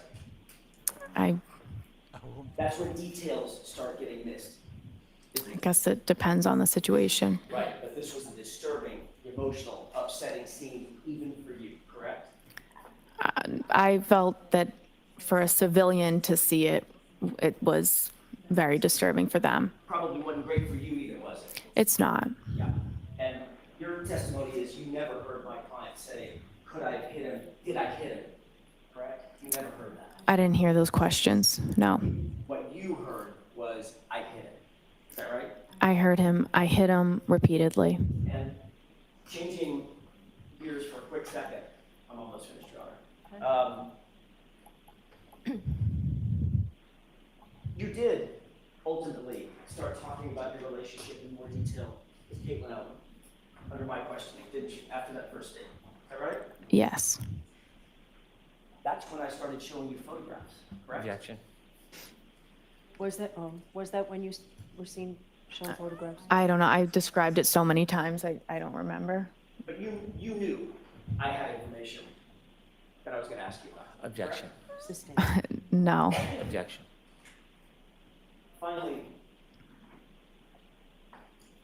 with regard to Kevin Albert, did Trooper Proctor tell you during that interview that he had texted with with Officer Kevin Albert about setting up your interview? Did he tell you that? I have no knowledge of that. Did Trooper Proctor tell you that the reason we're here, the reason we set this up is because Kevin Albert texted me that he had already coordinated with you? Never. No. Thank you. That's all I have. All right, Ms. McLaughlin, you are all set. Jurors, I appreciate you going a little later into lunch to just finish a witness. So why? Okay, so course a lunch break. Right. A lot of questions.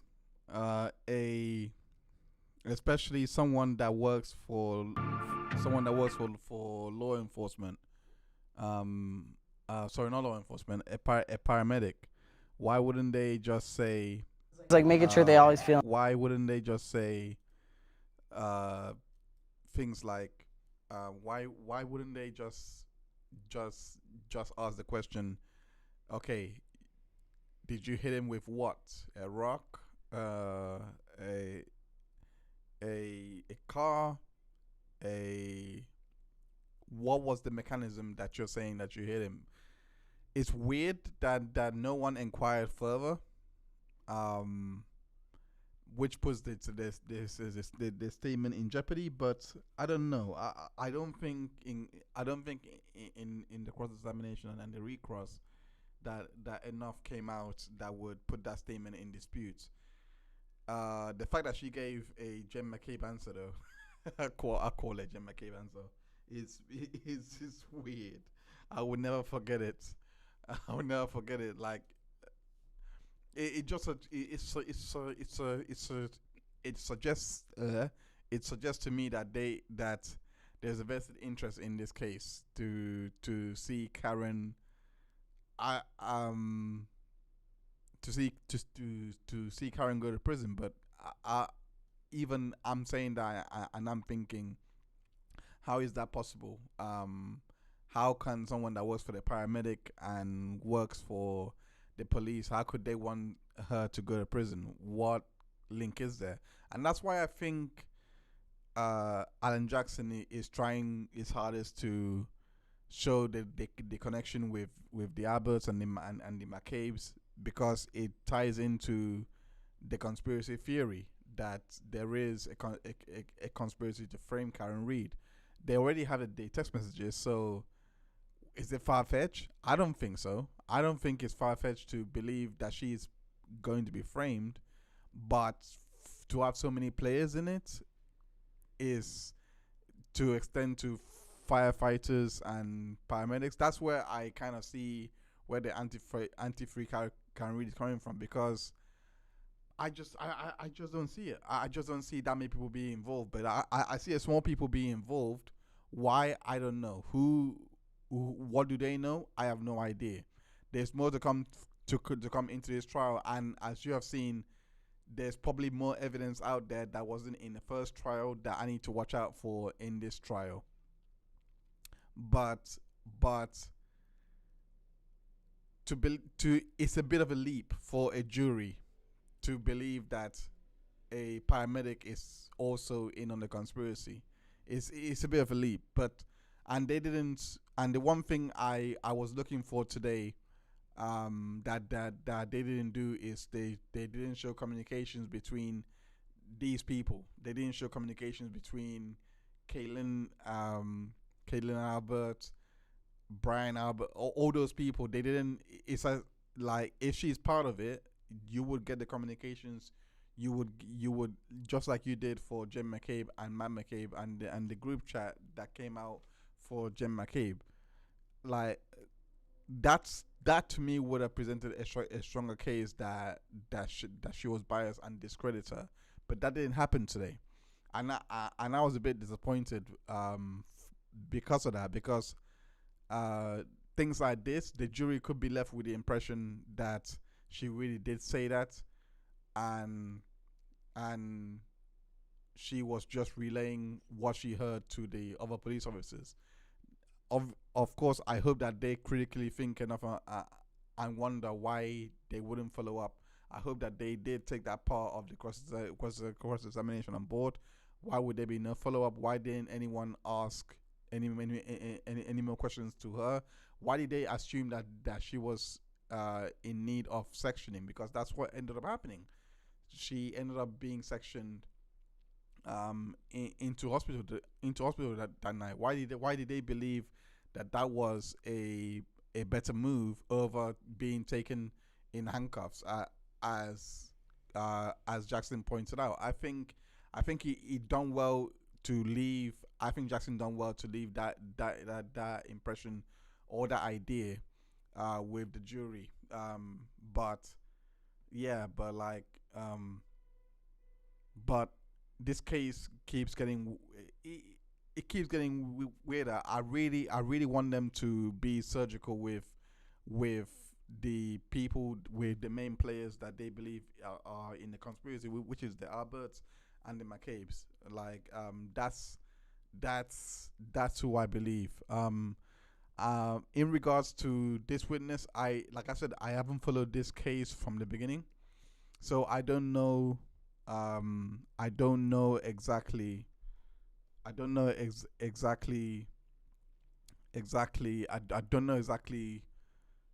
her deal or why she's important. And the witness I'm making reference to is Katie McLaughlin.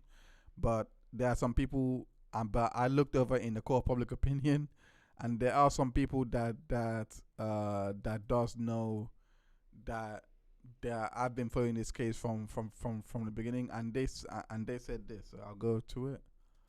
They said Kay McLaughlin is caught on a lie. She claims that online harassment took place before the first trial.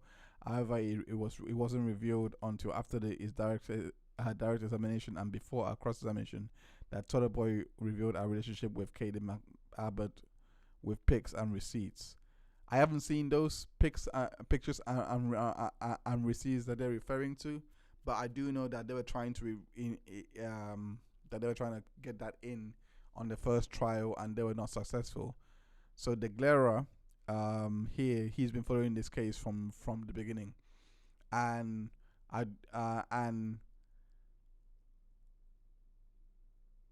if that change of story, obviously her knowing Caden Albert, again, I need to see communications. I stand by that with Caden Albert, but that didn't happen today. The witness is done. That didn't happen today. So I just don't want this idea because a conspiracy defense is already hard enough to try, but it can be tried. It's already hard enough to pull off. Sorry, and of course the defense don't have a burden of proof to prove their theory. It's the prosecution. So, like I said, like it doesn't have to be a frame job. As there, it doesn't have to be, but it could just be. It doesn't have to be to the T. A frame job. To it doesn't have to be to a T that it was this frame job. Or this conspiracy and everyone is in it. Like some people might say that they're going too far with this defense. I personally think they just need to keep discredit the witnesses, but at least leave the impression, just like Jackson did today, at least leave the impression that there were so many things that they could have done on the scene that they didn't do. That does seem a bit odd. But does that mean that they are in on it? No, because I think he did a good job of surmising who may be in on it with the text messages that was released through Jen McCabe. So I'm gonna take my break. I'm gonna take my break now. And we're going to be back for the second half of the trial. So stick with us. Stick with us. If you've been watching and following us to now, stick with us and as we go on our own break. So yeah, I'll see you after the break. Let me just switch over. All right, take care of yourselves.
open his mouth.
Cincinnati's Little Israel district. Thank God! The thought of cooking my first Passover Seder was giving me all kinds of schmilkas. By the way, I'm digging slow jams. Getting chick wood just listening to them. Baby, this is serious business. Look, we're sorry for causing you inconvenience and whatnot, but my grateful wife and I are happy to do or be whatever you say. Right, baby? I have told you. I want my name to be Goldie Crystal. I want to live somewhere with skyscrapers and cosmopolitans and gay men who are your best friends. What is so hard about that? Welcome to New York. This place is a gun. Goldie Crystal wouldn't live here. She doesn't. Her new name's a Urban Woman Rumblebutt. It's not that bad.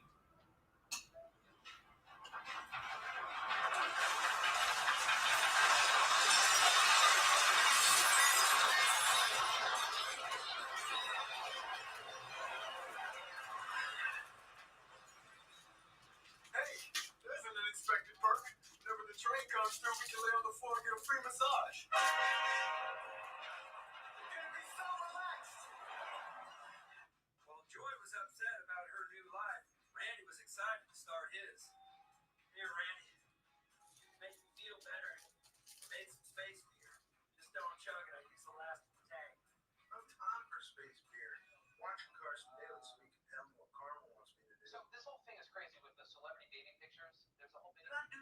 a celebrity? Or babies? Or a picture? I've done stuff to pictures, Earl. Bad stuff. Okay, this is nuts.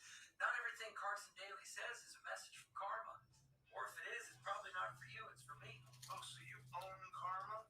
Look, Carson Daly's on national television. He's talking to hundreds of people, Earl, and one of them's me, except when I'm being interrupted. Personal comedian's working today as well. Andrew Dice Clay. Dice Clay! That's the list item! I told you Karma was talking to me!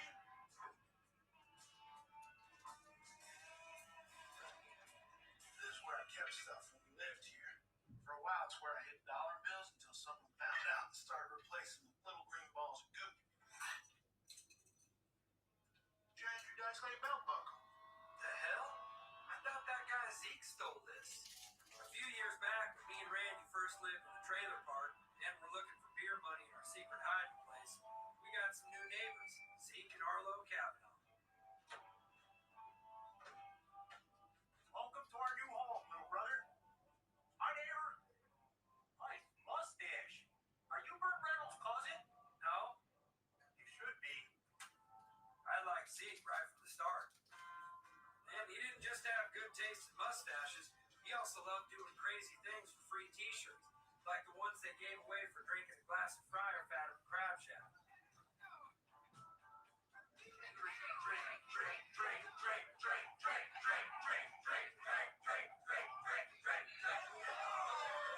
Onion ring. And pretty soon, me and Zeke were best friends. I just heard they're giving away I Took a Punch from Yukon Jack t-shirts down at the gas station. I'm in. Me too.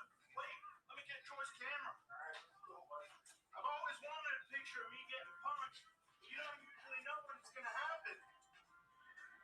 I didn't realize it at the time, but Randy was getting jealous. So we came up with the plan to break up the friendship. A plan that was brilliant, complicated, and elaborate, at least for Randy. He knew Zeke chewed tobacco, but he just didn't quite know how to do it himself. And by the next morning, the trap was set. What the hell? Randy, wake up! Oh my God, what'd they steal? Someone broke in and stole my Andrew Dice Clay belt buckle. No. Look, somebody spit tobacco everywhere and threw it up down the front of my shirt. You know who's going to be really upset about that belt buckle being gone? Zeke. He would chew tobacco and stare at that belt buckle for hours.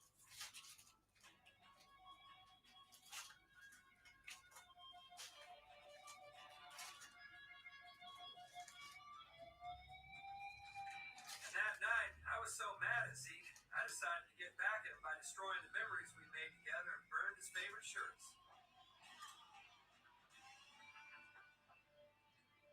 Well, now I have to add Zeke Kavanaugh to my list. The worst part is I have no idea how to spell his name. But it was my fault.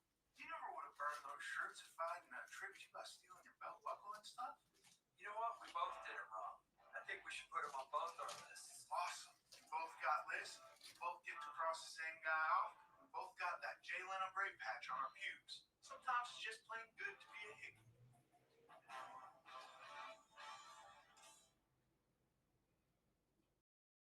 Me and Randy were making up the same guy on our list. Since this was Randy's first time, I let him take the lead.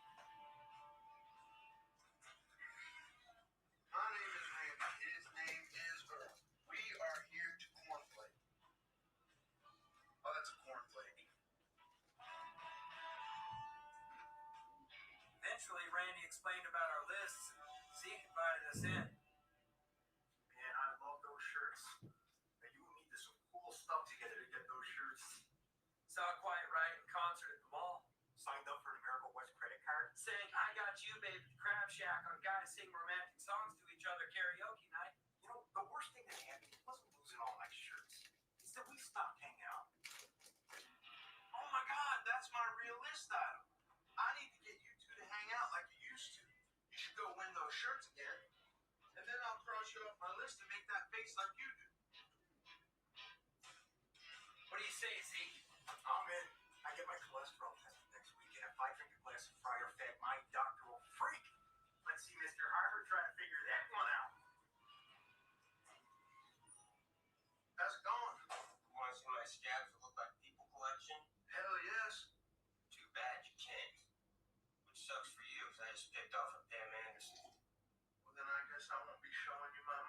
looks like Susan's surrounded.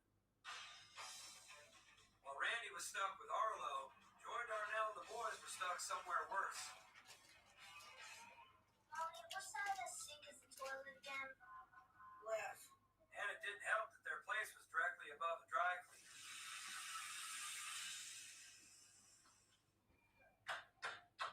Take the break already, Lee Yang. We're dying up here. Look, baby, I know it's hot, but on the bright side, my tank top is virtually wrinkle-free. Your pores look fantastic. That's it. I can't take it anymore. What's out, New York? What are you doing? I am Hunt. My real name is Joy Turner. Baby, no. My husband is Darnell Turner, a.k.a. Harry Monroe. We're either protection. Damn it, you blew your cover. I'll have to relocate you again. Good. How'd y'all get here so fast? We keep a close eye on things the first week. How close? Close enough to know you're wearing the same thong as yesterday, just turned inside out. So me and Zeke set out to restart our friendship. And replacing his trophy t-shirts turned out to be just the way to do it. Shrimp!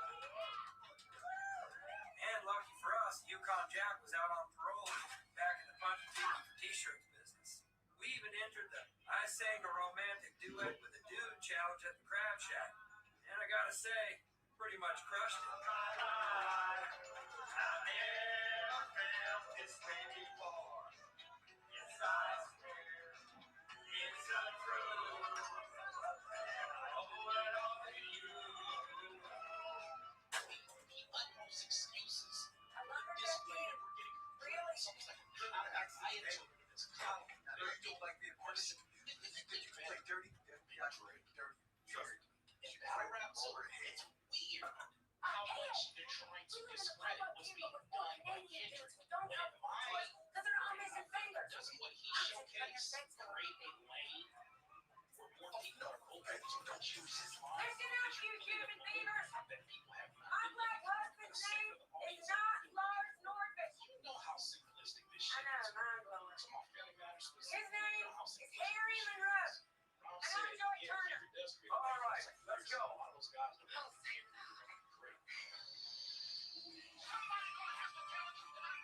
Clarky, Which side are you getting today? I finally can't be last. Some of those same Take a little while. jealous that some kid with their But a lot of that's from the stair factory that collapsed, so the last part will be easy. Well, have fun. That's when Randy realized me and Zeke were friends again. He finally crossed Zeke off his arm. Well, almost crossed him off. What'd you do that for? It's easy Zeke and girl burned his shirts again, and I can get my brother back. I'm sure that sounded like a good plan. I've had lots of those. When I tried to breed wiener dogs with cats to make wiener cats. Well, you don't get lost in cats. You get one dead cat and a dog with lots of scratches. Anyway, what I'm trying to say is, your plan is worse than that one. I wouldn't even need a bad plan if it wasn't for you. You're the one who got Earl and Zeke back together again, and now I'm just alone and miserable. I get it. Karma, you got me. This always happens. It's one problem, because another problem is the real list item. I should have known. Guys are always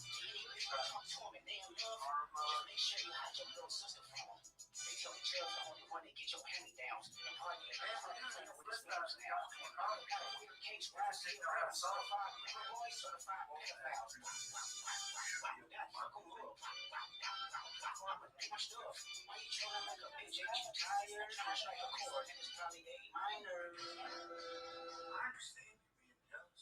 I used to get jealous too. It's hard when your brother makes a new friend and stops spending time with you. To be truthful, Zeke has never spent that much time with me, except when Mom would lock us in the closet so she'd go out to drink. I wish we were more like you and Earl. Earl loves to hang out with you. He didn't always like hanging out with me. It was only 4 years ago that we started sleeping in the same bed. You had to work up to it. I had to become the best little brother ever. I think I'm a pretty good little brother. Excuse me, but you're annoying and boring and you smell like onions. Don't get me wrong, I like onions, but a lot of people don't. But now at least I know how I can help you. so it's important to laugh at all their jokes. Hey, Randy, what happens when two snails get into a fight? They slug it out. Slug it out, that's a good one. No matter how funny they are. And it's important to take care of your big brother when he doesn't groom himself. And you need to put yourself in situations where your big brother can be the hero. Nice thumper, baby girl. The hell did you say? Uh-oh. Girl, I thought this dude was waiting on account of his girly butt. Now I'm in danger. Tough guy, huh? Now, if you mess with Randy here, I'll tell you what's gonna happen to you.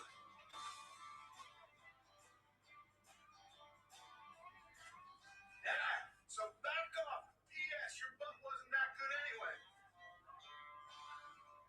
That's all you gotta do. Pick up the slack on your little brother duties. You're right. Help me practice my fake laugh. Here's what I've got right now. No.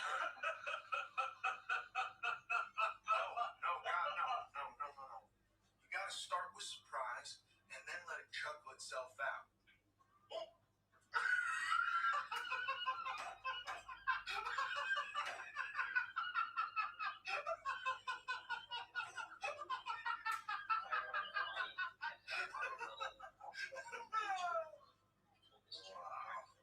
So while Randy had taught Arlo some lessons about being a brother, the FBI were about to teach Joyce some lessons about opening the house.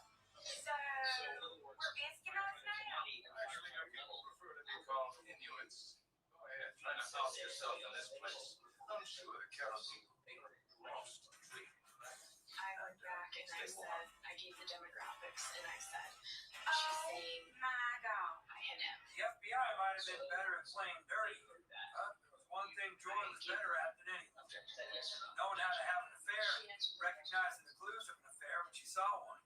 She knew if Luther Vandross was a rockin', you don't come a knockin'. And how easy it is to lose an earring when your own knee keeps banging against it. And how your necktie can get a little crooked when you use it to tie a woman to a bedpost. You and Agent Scully have been boning. Talk about the X-Files, more like triple X-Files. Kablam! Are we gonna figure out a new place for me to live, or do we need to involve supervisors and spouses? Are you thinking of something in split level or ranch style? And just like that, Joy had blackmailed the FBI into making her dreams come true. Palm trees, real grass, and you can't hear the sizzle of power lines. Goldie Crystal is finally home. Things were falling into place for Joy and her family, but things were falling apart back at the trailer park. It wasn't Randy. He knows he can't play with matches unless I'm home. What was it then? See? I did it. It was me. But you said you weren't jealous anymore. I'm not jealous. I'm just sick of having to hang around with this loser, B.O. Factory, 3-ball jackass from the state of Massachusetts. Yeah, that's not even a state. Shut up! This is your chance. Be the little brother that needs protected. What are you gonna do? Cry or run home and smell your own B.O.? Hey, come on.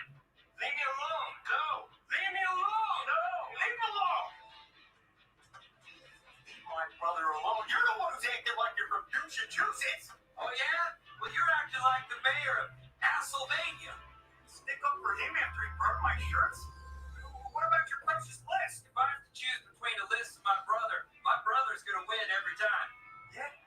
Well, if I gotta choose between a friend and my brother, then my brother's gonna win every time. Come on, Arlo! I actually didn't mind seeing Zeke pick me for Arlo, because I'm the one that pushed them together.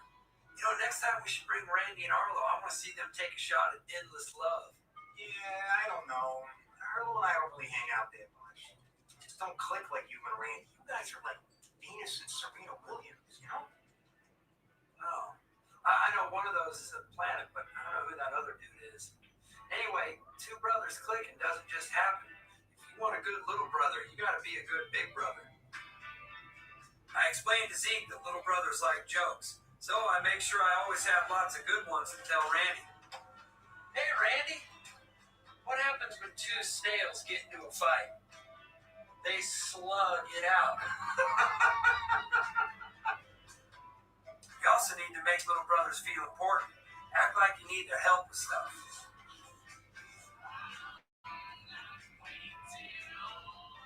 you should always protect your little brother when he gets into dangerous situations. Nice time for baby girl. What the hell did you say? Tough guy, huh? Well, if you mess with Randy here, I'm gonna tell you what's gonna happen to you. Please don't hurt us. I'm very afraid of you. I'll give you $20 to leave us alone. 30 if you act a little scared.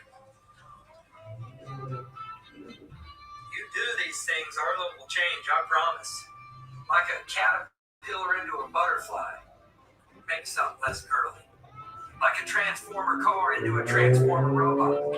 Like Transformers. So I'm gonna take your advice out of this. I'm just sick of having to hang out with this loser, B.O. Factory, 3-ball jackass from the state of Massachusetts. Dude, that's not even a state. Now's your chance. Go protect your little brother. Leave me alone. No, leave me alone. Huh? So Zeke got all protector-ish. I got all protector-ish. It was a good show. Come on, Arlo. And it all worked out. And Earl and Zeke never had a clue we'd set him up. Sorry for making you lose your friend again. That's okay. Maybe Zeke and Arlo were the ones meant to be friends. Maybe you're right. Hey, Flotto's back.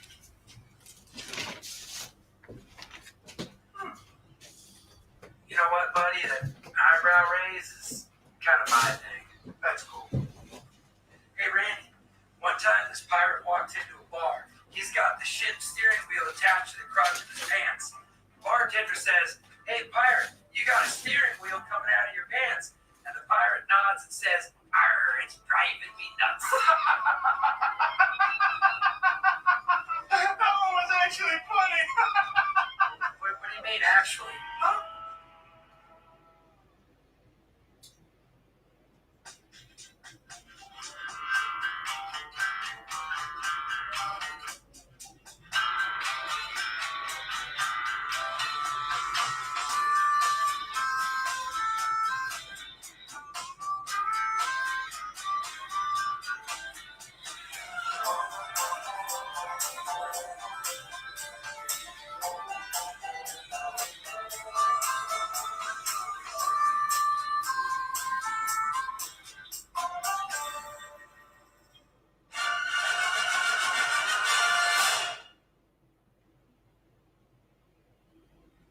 With Joy and Darnell, the witness protection program, me and Randy were back in the trailer and enjoying the luxury of getting our own beds. Damn it, Randy. Every night you're climbing into bed with me. You got your own room now. There's a scary scratchy noise out there. Like a bush rubbing against the door scratching? Or like the shower cap killer scratching? No one's ever heard the shower cap killer and survived. Except for that one woman. And he cut out her tongue until she learns to use a fake one. It's all just...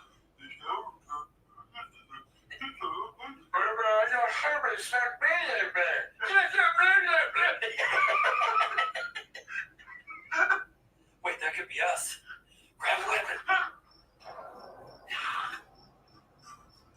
I can't see anything. That makes sense. Some say the shower cap killer is a kid.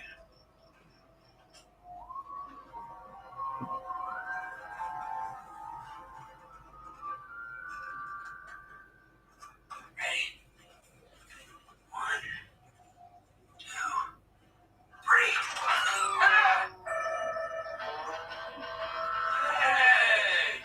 Ever since Joy lost Mr. Turtle off her car roof, he'd been on a long journey home.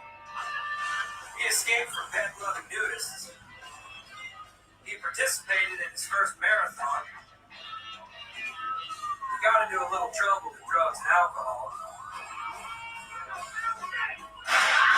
He saw some things he shouldn't have seen. He even took a lover for a few days.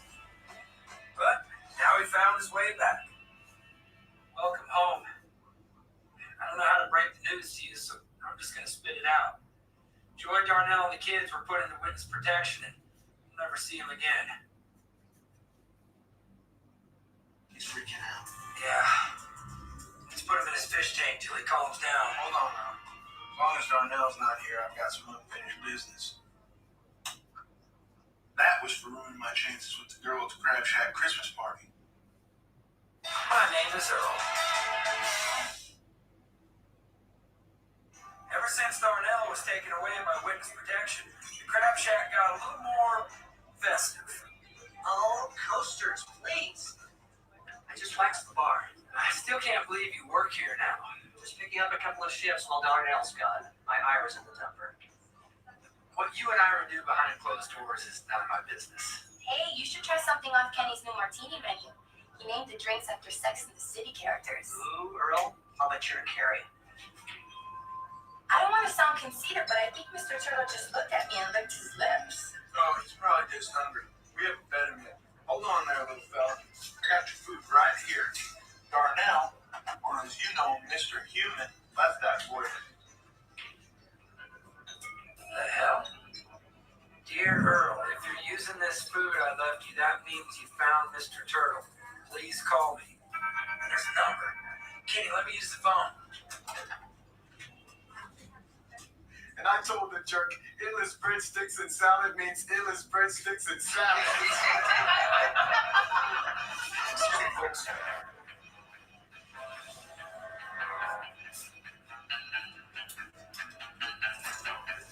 Hello? Darnell? So I'm going for a weekend, there's no hate crab, man? Well, I guess life goes on. Hey, crab, man. Hey, Earl. So did you find Mr. Turtle? Or did Randy just get into the turtle food? I told Darnell about finding Mr. Turtle. So he gave me his new address for me to ship the little guy to him. Then he asked me to destroy the paper and I wrote it down for all of our safety. And don't worry, I won't give anyone else's phone number. This phone is dead now anyway. Goodbye, Earl. And thanks. You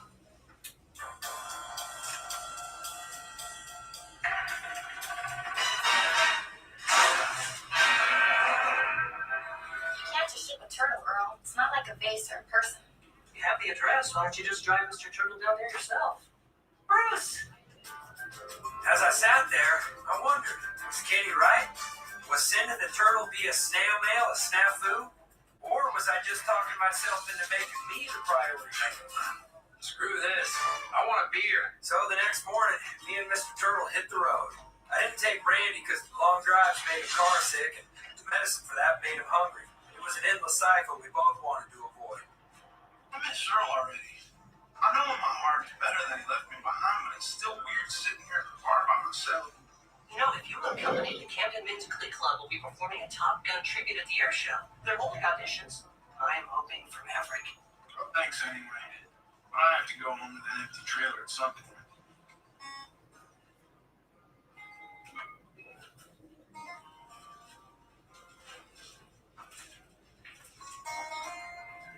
I know what it's like to miss somebody, especially when the two of you have been living together. But it gets easier, I promise you. I'm Jeff. Randy. Maybe I can take you to a movie later. Help get your mind off things. Sure. And I'll try not to fill up on junk food here so I can eat a good dinner at the theater.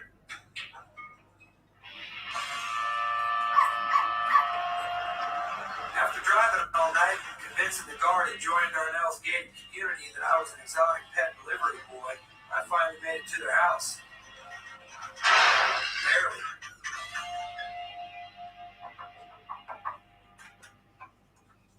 Oh, what the hell? Wow, Joy. You look like the weather lady from Channel 4. My name is Goldie now. Get inside. I'm sorry, I don't want to ruin your witness protection identity, but Yeah, our lives are in constant danger, blah, blah, blah. I have got bigger fish to fry. Joy wasn't as concerned about my presence threatening her life as she was worried about it threatening her social life. She was having trouble being accepted by the local women. This is my signature Swiss comedy cheese ball. And for dessert, I've got a Ritz mock apple pie. You'll swear it's got real apples in it. But it's just white crackers. No offense, Goldie, but we're really not used to eating like this. What do you mean? It's a little high fat. Oh, come on, ladies, leave a little. It's a party. Yeah, and a trailer park.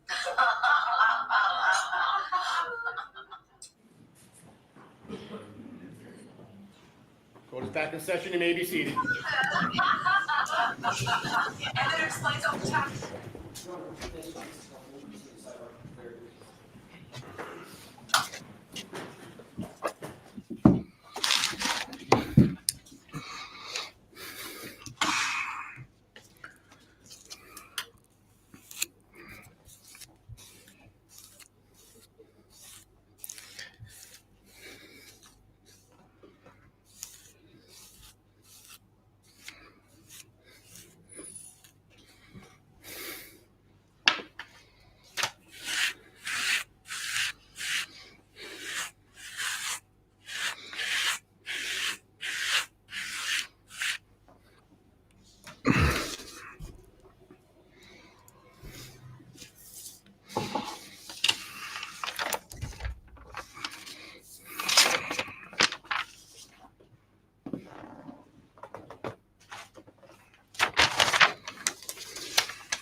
Yeah, so yeah, the court. I hope everyone has enjoyed their break back. The court is still on the sidebar. I wonder who's coming next. They still have a lot of witnesses to call.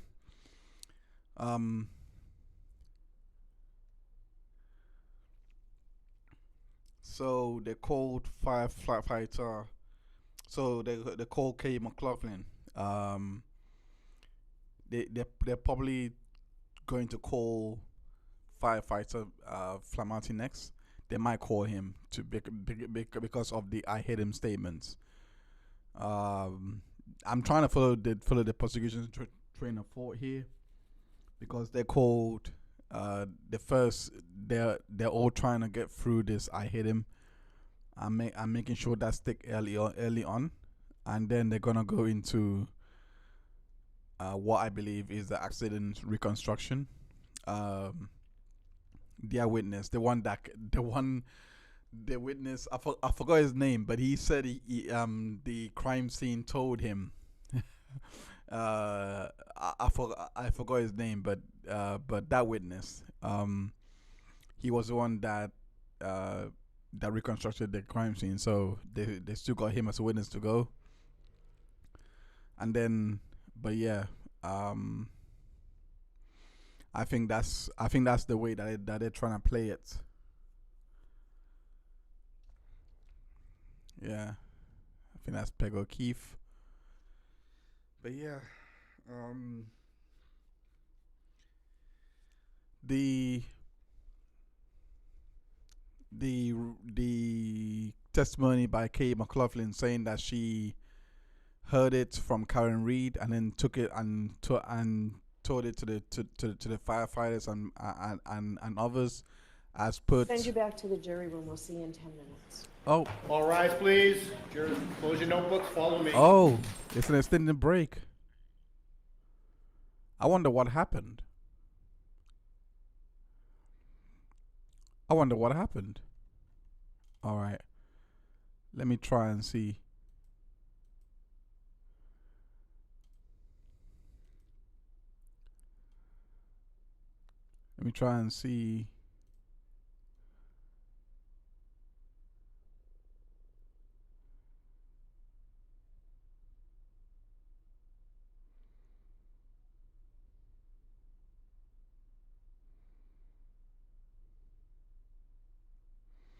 Let me read from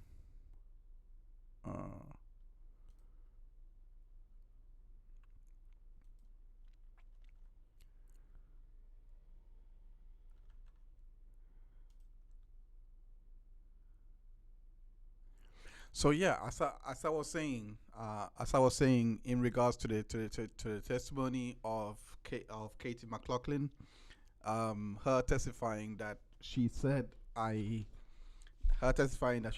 hit him, that Karen Reed told her that she was saying on the scene, I hit him, and went and told the other police officers and firefighters. It has now put their testimony in jeopardy, because they themselves testified that they heard it themselves. So now, especially like firefighter, Nagel, he testified to that on the Thursday, which I will admit I'll have to go back and watch day 1 and 2 to have a full refresher. But he testified to that, saying I hit him. Now that testimony is now in jeopardy, because Kay McLaughlin said that she told you. So if the jurors were paying attention, that is in direct contradiction to what was said. That is in direct contradiction. Let me just look through. And especially in this testimony with Katie McLaughlin, she said that she can't forget it because it was such a memorable event that she can't forget it. I'm paraphrasing. but such testimony is just it's just weird that this event everyone has it imprinted because they just can't simply forget it, and yeah, like, but what came out also in her testimony is the fact that she said that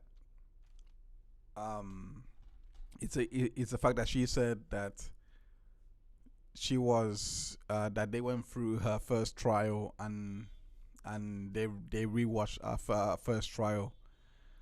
I don't know how the jury is gonna take that in regards to her credibility, because to me, I don't know. It doesn't make you that credible to listen back to your first trial and to now say that you can't forget something.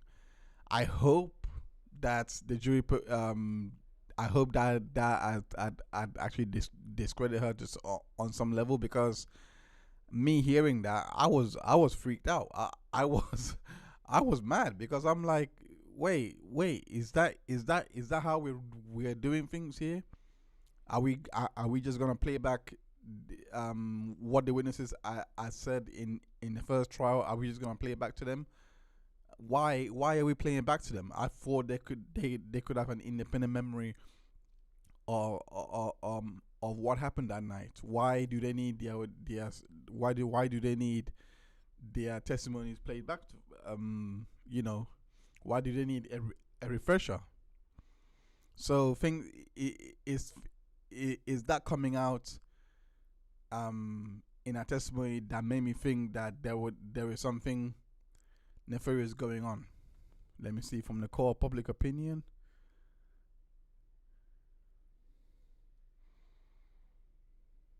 Let me see what they have to say. Hold on.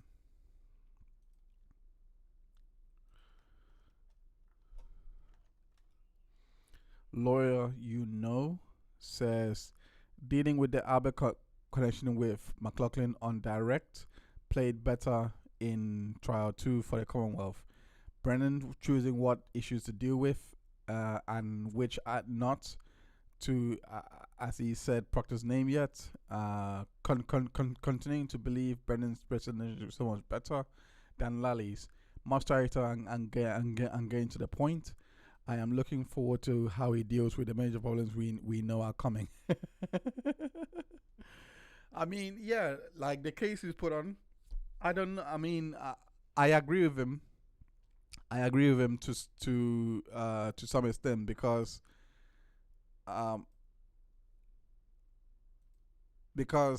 the order of the witnesses so far has been a lot better, and I agree with the fact that he gets to the point a lot easier.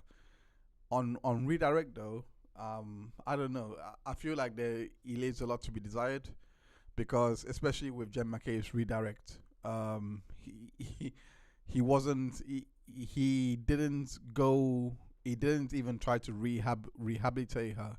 He just how do I say it? He just seemed like to have brushed it to the side, and did not try to even rehabilitate Jen McCabe. There was a lot of damage done in that cross exam of Jen McCabe that he didn't even try to get into. Yeah, like he didn't even try to get into her calling her sister. At 507, he didn't even he did get into Sergeant Lank and the connection there, but he just focused on the text messages that were sent to the family, to others that was trying to get help in the family. That's it. But there was a lot more to rehabilitate that he didn't do. So I mean, I do think that Brennan on this occasion he's a lot better than Lally. I agree with him. He's a lot better than Lally. But yeah, let me just look at some more tweets.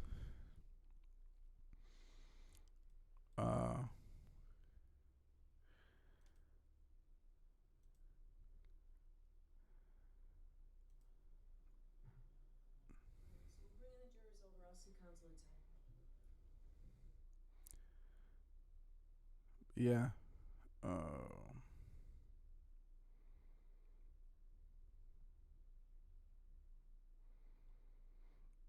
But yeah, but in regards to the testimonies of from Nagel and from the testimonies from Nagel and from who else? From Nagel, you have Nagel. You had let me look at my notes. We had Ryan Nagel on, Eva Moxon, Sarah Levinson. Those three testimonies were mainly around what they saw and what they saw when they went to Fairview. And apart from Sarah Levinson, who I believe gave us a timestamp of her leaving at 1:30.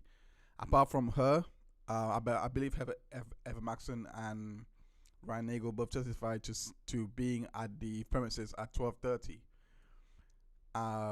They made the defense look good, in my opinion. I still can't get it. I still can't get over that, because now the Commonwealth has to, their theory of the accident happening at 12:30, at 12:31, 12:32, around that time, in that 5-minute window of 12:30 to 12:35, they have to now try and make it work that these witnesses did not see this accident, that they didn't see the reversing at 20. What's gonna come in is that they're gonna say, and this is spoilers for those that haven't watched the trial.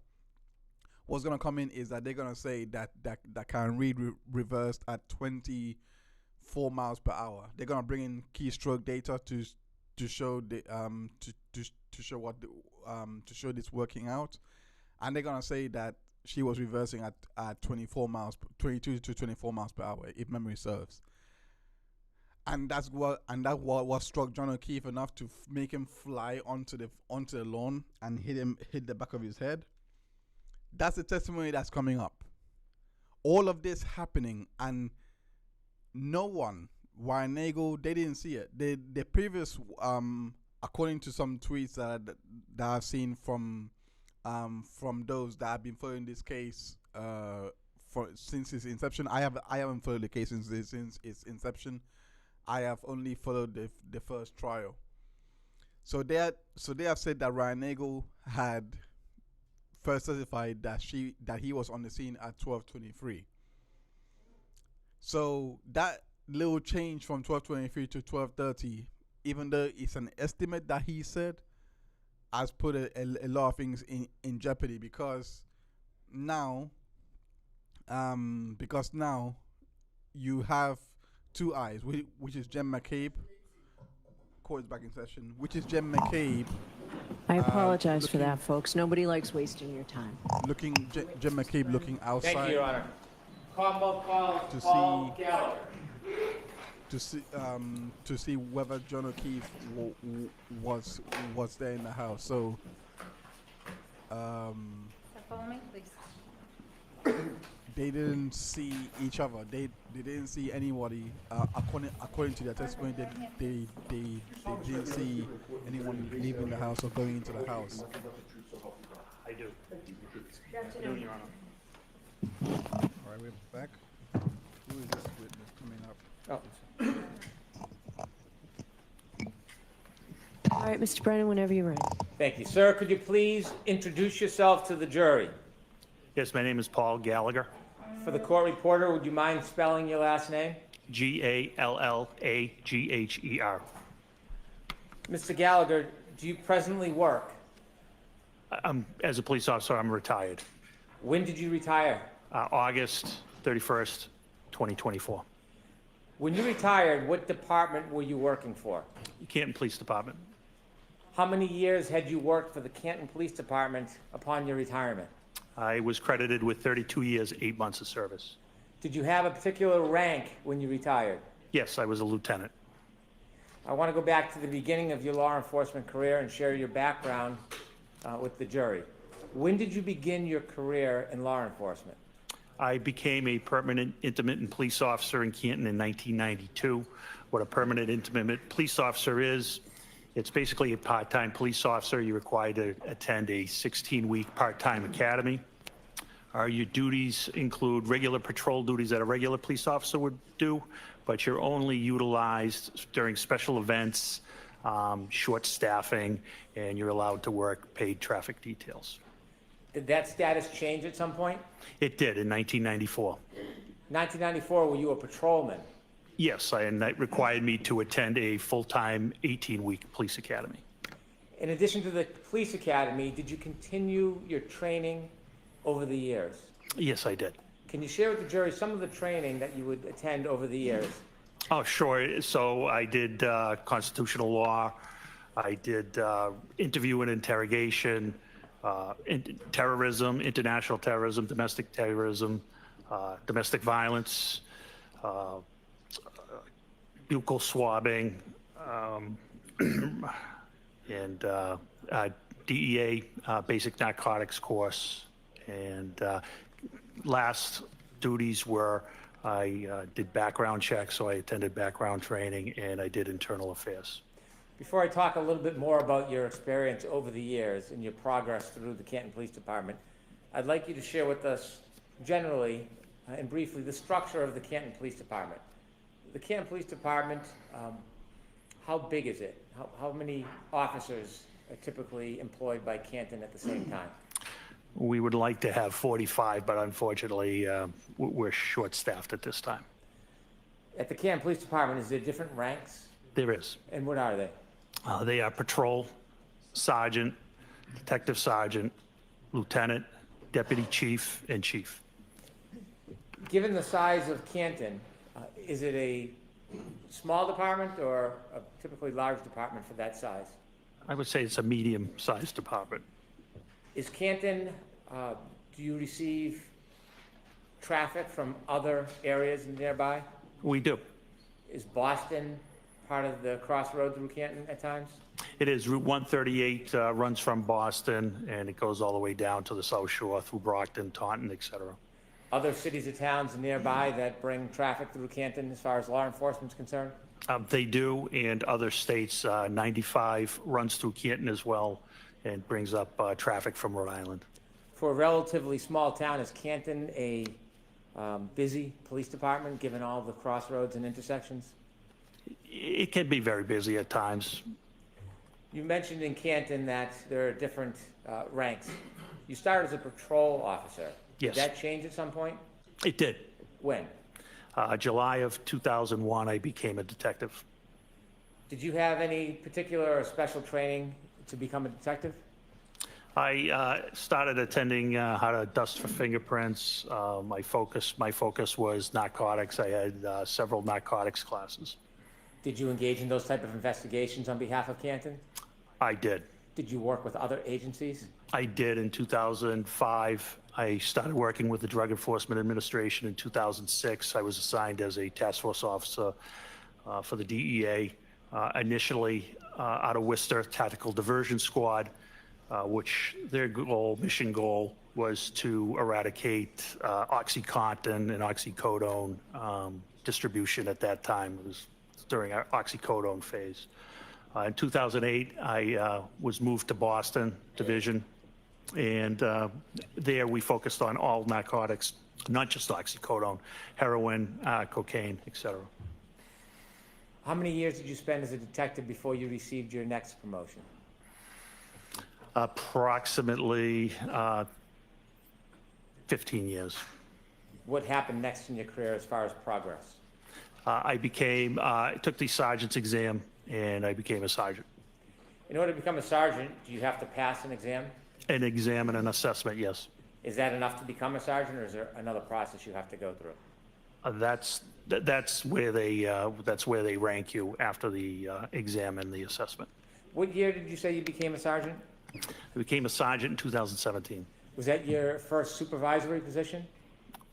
Not actually. I also worked as an officer in charge which you're not technically a sergeant, but when there's no sergeant to fill the shift, they'll use experienced officers to work as a sergeant, and you receive sergeant's pay. How long did you work as a sergeant for at the Canton Police Department? I worked as a sergeant for 1 year till 2018, and I was promoted to detective sergeant. As a sergeant, did your duties change or expand from that of detective? I was still assigned to the Drug Enforcement Administration at that time.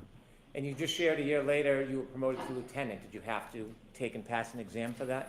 That was detective sergeant, and I did not have to pass a test for that. Did your duties and responsibilities expand when you became lieutenant? Yes, I was brought out of the DEA to work in Canton specifically. Were there other lieutenants on the Canton Police Department when you worked as a lieutenant? I became a lieutenant in 2021. At the time, there was 3 other lieutenants. Were there any other officers above lieutenant at that point? There was a deputy chief and a chief. In 2022, January, were you a lieutenant? I was. Your duties and responsibilities, do they include actually going to scenes, or was it purely supervisory? It was supervisory, but we were expected to respond to scenes. What do you mean by that? Our chief expected a supervisor on scene at all times, at all scenes. Even if there was a ranking supervisor like a sergeant, were you still as a lieutenant expected to go to scenes? Oh, yes. Did you do that often? Yes. I want you to take us to January 29th, 2022. Were you working the overnight shift from January 28th, 2022 into January 29th, 2022? I was the outgoing lieutenant. I did not work into the 29th. I was the last lieutenant to work on the 28th. In the early morning hours, around 6 a.m., were you on shift or off shift? I was off shift. Were you planning on working that morning? I was planning on working later that day, yes. Do you remember what the weather was like that early morning? Yes, there was a nor'easter, which was snow, wind. Did anything interrupt your plan of working later that day? Yes. Tell us what happened. Shortly after 6 a.m., I received a call from Sergeant Sean Good of the Canton Police Department. After you received a call from Sergeant Sean Good, were you informed about a situation? I was. Were you told any basic details of where and what? Yes. Without sharing the actual conversation, where was this situation taking place? I misunderstood the situation. I thought it was on Meadows Ave in Canton. I later found out through dispatch that it was actually Fairview Road. When you heard that there was a situation in Canton, did you decide to change your plans about when you would come in? Yes, I responded. Why did you respond? That's the expectation our chief had for us. When you go into work, do you use a police cruiser or do you use your personal vehicle? On this particular day, I used a personal vehicle because of the weather. Was that different than typical? Yes. And why would you use a personal vehicle instead of a police cruiser? It was larger. It was 4-wheel drive. It was the only way I probably would have got there to the scene.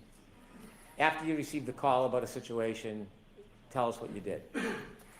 I loaded up the car with a tent, and I drove to the Canton Police Department, and I got some winter gear from the office, and I got on the radio and advised Sergeant Sean Good, who was at the scene on Fairview, that all officers were held to further notice.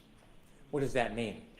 They weren't going to be going home at their end of the shift until they were relieved by another supervisor. Why did you take a tent with you? Because of the snow. The way the call was described to me was a person possibly not breathing. And if it was an unattended death, I wanted to be able to cover the person. Why? Respect. That tent was a tent from your home, a personal tent? It was. It was an 8x8 pop-up tent. You went to the Canton Police Department first before you went to the scene? I did. Why did you go to the Canton Police Department first? I had some winter gear there, including a reflective jacket that I thought would be helpful, given it was dark out. Visibility was very bad. When you got to the Canton Police Department, did you learn anything from any of your colleagues while at the police department? The only one colleague at the police department at that time was Officer Kelly Dever. After you got your gear at the Canton Police Department, did you head towards Fairview? I did. Other than the general description that you had heard, did you know anything about what was going on there? Just that a gentleman was found unconscious in the snow, possibly not breathing. You mentioned the term unintended death. What does that mean? An unattended death is a death where someone dies alone, and you don't know the reason. It doesn't mean there's foul play. In fact, 99% of the time, it's natural causes. Is there a process for the Canton Police Department when they learn of any death, unintended or not? Is there a process you need to follow? Yes, there is. And what is that process? That's to call the Norfolk County DA's office, their CPAC unit, Crime Prevention and Control. They have jurisdictions over deaths and unattended deaths. You mentioned a CPAC unit. What type of officers or law enforcement is the CPAC unit? It's manned by the Massachusetts State Police. Are you required by statute to contact CPAC or the Massachusetts State Police, even if it's an unintended death? Yes. Did you follow that process?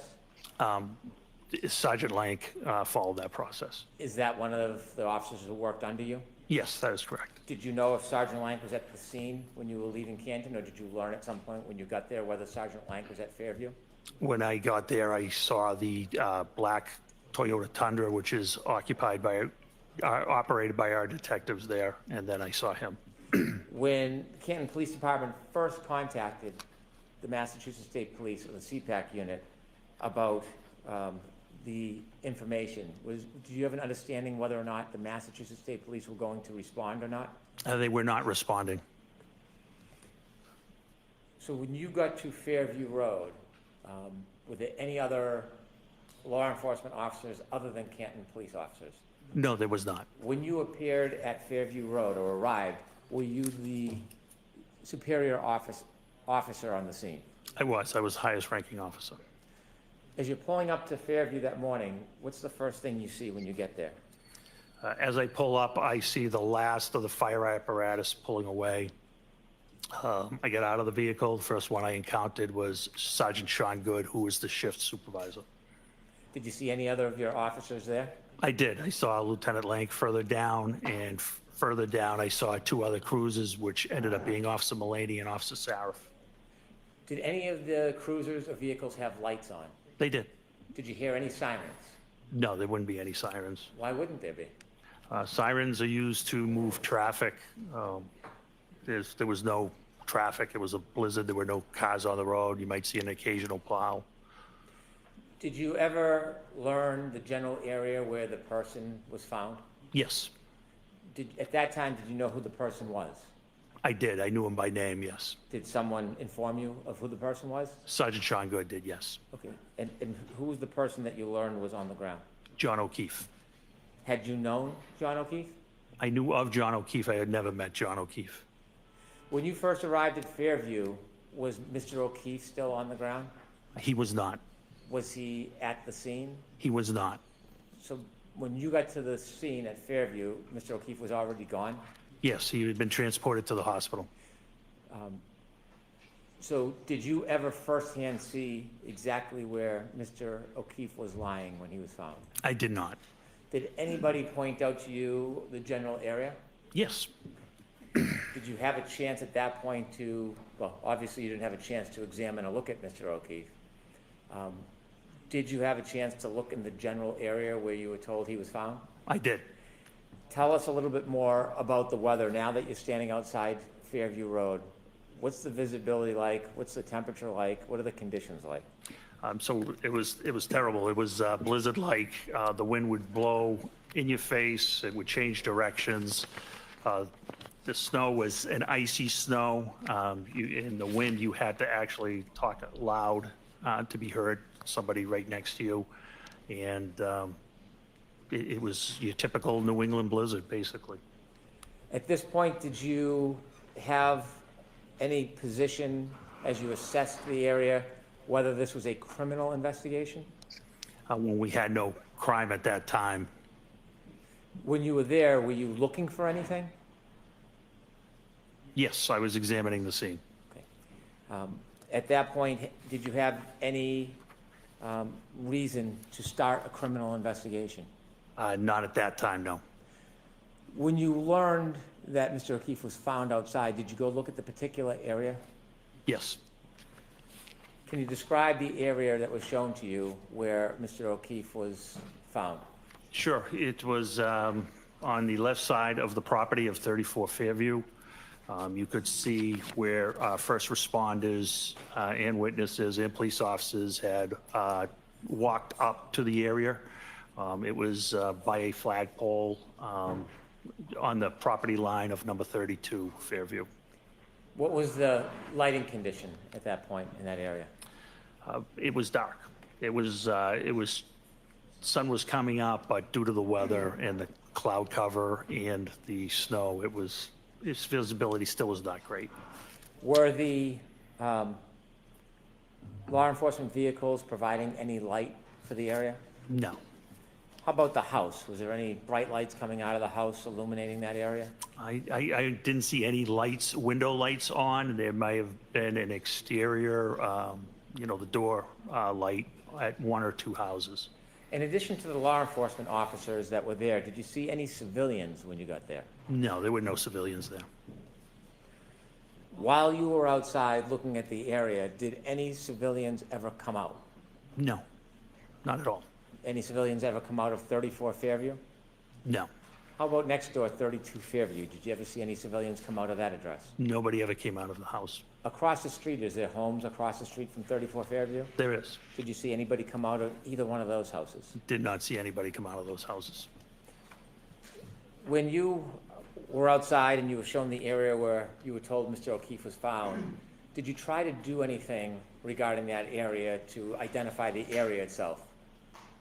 I'm sorry, can you ask that again? Yes. The area where you were told Mr. O'Keefe was found, did you try to do anything around that area to identify the area? Well, it was marked out with crime scene tape at that time, and what I saw was pink blood, and it was in a circular pattern. Was the crime scene tape holding up at all? No, it was not. It was blowing wildly in the wind, and at one point, it was actually blowing in. It was triangular, and it was actually blowing into the crime scene. Was the tape helping at all? No, it was not. Was there any use putting a tent up at that point? No, there wasn't, not due to the high winds. Did you learn whether any of the officers had, at any point before you got there, gone into Fairview Road? Yes. Who did you learn went into Fairview Road? Both Sergeant Good and Detective Sergeant Lake went into Fairview Road. Did you know how long they were inside for? Oh, no, did you know that? I did not. At that point, did you go and speak to anybody in any of the nearby homes? I did not. When you were at this scene and you saw what was happening in the weather, did you make a decision to do anything? Yes. What did you decide you were going to do? Since the state police were not responding, I decided to process the area where Mr. O'Keefe was found and try to find out why he had the medical episode he was having. If you understood this to be a medical episode, and at that point you didn't have any information it was a crime scene, why were you taking the time and effort to process the scene under these conditions? Because that's what we do. Even the hospital, there could be a reason that there's obviously a reason he's there. I think we had a duty and obligation to check around where he was found and see if there was any explanation to what caused his medical condition. Did you focus on a particular area when you decided to look around? I did. What area were you going to look at? Where it was pointed out he was found and where the blood pattern was. Were you thinking about looking in any other areas around that? Not at that time. Why not? We didn't have any reason to. We only had the area where he was found. And at that point, did you have any idea what caused his injuries? We had none. At this point, when you were pointed or you're looking at the area where Mr. O'Keefe was found, was the area getting covered up at all? Yes, it was. With what? Snow. How quickly? Very quickly. I believe it was forecasted to come down to 1 to 2 inches an hour, if I recall. Did you have any idea how hard the ground was at that point? It was frozen. did you have any idea? It was frozen. I'll allow it. How deep was the snow covering that frozen ground? Approximately 4 inches at that time. When you wanted to look around the area, did you consider using a rake or a shovel? I did. And did you? I did not. Why didn't you use a shovel at that point? I was afraid I would miss something or possibly break something. What could you break with a shovel? Anything, glass or anything of that nature. What was your decision about how you would search that area? What did you want to see? I wanted to see anything that was possible, whether it was any type of weapon or any type of medical bottle or any reason that he could have come to where he was. Did you think of a way that you could look below the top of the snow without unresting the scene? Yes, I did. And what did you conclude? Because of the blood, the pink spots I thought might be blood, I thought a leaf blower would be the best method because I have seen it used and to remove light layers of snow, and it can be controlled. And after having seen that before and making that decision, what was the benefit of a leaf blower over a shovel? I wasn't going to miss anything with a leaf blower, much better control. And control, tell us what your intention, what was your hope with the leaf blower? To clear the area, controlled, slowly, so any potential evidence of what happened to Mr. O'Keefe wouldn't be lost. Did you have a leaf blower with you? Did not. So what did you do? Sergeant Good volunteered to go get a leaf blower. Did you remain at the scene? I did. And during this time, are you still have no information that it's a crime scene? We had no information on a crime at that time. Did Sergeant Good come back with a leaf blower? He did. Did you try to get any other items to help you? Not that I recall. Okay. When Sergeant Good came back with the leaf blower, did you use it? I did. Was it successful? Very. Tell us what you did. I started with low speed and began whisking away the snow.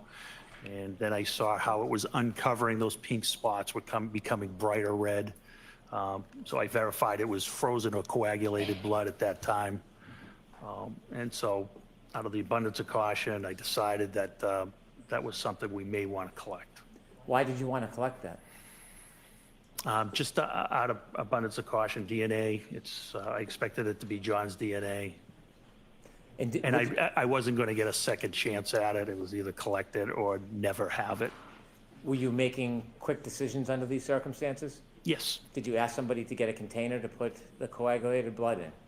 I ended up getting the containers. Where did you get them from? I got them from Lieutenant Gallagher, who lived in the neighborhood. Did Lieutenant Gallagher ever come over to the scene? He did not. Did he work for the Canton Police Department? He did. Why didn't he come over to the scene with you? Because he originally thought the scene was at 32. Did you ask him to come over to the scene to help you? No. Did you expect him to come over to help you? No. Did you prefer he not? Correct. So when you get the containers, were they plastic cups? Yes, they were red Solo cups. And what was the purpose of using the red Solo cups? They were plastic. They weren't going to leak. They weren't going to get soggy. They were large. I needed a small sample. My thought was because it was frozen or coagulated, that we could collect it, transport it, and transfer it to the crime lab, who could extract the DNA however they saw best fit. Does sometimes the crime lab test evidence and sometimes not? Of course, yes. Is that your decision? No. You were telling us about the leaf blower.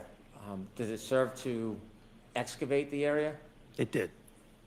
Did you begin that process? I did. And when you did that, did you try to memorialize it? Yes, I did. How did you do that? I had Sergeant Good videotape it. Why did you have Sergeant Good memorialize your efforts to excavate the area? I thought someone may wonder why I decided to use a leaf blower, so I wanted to demonstrate its effectiveness. I'm going to move to introduce two videos that council has.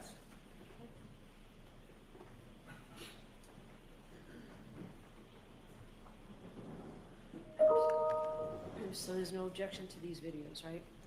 No objection. Exhibit 51? Thank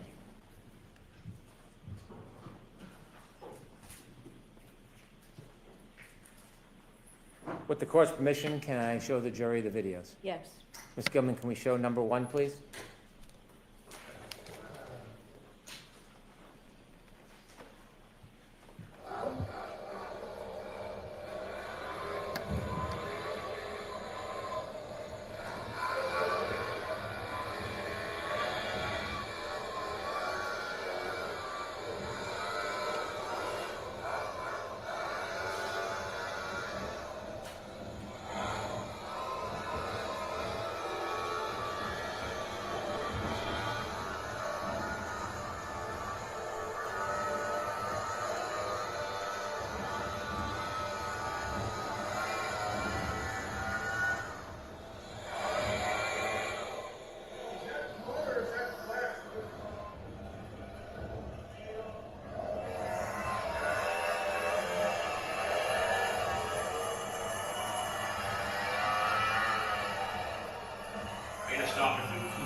Could you, Ms. Gilman, stop at the end of the video so it's a still frame? That's good right there. Sir, who's the person holding the leaf blower? That is me. Did the leaf blower work as you had hoped? It was great. You see other footprints around that area. Correct. Do you know how those footprints got there? Some of them were from first responders. Some of them were for witnesses. The ones up top by the flagpole were for when the officers put out the crime scene tape. Did officers try to wrap the crime scene tape around the flagpole? They did wrap it around the flagpole, yes. I see. And from that vantage point, could you see the side and front yard? Yes. Did the side yard have any footprints or evidence that anything was dragged through the side yard? No, not at all. How about the front yard? Did the front yard have any evidence that anybody had walked across it or dragged anything across it? It had one set of prints from Sergeant Lang. Other than Sergeant Lang's footprints across the front yard, was there any other impediment? No, not that I saw. I'm going to ask if we could see the second video, please, Ms. Gilman.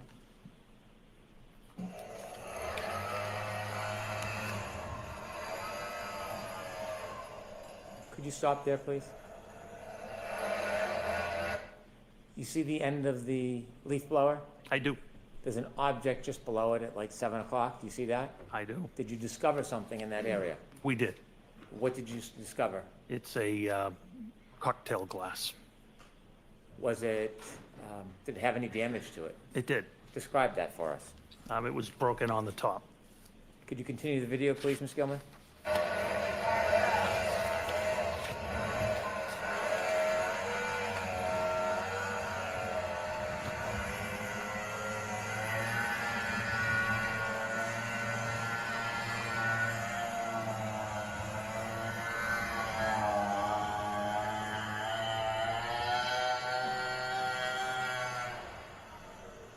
Stop, please.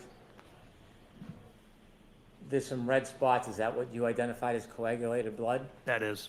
Below some of those spots and to the left, there's an area that's not white. It's brownish. Do you know what that is? That's, I believe, just bare ground. If we could finish the video, please.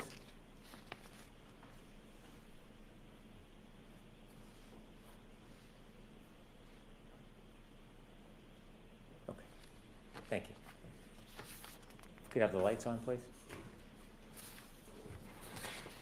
Did you or any officer at your direction obtain and preserve that broken cocktail glass? Yes. May I approach, Your Honor? Yes.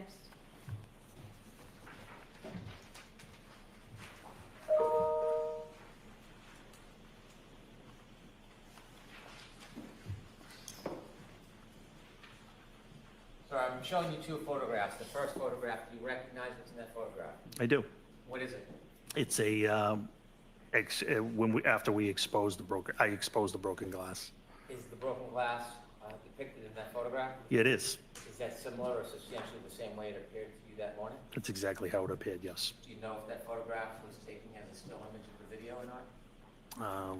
I do not. Okay. Second photograph, can you take a look at that? That's a close-up of the cocktail glass. Of the same photo? It is. Yes. I'd move these two photographs into evidence, please.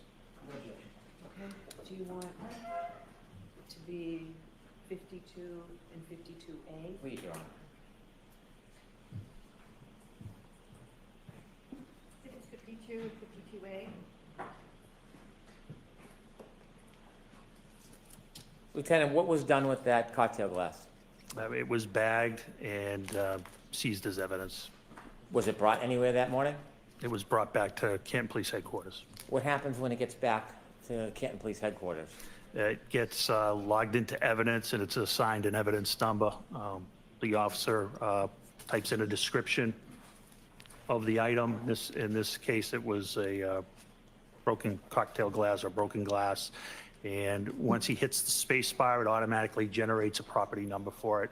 And I believe in this case, it was 22-18-PR, which means 22 is the year, 2022. 18 is how many pieces of evidence the department as a whole had collected that year so far. And PR, I believe, means property room. Why is it assigned a particular number? Everything is assigned a number by the computer. You said it's brought to the evidence room. Is that a separate or a special place? So we have two rooms. We have a temporary evidence room, and then there's a permanent evidence room. Only two people have access to the permanent evidence room. Is there a reason why access to the evidence room is limited? There is. Why? For security. Even in a police department, the evidence room is limited as far as people who have access? That is correct. In the evidence room, is there an officer assigned as an evidence officer? Not full-time. There is an assigned admin sergeant who is assigned as the evidence officer. Does anything happen specifically with the evidence? Is it packaged or stored in any particular way? The glass was put into a locker, I believe, and temporary evidence. And then it's the evidence sergeant's job to retrieve it, but in this case, we were going to transfer it to the state police.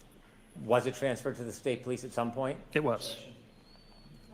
Were you part of the transition of that item to the state police? I was. And when was it transitioned and to who? It was on February 1st, 2022, and it was to a criminalist from the Massachusetts State Crime Lab. Do you know who the criminalist was? I don't know the name, no. Did the criminalist come to your department, or did you bring the item to them? They came to our department. In addition to the glass, there was plastic cups with coagulated blood? That's correct. What did you do with those cups? Those were placed in temporary evidence and placed in a refrigerated unit. To carry them from Fairview to the police department, did you hold the actual cups, or did you put them in something? Nope, they were stacked in a bag. What type of bag? It was a craft paper bag. In this particular case, we utilized a Stop and Shop bag. Is that any different than a bag from the police department? This made of the same paper, craft paper, the same size and dimension, other than Stop and Shop and evidence and probably price. They're basically the same bag. Why did you use one of those rather than a bag that said evidence on it? I don't know where that bag came from. I was in a personal car. Sergeant Lank was in a Tundra. If that bag is upside down, you wouldn't know it didn't say evidence on it. So I'm not sure where that bag came from. And the plastic cups, do you know what happened to those? Yes, they were turned over to the criminalist as well. Where did you store them before they were turned over to the criminalist? Temporary evidence in a refrigerated. Temporary evidence in a refrigerator. Is the refrigerator part of the temporary evidence area? It is, yes. Did you bring that piece of evidence, the broken glass, with you today? Yes. With the court's permission, I'd like to approach the witness.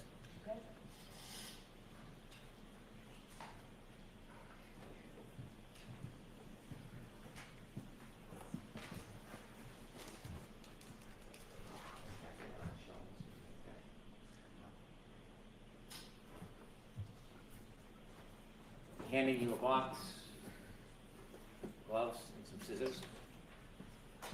Let me ask you about that box. It has red tape on it. Why? It's a secure and transfer of custody.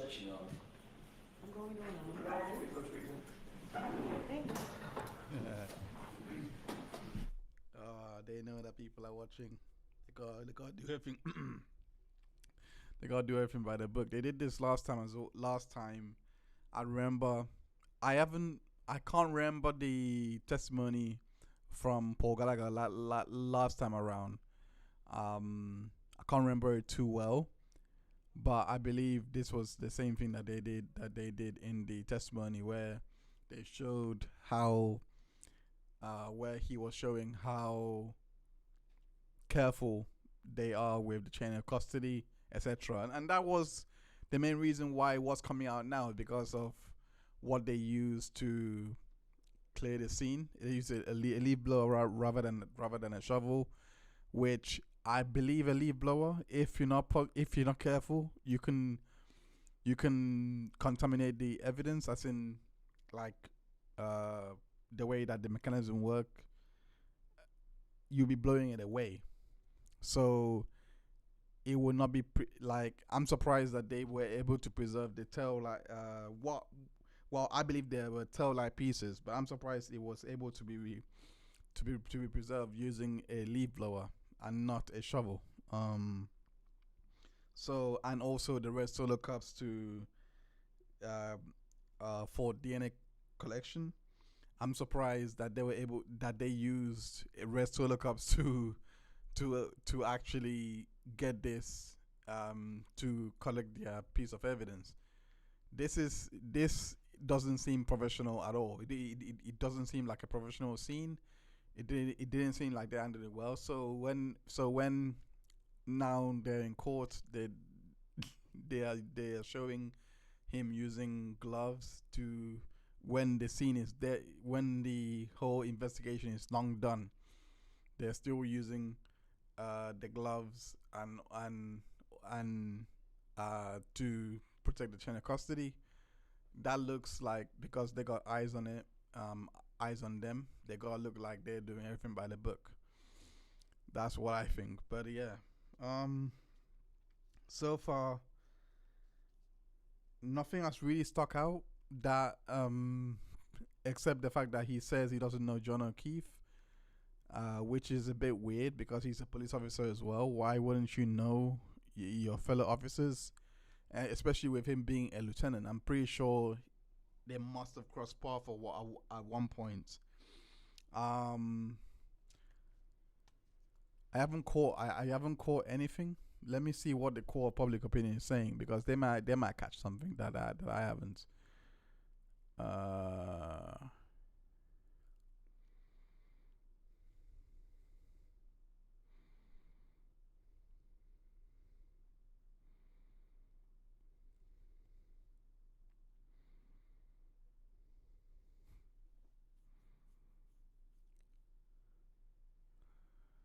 Nothing is coming out.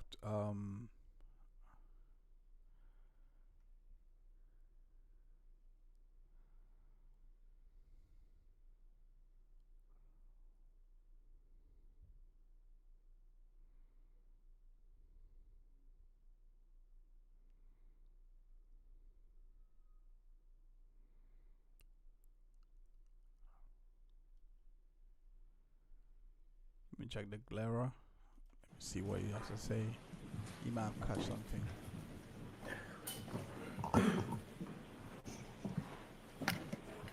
Lieutenant, before you open the box, were you one of the officers that discovered that broken glass? Yes. Did you personally bring the glass from Fairview to Canton? No. Do you know who did? Yes. Who? Detective Sergeant Lang. Sergeant Lang? Yes. When you went back to the station, you said that the evidence was then put into an evidence locker. Did you place it in the evidence locker? I don't recall. And then inevitably, it was transitioned to somebody from the forensic unit? That's correct. Were you personally there when it was taken from the evidence locker and given to the person from the forensic unit? Yes, that was me. Did you have a responsibility and role in that process, or were you a passive observer? I had an active role. I was the chain of custody. I was turning it over to the criminalist, to the state police lab. After that glass was given to the criminalist, did you ever have possession of it again? Never. Did you ever package it or touch it again in any way? No, never. Did you ever process it in any way? No. Did that's you not- put it in that box and tape it up yourself? No. Okay, I'm gonna now ask you to open the box, please.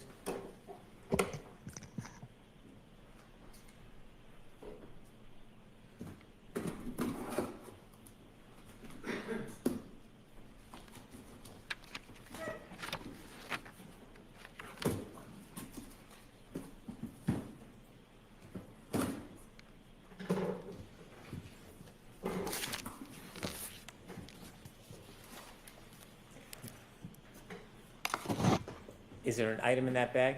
There is. Would you please open the bag and show us what's in that bag?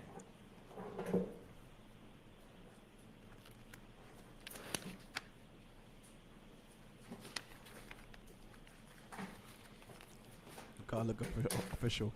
Garlic official.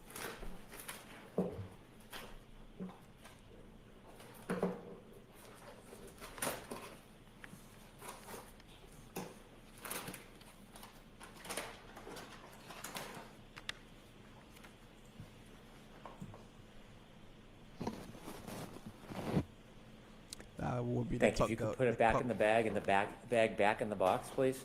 That would be the cocktail glass.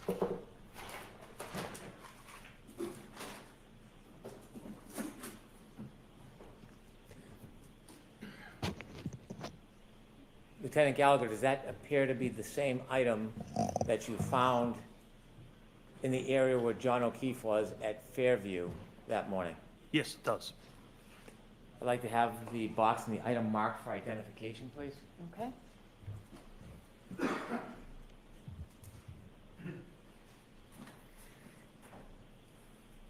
With a cue for ID.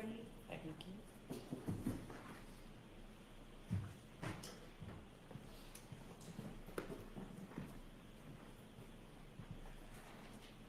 When you were looking around the area that was pointed out to you as where John O'Keefe was found, did you expand across the front lawn into the street during your search? No, we didn't, with the exception of uncovering the 6-foot asphalt berm. Did you say 6 foot or is it? Excuse me, 6-inch. What's a berm? It's it's basically a curbing, but it's made of asphalt. It's curved. You probably have seen it. It's asphalt. It's curved. It separates the street from property line. Why did you clear that piece? Wanted to see. We're trying to find out why John was having a medical issue, and we didn't know if he could have tripped over a curbing or what turned out to be an asphalt berm and possibly hit his head. After you made efforts to look in that area, did you return to the Canton Police Department? I did. About what time? It was shortly after 8 a.m. After you returned to the Canton Police Department, did you receive any information or have a reason to return back to Fairview? Yes, About what time? a little after 9 o'clock.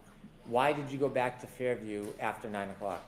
Sergeant Lank got a phone call that Jen McCabe had more information And where did you understand Mrs. McCabe was?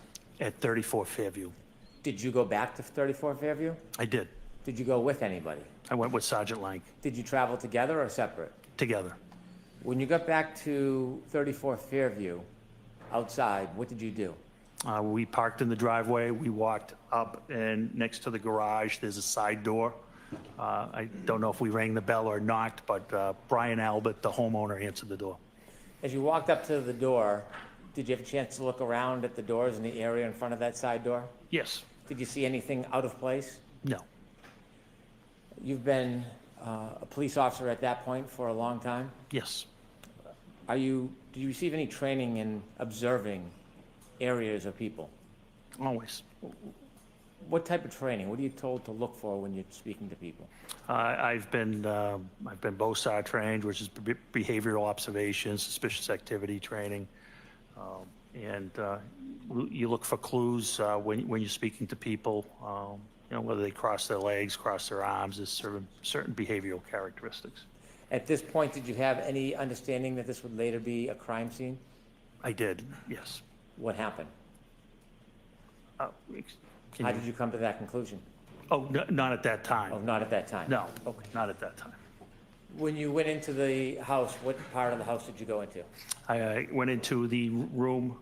It's adjacent to the kitchen, and I stood there with Brian Albert. Can you describe what kind of room that would be? Yeah, it was a just a typical family room type room. It was not large. It was between the garage and the kitchen. You met with Brian Albert? Brian Albert answered the door and let us into the house. Did you understand what his relationship was to that house? He was the homeowner. Did Sergeant Lank walk in with you? He did. Did he stay in that living area? No, he went to the kitchen area and sat down with Jen McCabe. Could you see the kitchen area from where you were? I could see a portion of the kitchen area. Did you see anybody else in the kitchen area with Mrs. McCabe and Sergeant Lank? There were people in the kitchen area. There was nobody with Sergeant Lank or Miss McCabe. Could you hear their conversation? No. Were you trying to listen? No. Were you speaking to Mr. Albert?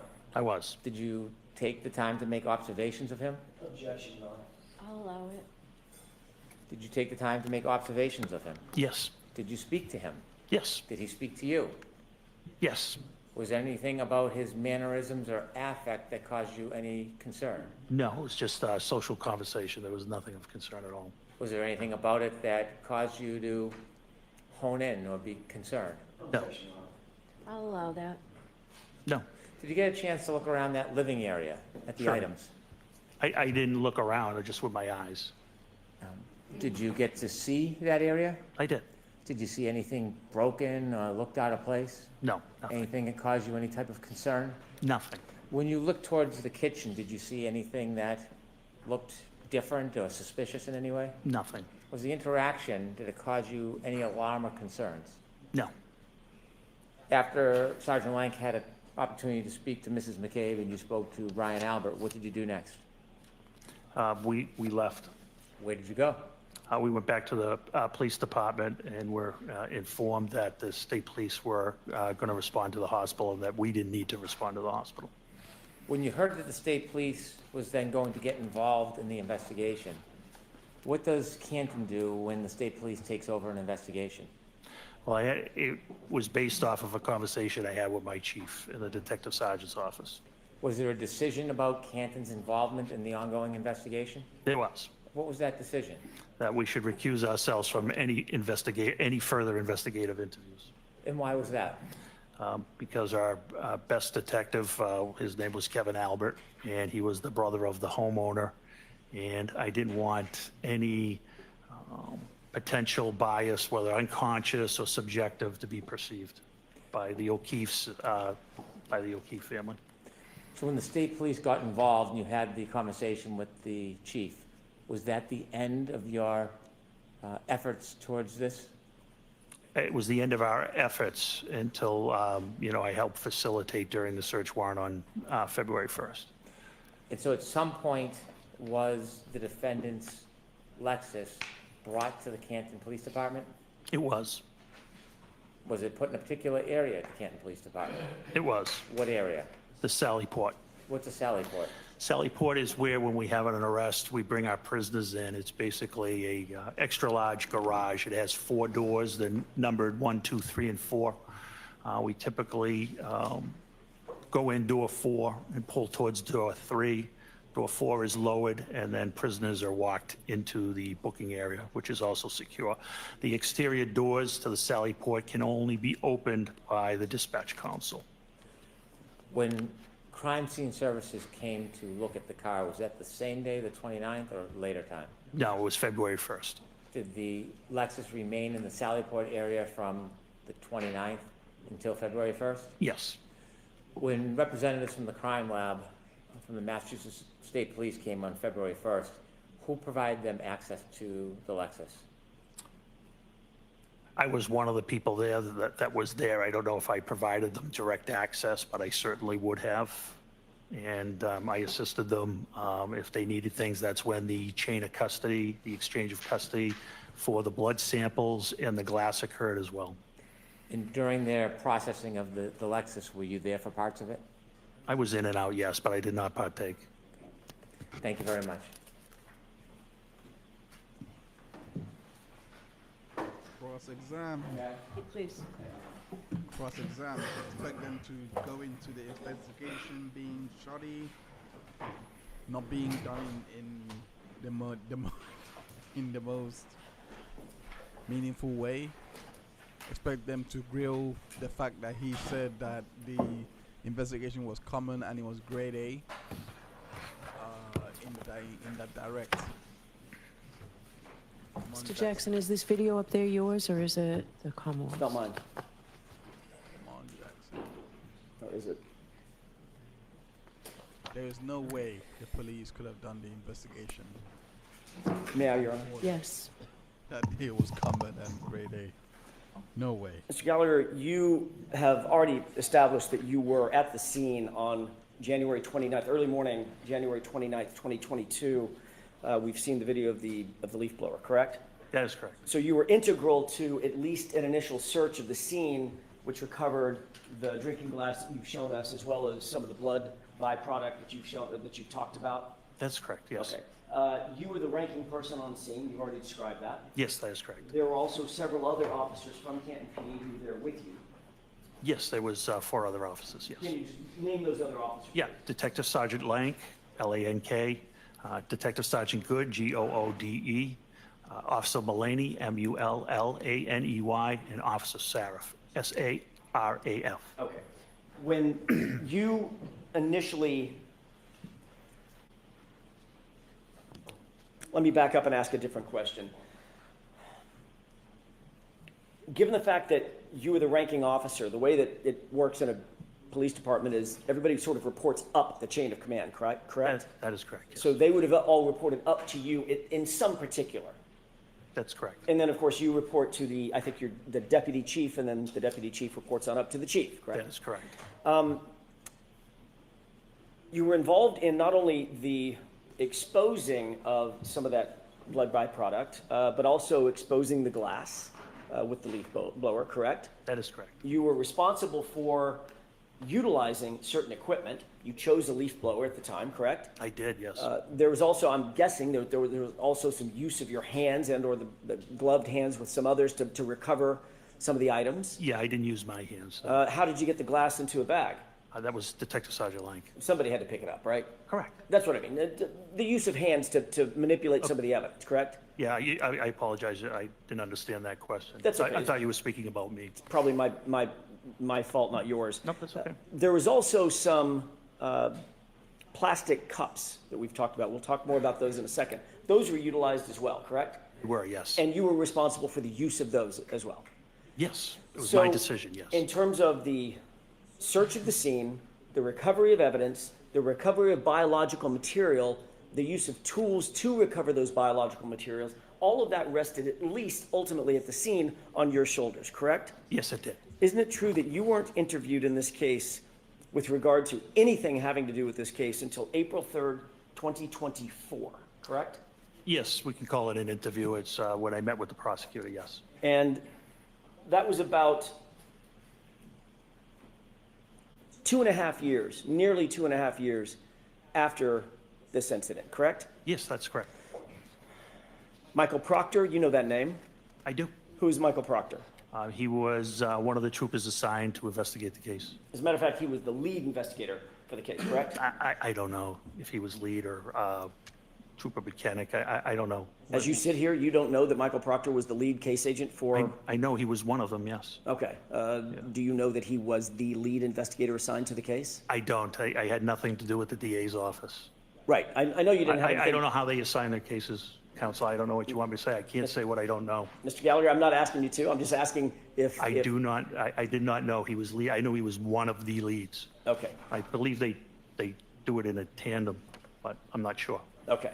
He may have had a partner, correct? That is correct, yes. But it's not unusual to have a lead case agent, the person who's responsible for most of the search warrant writing and the memorialization of documentation of evidence collection and the movement of evidence and booking into evidence, things like that. That is correct, but I don't know anything about who wrote their affidavits or who logged their evidence in. I wouldn't know that. You're also familiar with Yuri Buchanan, correct? I know who he is. You're also familiar with Lieutenant Tully? I know, yes. They're all Massachusetts State Police officers, correct? Yes, they all are. Did Michael Proctor interview you before April of 2024? He did not. Did your Buchanan interview you before April of 2024? No, he did Did not. Lieutenant Tully interview you before April of 2024? No, he did not. Did anybody else from the Canton Police Department, your deputy chief or the chief, interview you formally about your conduct and responsibilities before April of 2024? I don't understand that question. Did anybody at Canton PD, separating out Massachusetts State Police, Correct. did you sit down at Canton PD and provide an interview with anybody at Canton PD about your conduct at the scene? What do you mean by conduct? Going to the scene, collecting evidence, securing evidence, transporting evidence, booking evidence, those kinds of things. Your conduct at the scene, sir. Yeah, I briefed my superiors, yes. Okay, other than briefing, was there a formal report written? No. Or a formal interview conducted of you? No, absolutely not. Okay. Tell us when you wrote your report about what happened at the scene, memorializing what you did at the scene. I didn't. You didn't write a report? About the scene that day at the scene? Correct, about this investigation. I only did the metadata report. I did not write a report at the scene. You never, in fact, the fact is you never wrote any report about what happened at the scene, correct? Correct. You didn't memorialize that in any formal way on Canton PD letterhead to describe what you did and how you did it at the scene? No.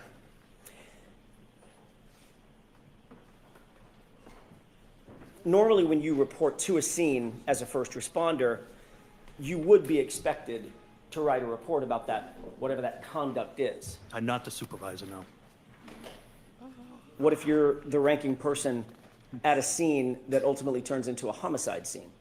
Well, we don't know it's a homicide scene at this time. We don't even know there's a crime committed at this time. My Understood. responsibilities are to make sure reports are written, not to necessarily write the reports myself. I'm the supervisor. It's my job to make sure reports are written, evidence is logged, those types of things. Under ordinary circumstances, you would respond to a scene as a supervisor, and you would oversee what other people are doing, what your That's subordinate- correct. Can I finish? Sure. I don't want to talk over each other. I apologize. You would want to supervise or oversee what your subordinate officers, whatever he or she might be doing or they might be doing, you're going to oversee that. But they're the ones actually conducting the investigation or picking up evidence or doing the interviews and writing those things of that nature. Correct. Detective Sergeant Lake's investigation, yes. So in that circumstance, you wouldn't be expected to write a report because all of that conduct is memorialized by others subordinate to the supervisor, correct? Correct. But in this case, quite the opposite happened. You were the one that was in the video utilizing the leaf blower, correct? That's correct. You were the one that actually exposed the drinking glass, correct? Correct, yes. You noted the drinking glass and actually called somebody else over to take a look at it, correct? That's correct. You directed someone, Sergeant Lang, to pick up the drinking glass and recover it as a potential piece of evidence, correct? That is correct. You noted the blood or the coagulation of blood in and around that area, correct? That is correct. You noted where you believe the drinking glass was, in other words, what location, if there were grid coordinates, where it would be, correct? Correct. And you instructed others to transport that important evidence back to Canton PD to have it booked, correct? That is correct. You also secured the plastic containers in which to recover the blood. That is right? correct. You also directed someone to get a bag to put the plastic containers in and ultimately transport it, correct? That is correct. So you would agree with me, Mr. Gallagher, that in this circumstance, you were the centerpiece of the recovery of evidence and the investigation as it was at that time in that limited context. You were the centerpiece of what was happening at the scene, correct? And I made sure it was documented by Detective Sergeant Lang. But you didn't find it important enough to write a report yourself. I think that's poor misrepresentation. There's a person fighting for their life. It was very important. When you were there at the scene at, what time was it, by the way? I got there shortly after 7. Okay, you knew that that person who was fighting for his life had already been transported and was in good care, as best care we can provide at Good Samaritan Hospital, correct? That is correct. So certainly you're not excusing away the idea that you didn't memorialize your conduct because you were too busy fighting for someone's life. That's not what you're saying. No, it definitely is not what I'm Okay. saying. Oh, what a question. Nice one. obviously, reporting to a scene and supervising a scene is one thing, but actually gathering evidence is a whole next level. You would agree with that? Sure. Because, just to put a fine point on it, responding to a scene as a supervisor, you want to make sure everybody's doing their duty, but the officer or officers who, for instance, uncover, let's say it's a knife or a gun or some weapon or something like that, actually documenting and picking up that evidence and handling it in an appropriate way, that is all highly, highly technical. It's very important to get it right and memorialize it all, correct? That is correct. That's why you're highly trained to memorialize and report everything that you do in that regard in a report that can later be used forensically, in other words, in a courtroom setting, to recreate as best you can with as much detail as you can exactly what you did and how you did it and where it was done, correct? Sure. Yes.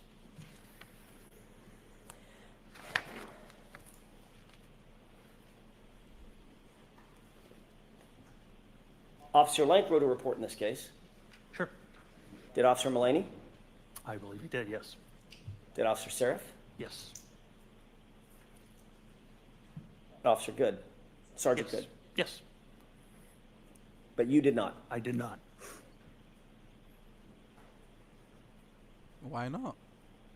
Who was the first officer to find any potential physical evidence at the scene, be it blood or glass? I can't answer that. It was not me. I was not the first thing that was spotted was the pink spotting, not the glass. Okay. Who was the first person to see the glass? I think it was myself as I uncovered it with the leaf blower. And you didn't write a report? One of the important things that we've talked about, Mr. Gallagher, is documenting the details of evidence recovery, not just the fact that something was recovered, correct? That's correct. So you'd want to know what time of day it was recovered, correct?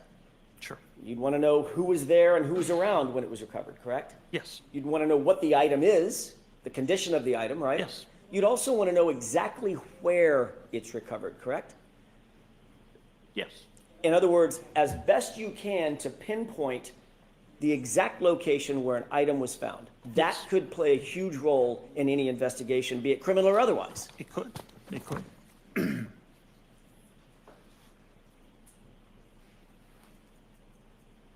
Did you diagram or draw a diagram back at Canton PD or I did out not. at the scene No. about where that glass was found? No, I did no reports or diagrams. Did you diagram exactly where you recovered the blood spots that you did recover? No.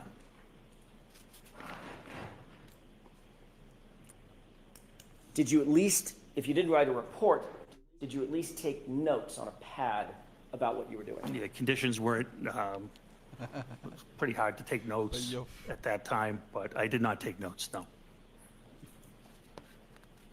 Your subordinates, your colleagues took notes and, sorry, not took notes. They made reports. At some point, you mentioned a person by the name of Tom Kelleher, Deputy Chief Kelleher.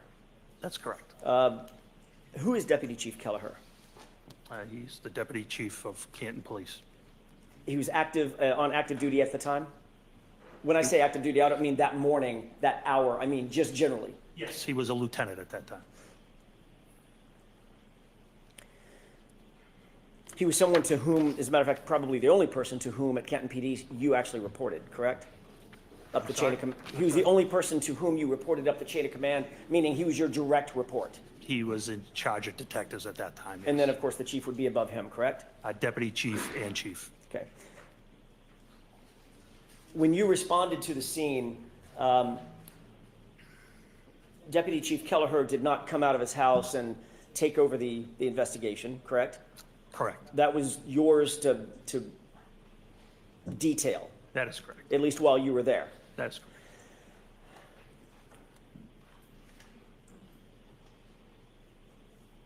So can you describe what you did to preserve the crime scene? I'm sorry, to preserve the scene, because at that time you said you did not know if it was a crime scene. Is that right? That's correct. What did you do in terms of actually preserving the scene for later investigation? What steps did you take? For later, can you explain later investigation? So let me take a was step it back. Sure. Have you been trained to preserve scenes? Yes. Okay. What's the reason that you want to preserve a scene? What does that mean? Collect evidence. Collect evidence and make sure nothing is disturbed, correct? Correct. Okay. Civilians can't kind of traipse through or walk through evidence, correct? That's correct. You've heard the phrase forensically, evidence in, evidence out. Someone traipses through a crime scene, you bring Correct. evidence with you, and you take it back out with you on your shoes or on your feet or your breath or your saliva, whatever it might be. Very familiar with that, yes. Preserving the scene is best efforts, it's best practices to make sure that nothing is moved, touched, messed with in any way, correct? That's correct, and that's what was done here. What did you do? That's my question. What did you do to preserve that scene? There was nobody, there were no civilians ever to trample through. Were rescue efforts made on Mr. O'Keefe? Yes, that's priority. So rescue workers do go into any type of scene. Medical life-saving measures come first. Once all apparatus was off scene, the original officers put out crime scene tape to mark an area. And later, it was documented, it was photographed, and evidence was collected. And it was searched by you, at least initially with the leaf blower. Correct. Okay. So you were interested in the area that, by the way, I want to clear this up, make sure I'm not mistaken. You described for Mr. Brennan basically where Mr. O'Keefe's body was, correct? Yes, yes, You never saw his body in situ. You never saw his body in place. that is correct. You were told by Sergeant Lank generally where his body was, correct? Yes, and Sergeant Lank actually never saw Mr. O'Keefe either. That's my next question. Okay, Sergeant Lank- and Mr. Good, and Sergeant Good as well. Right. Sergeant Lank never saw John O'Keefe actually in place, correct? That is correct.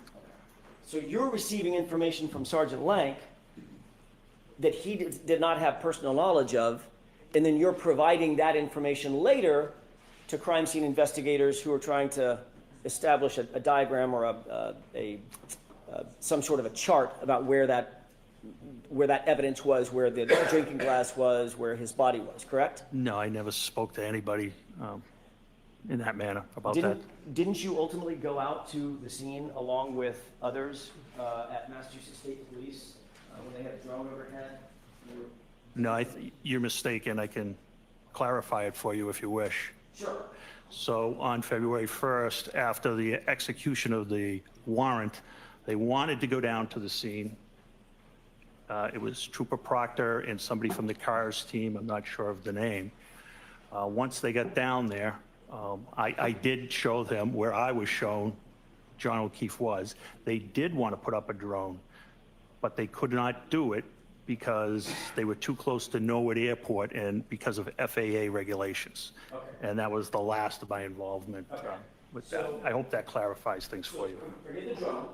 I'm interested in the first part, which was you accompanied Trooper Proctor to the scene, correct? Correct. There were other members of CARS, C-A-R-S. I think there was one, crash accident reconstruction section, I'm assuming. Okay, so it's a forensic, a member of MSP who does forensic diagrams, correct? I would say. I don't know if they do diagrams. I don't know what they do. Or reconstruction of some sort. Sure, reconstruction of some sort. So you were there to help provide information about where Mr. O'Keefe's body was found, correct? And be a Canton police officer present in case any neighbors had come out. So you were there to help provide information about, or at least you did provide information to them about where Mr. O'Keefe's body was found. Oh, sure, yes. Except you didn't see Mr. O'Keefe's body, did you? No, I did not. So that was a guess on your part. It was what I was shown. It's the information I had. Yeah, it was the information you were told by Sergeant Lang, correct? Yes. Who also didn't see John O'Keefe in place on the ground at 34 Ferry, correct? That is correct, yes. So his would be a guess also, correct? Well, we're going backwards. So he was told by Sergeant Good and et cetera. So it was information passed along, which is what police officers do. Right. But the police officer that was out there at the scene, who was helping the reconstructionist establish the formal report, and the CARS report was an officer who not only didn't see where John O'Keefe's body was, you got information about where John's body was from someone who didn't see it either. Correct? Can we at least agree on that? You have to go back to the beginning. I didn't understand the beginning of that question. It Sure, was very I'll try long. again. The point is, Mr. Gallagher, you happen to be tapped as the person who is going to assist the CARS folks, the MSP, in creating their CARS, No. ultimately their CARS report. No.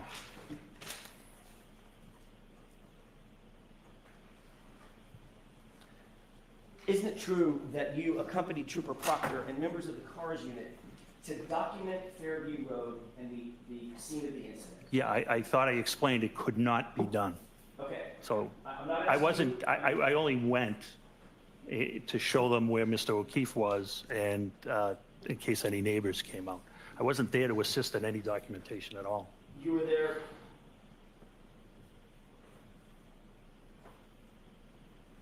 You knew Brian Tully is. I do. Have you reviewed Brian Tully's report? I have not. You showed me one section of it. Is it true that what you actually told Brian Tully is that you went with Trooper Proctor and you're already shaking your head now. I haven't even finished the question. No. I got that part wrong? You accompanied Trooper Proctor? No, what's wrong is I was interviewed by Lieutenant Tully. That was a meeting I had Okay. with Prosecutor Lally. Okay. Trooper Tully was present. Trooper Tully never asked me any question. I don't recall Trooper I Tully see. ever asking me a question, sir. So let me be a little bit more defined. So in Trooper Tully's report, where he reports what you said, you were actually talking to Adam Lally, my colleague sitting up in front. Correct. Okay. So now that we've got that cleared up, let me ask you again. Did you say in front of Trooper Tully that you accompanied Trooper Proctor and members of the CARS unit to document Fairview Road? Meaning they were documenting Fairview Road. It's not clear. The report's not clear. They were going to document Fairview Road, not me. So you just said something that I want to follow up on. Okay, The report's not clear, correct? that's correct. So that's an inaccurate report. I wouldn't call it inaccurate at all. I'm just saying you're misinterpreting the wording. I see. And I'm misinterpreting it even though I just read it directly from the report? Yeah, sometimes sentences have different meanings. Okay. Yes, you are. Okay. The reality is you did end up going to the scene, correct? I did. And you accompanied, I don't want to use a word that you'll challenge, you went with Trooper Proctor, correct? I took my cruiser to 34 Okay. Fairview, yes. You were there at the same time Trooper Proctor was? Yes, And you were aware that the CARS team was there so that they could document the scene, correct? I don't know what the purpose of the drone was. I'm not familiar with that section. I thought I answered that question. I'm not familiar with what they do. But you do believe that as you sit here, you were there, we weren't. You do Right. believe that that's the reason that they were there was to document the scene. Put up a drone. Okay. I don't know what you mean by document. I don't know if it was to photograph, I guess, which if you mean by document, photograph, I guess it could, I would agree. If it means take measurements, I wouldn't know. Okay. Did you tell any of the members of the CARS team where you believed John's body was? I believe it was Trooper Proctor, but I believe he was there, yes. Trooper Proctor obviously was not there when John's body was there either, correct? That is correct, So yes. he would have gotten that information. From you. That is correct. So now that's 3 people. It's probably more, quite honestly, yeah. Well, I'm just talking about Yeah. this report. Correct. CARS report. That's 3 people in line, none of whom saw John's body, John O'Keefe's body, as it lay in the lawn when he was recovered. That is correct, yes. And there's no photographs Of, of Mr. O'Keefe oh, no. at the location. No, we wouldn't, nobody would photograph somebody undergoing life-saving measures. Wouldn't be appropriate. There's no video specifically. They wouldn't take video of somebody undergoing there's life-saving measurements There's no either. body cam. We don't have body cameras. There's no dash cam that shows it. Well, dash cameras would be on the road. Mr. O'Keefe was approximately 8 to 10 feet off the road. Well, hang on a second. You're not sure where Mr. O'Keefe was because you never saw him. That's why I used a range, yes. Right. So you don't know, I know where the blood was, I know where the glass was. right. You don't know if he was 7 to 9 feet off. if he That's was correct. 4 to 12 feet off. You can't say. I could, only approximately, you are correct, yes.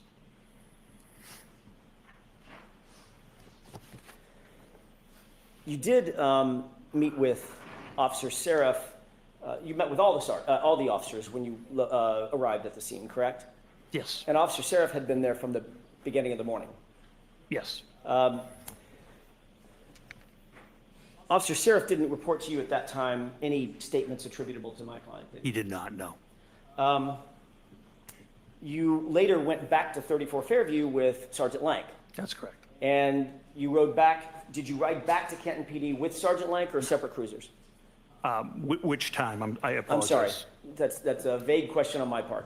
You went back to 34 Fairview with just Officer Lank, and you described the circumstance in which you went in, you were let in by Brian Albert, he went to the kitchen, you were in the family room or some other place? Right by the kitchen, yeah. Right by the room kitchen. off the kitchen, yes. Okay, so right next to where he was interviewing. That's correct. Jennifer McCabe. Yes. Did you ride back from that meeting with, or that event to Canton PD with Sergeant Lank? Yes. And Sergeant Lank didn't say anything to you about his interview with Jennifer McCabe at that time? I don't recall our conversation on the way back. Okay. And you didn't write a report about any conversation that you had with Officer Seraph? You didn't write a report about any conversation you had with Sergeant Lank? No, they're responsible for writing their own reports. Got it. You did say that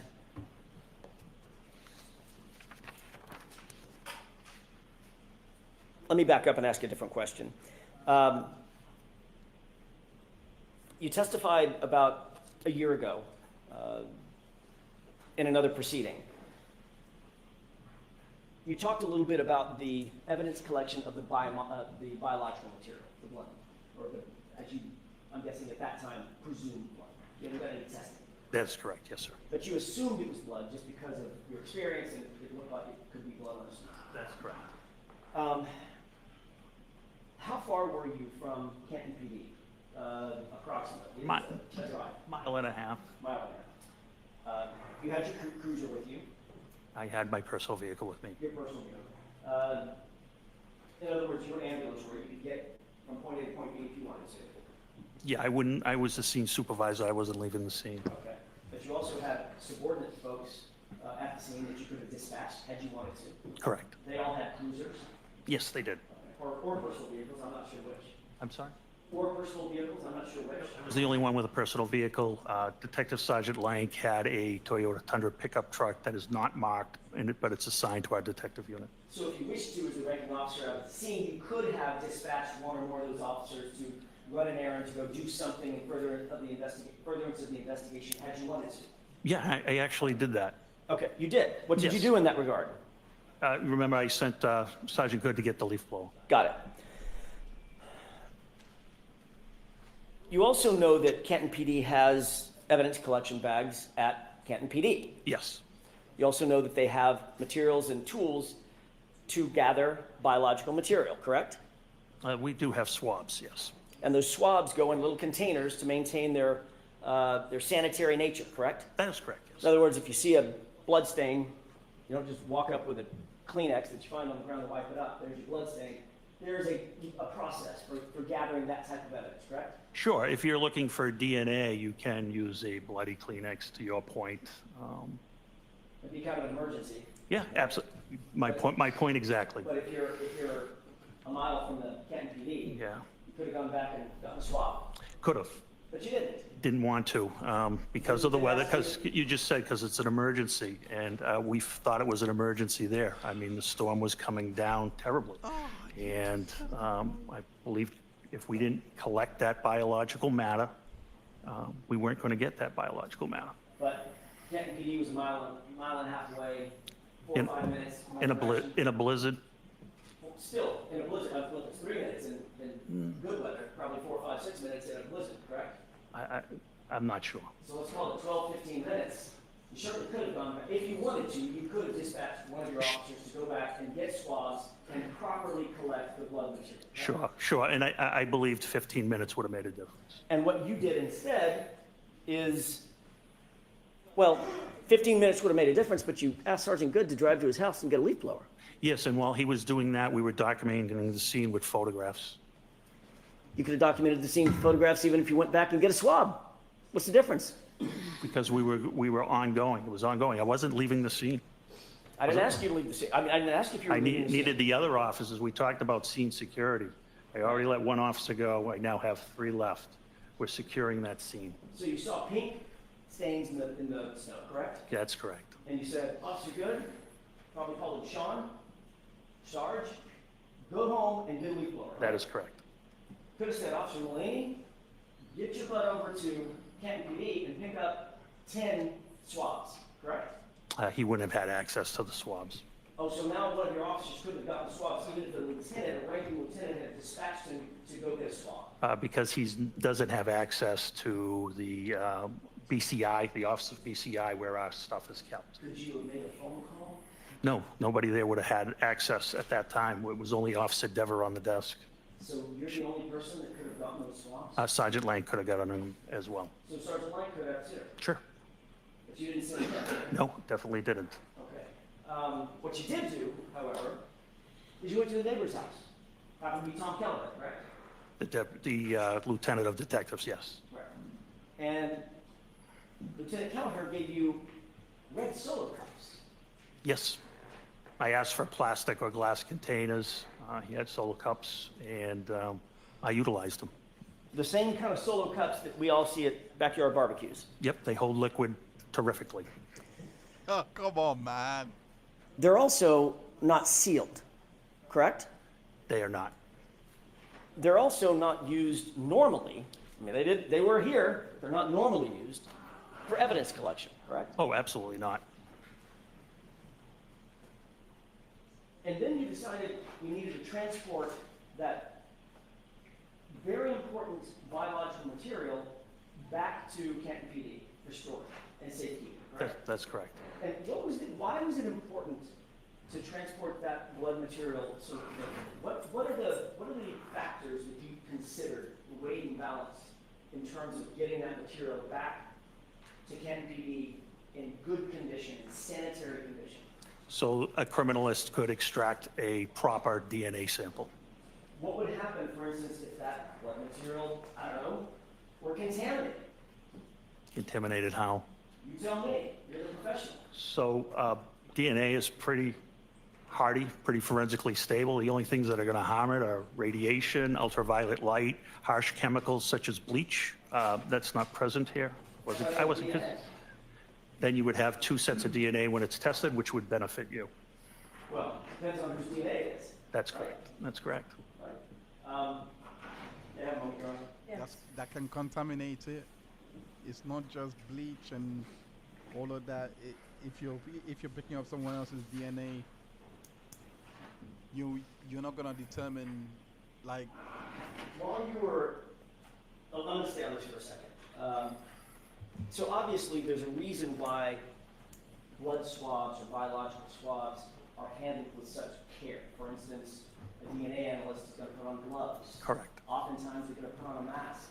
Right? I don't know about that. Oftentimes, they put on goggles. Is that right? It depends what they're testing. Right. Yeah.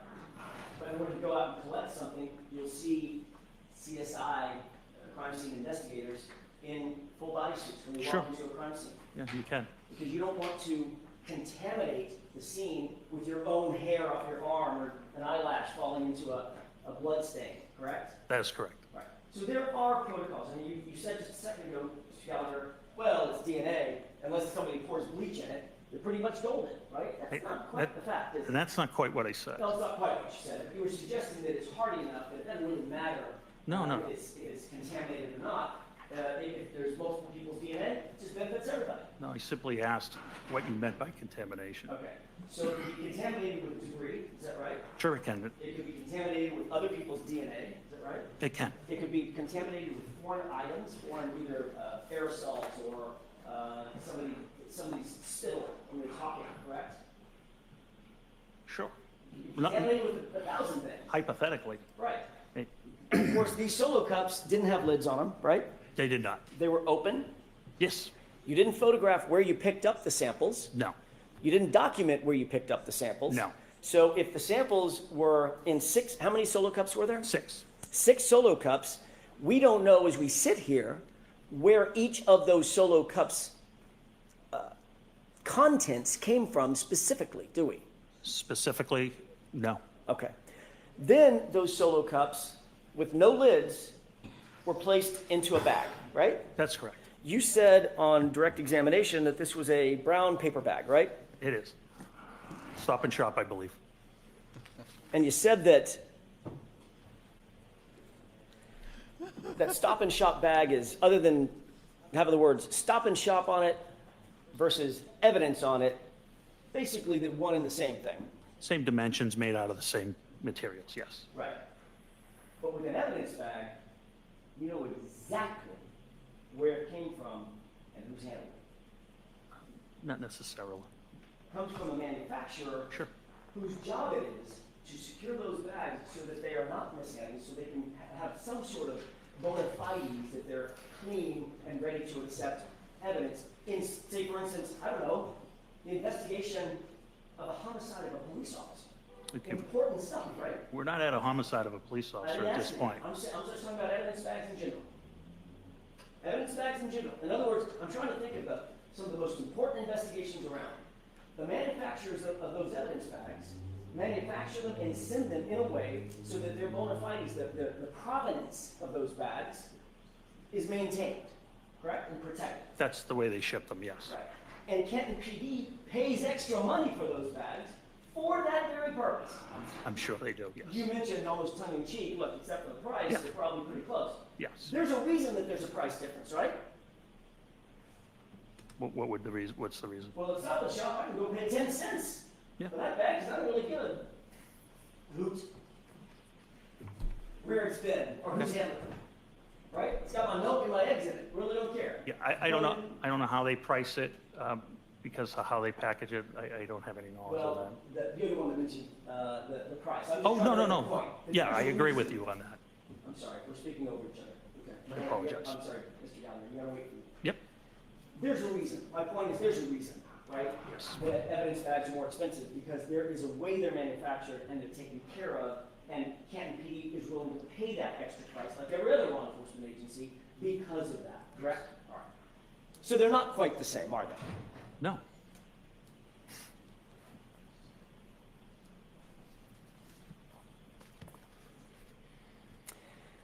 Those solo cups were placed in the evidence bag uncovered. Yes. The evidence bag was then placed in Sergeant Lank's vehicle. It was closed and Sergeant Lang transported it to his vehicle, yes. Okay. When you say closed, you mean the top of it was rolled up? Correct. Or folded over? Correct. Okay. It wasn't forensically sealed. Not at that time, no. There was no evidence tape that went on it. Not at that time, no. Matter of fact, the cups were still open and could slosh around. Assume they melted. Yes. There's liquid blood and liquid water, like That's correct. snow. That's correct.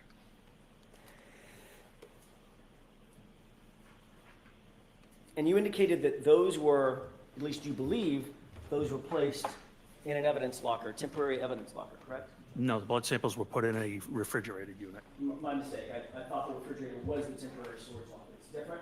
Yes, lockers are not refrigerated. That's where the glass would go into a locker.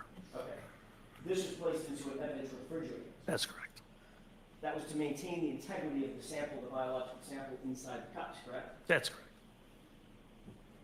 You have an evidence log of that. I don't know. You've never seen an evidence log indicating that those were actually put into a refrigerated evidence locker. I removed them myself, so I know they were in the refrigerated unit When did you remove them? on February 1st. Right. We're talking about January 29th. They were taken to Canton PD by Officer Lang, Sergeant Lang, on January 29th. I'm just asking, well, let me ask a foundational question. Does Canton PD maintain something called evidence logs? I don't know the answer to that. I'm not the evidence officer. No. There is, it's all computerized. Right. So like I explained earlier, when they do get logged in, the officer puts the description of the property, hits the space bar, and the computer generates an evidence number. Right. And that evidence number is associated with just that piece of evidence? Just that piece of evidence, correct. And every time it's checked out or put back in, there is a log created, correct? Yeah, they do it by computer, yes. It's a digital fingerprint. Correct. All right. I mean, you're a former narco specialist, right? Mhm. You did narcotics for years, right? I did.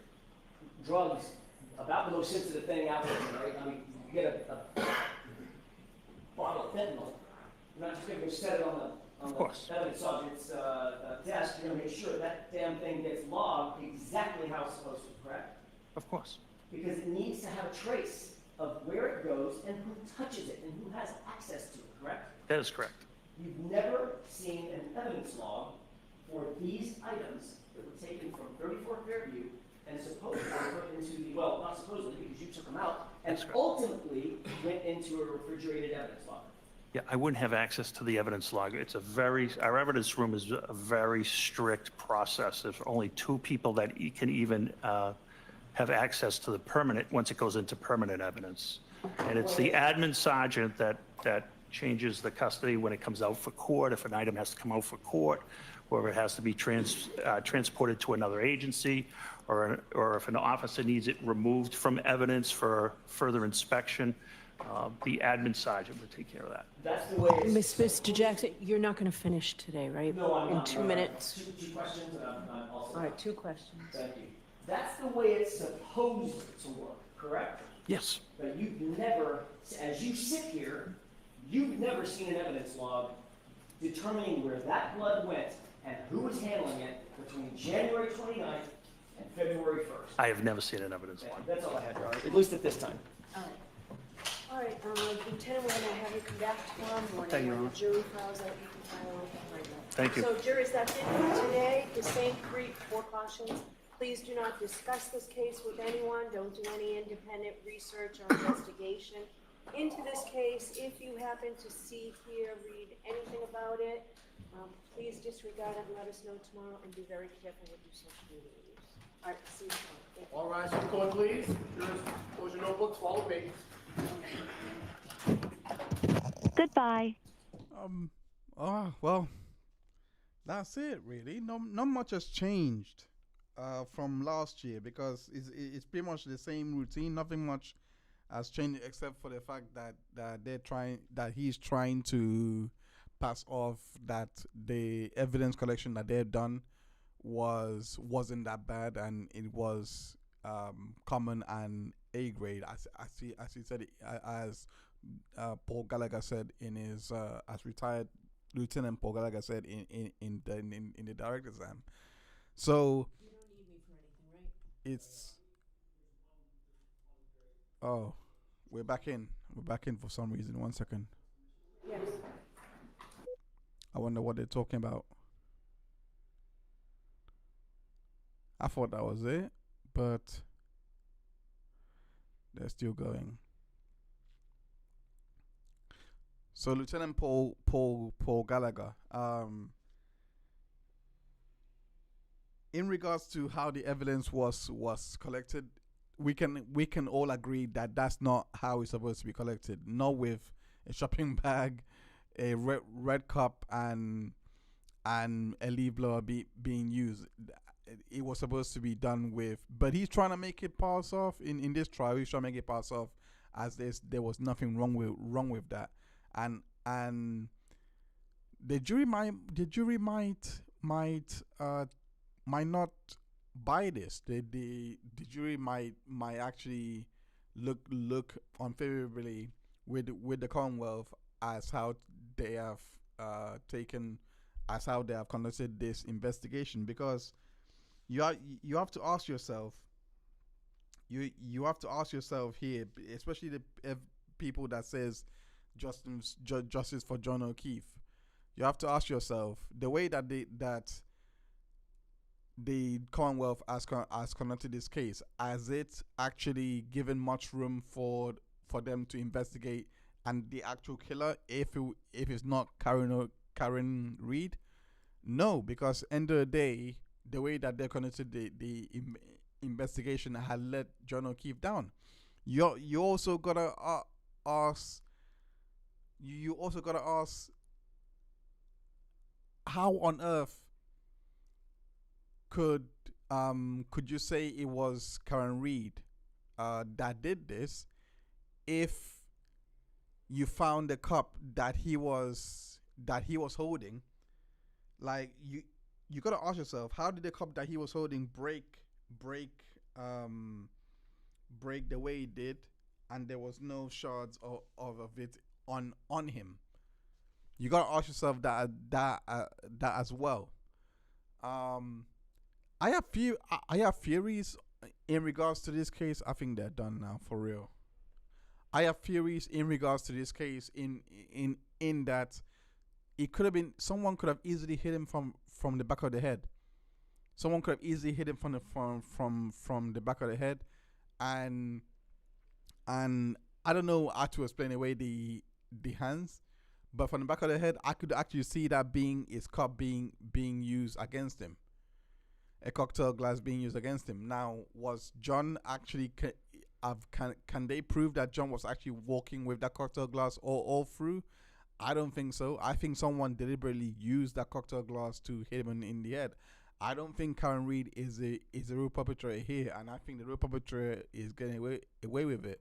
And that's something that the Justice for John O'Keefe crowd have to consider, because the police, whether we like it or not, they really let down this investigation, and that's what's being played out here. But it's an insult, especially with the report that came out that they were making changes to how they were operating, which we have to read on one of the streams, because an investigation was done into a department, and there were some changes made. I need to go.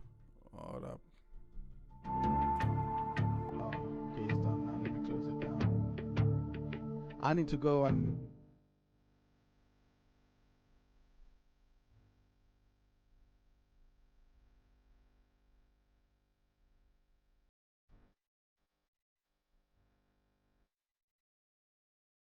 Okay.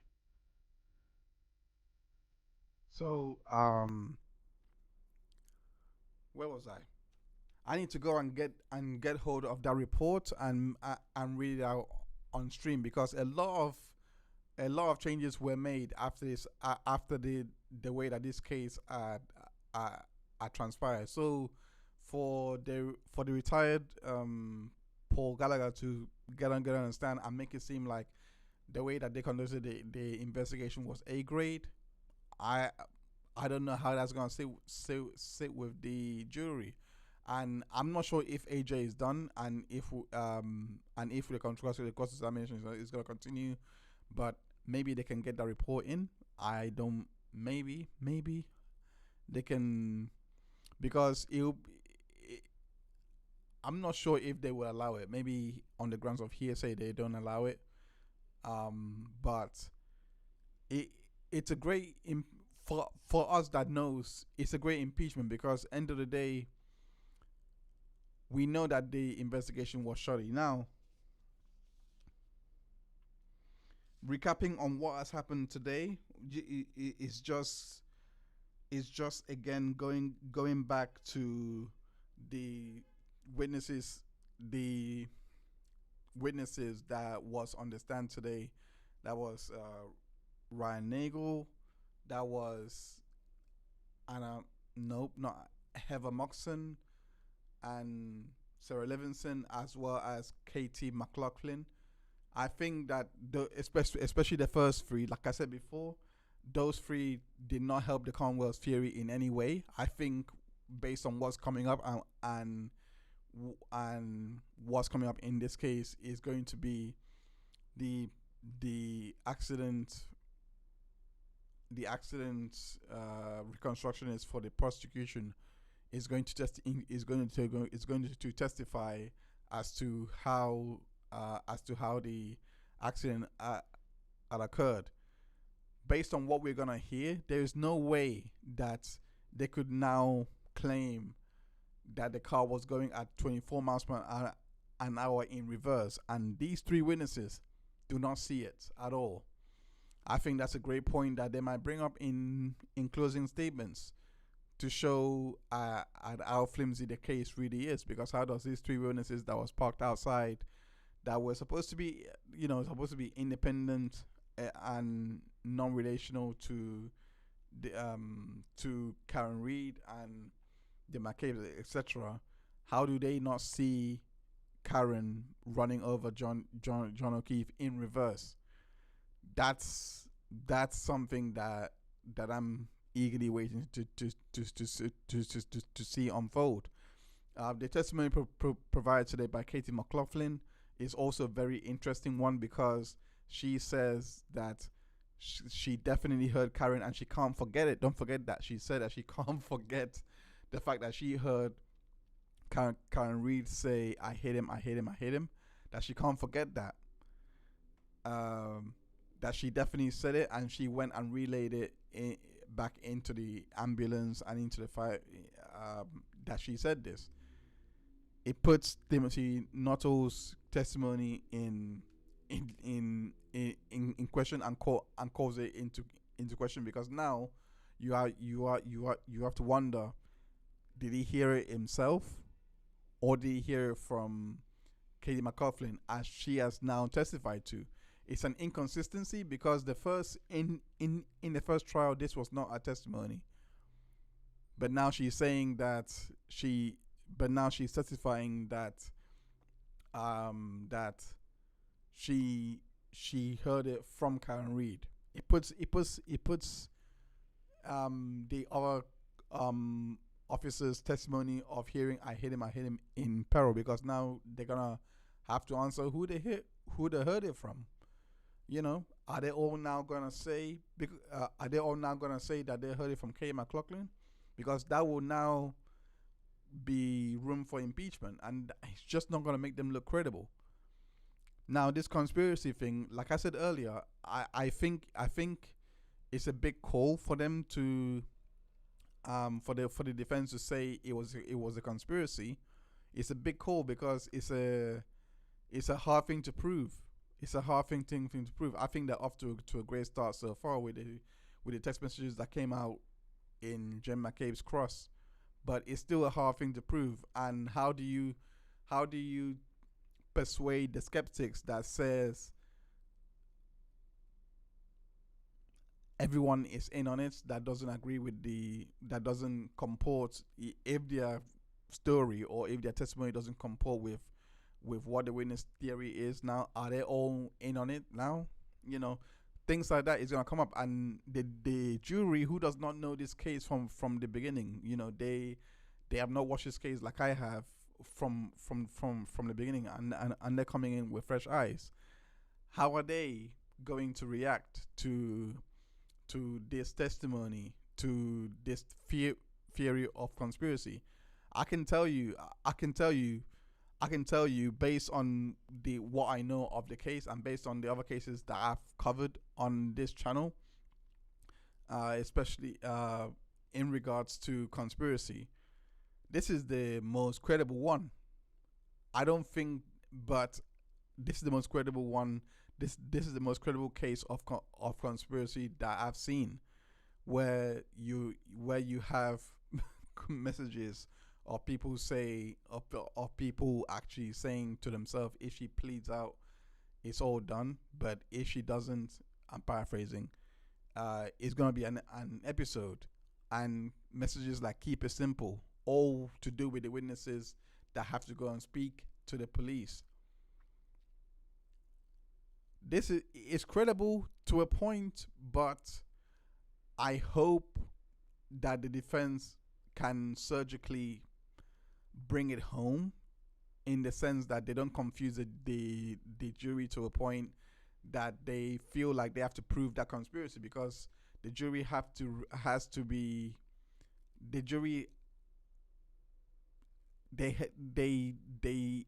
remember that the burden of proof is on the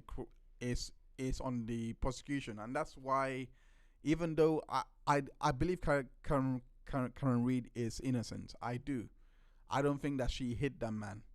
I don't. And I believe that the real perpetrator is out there.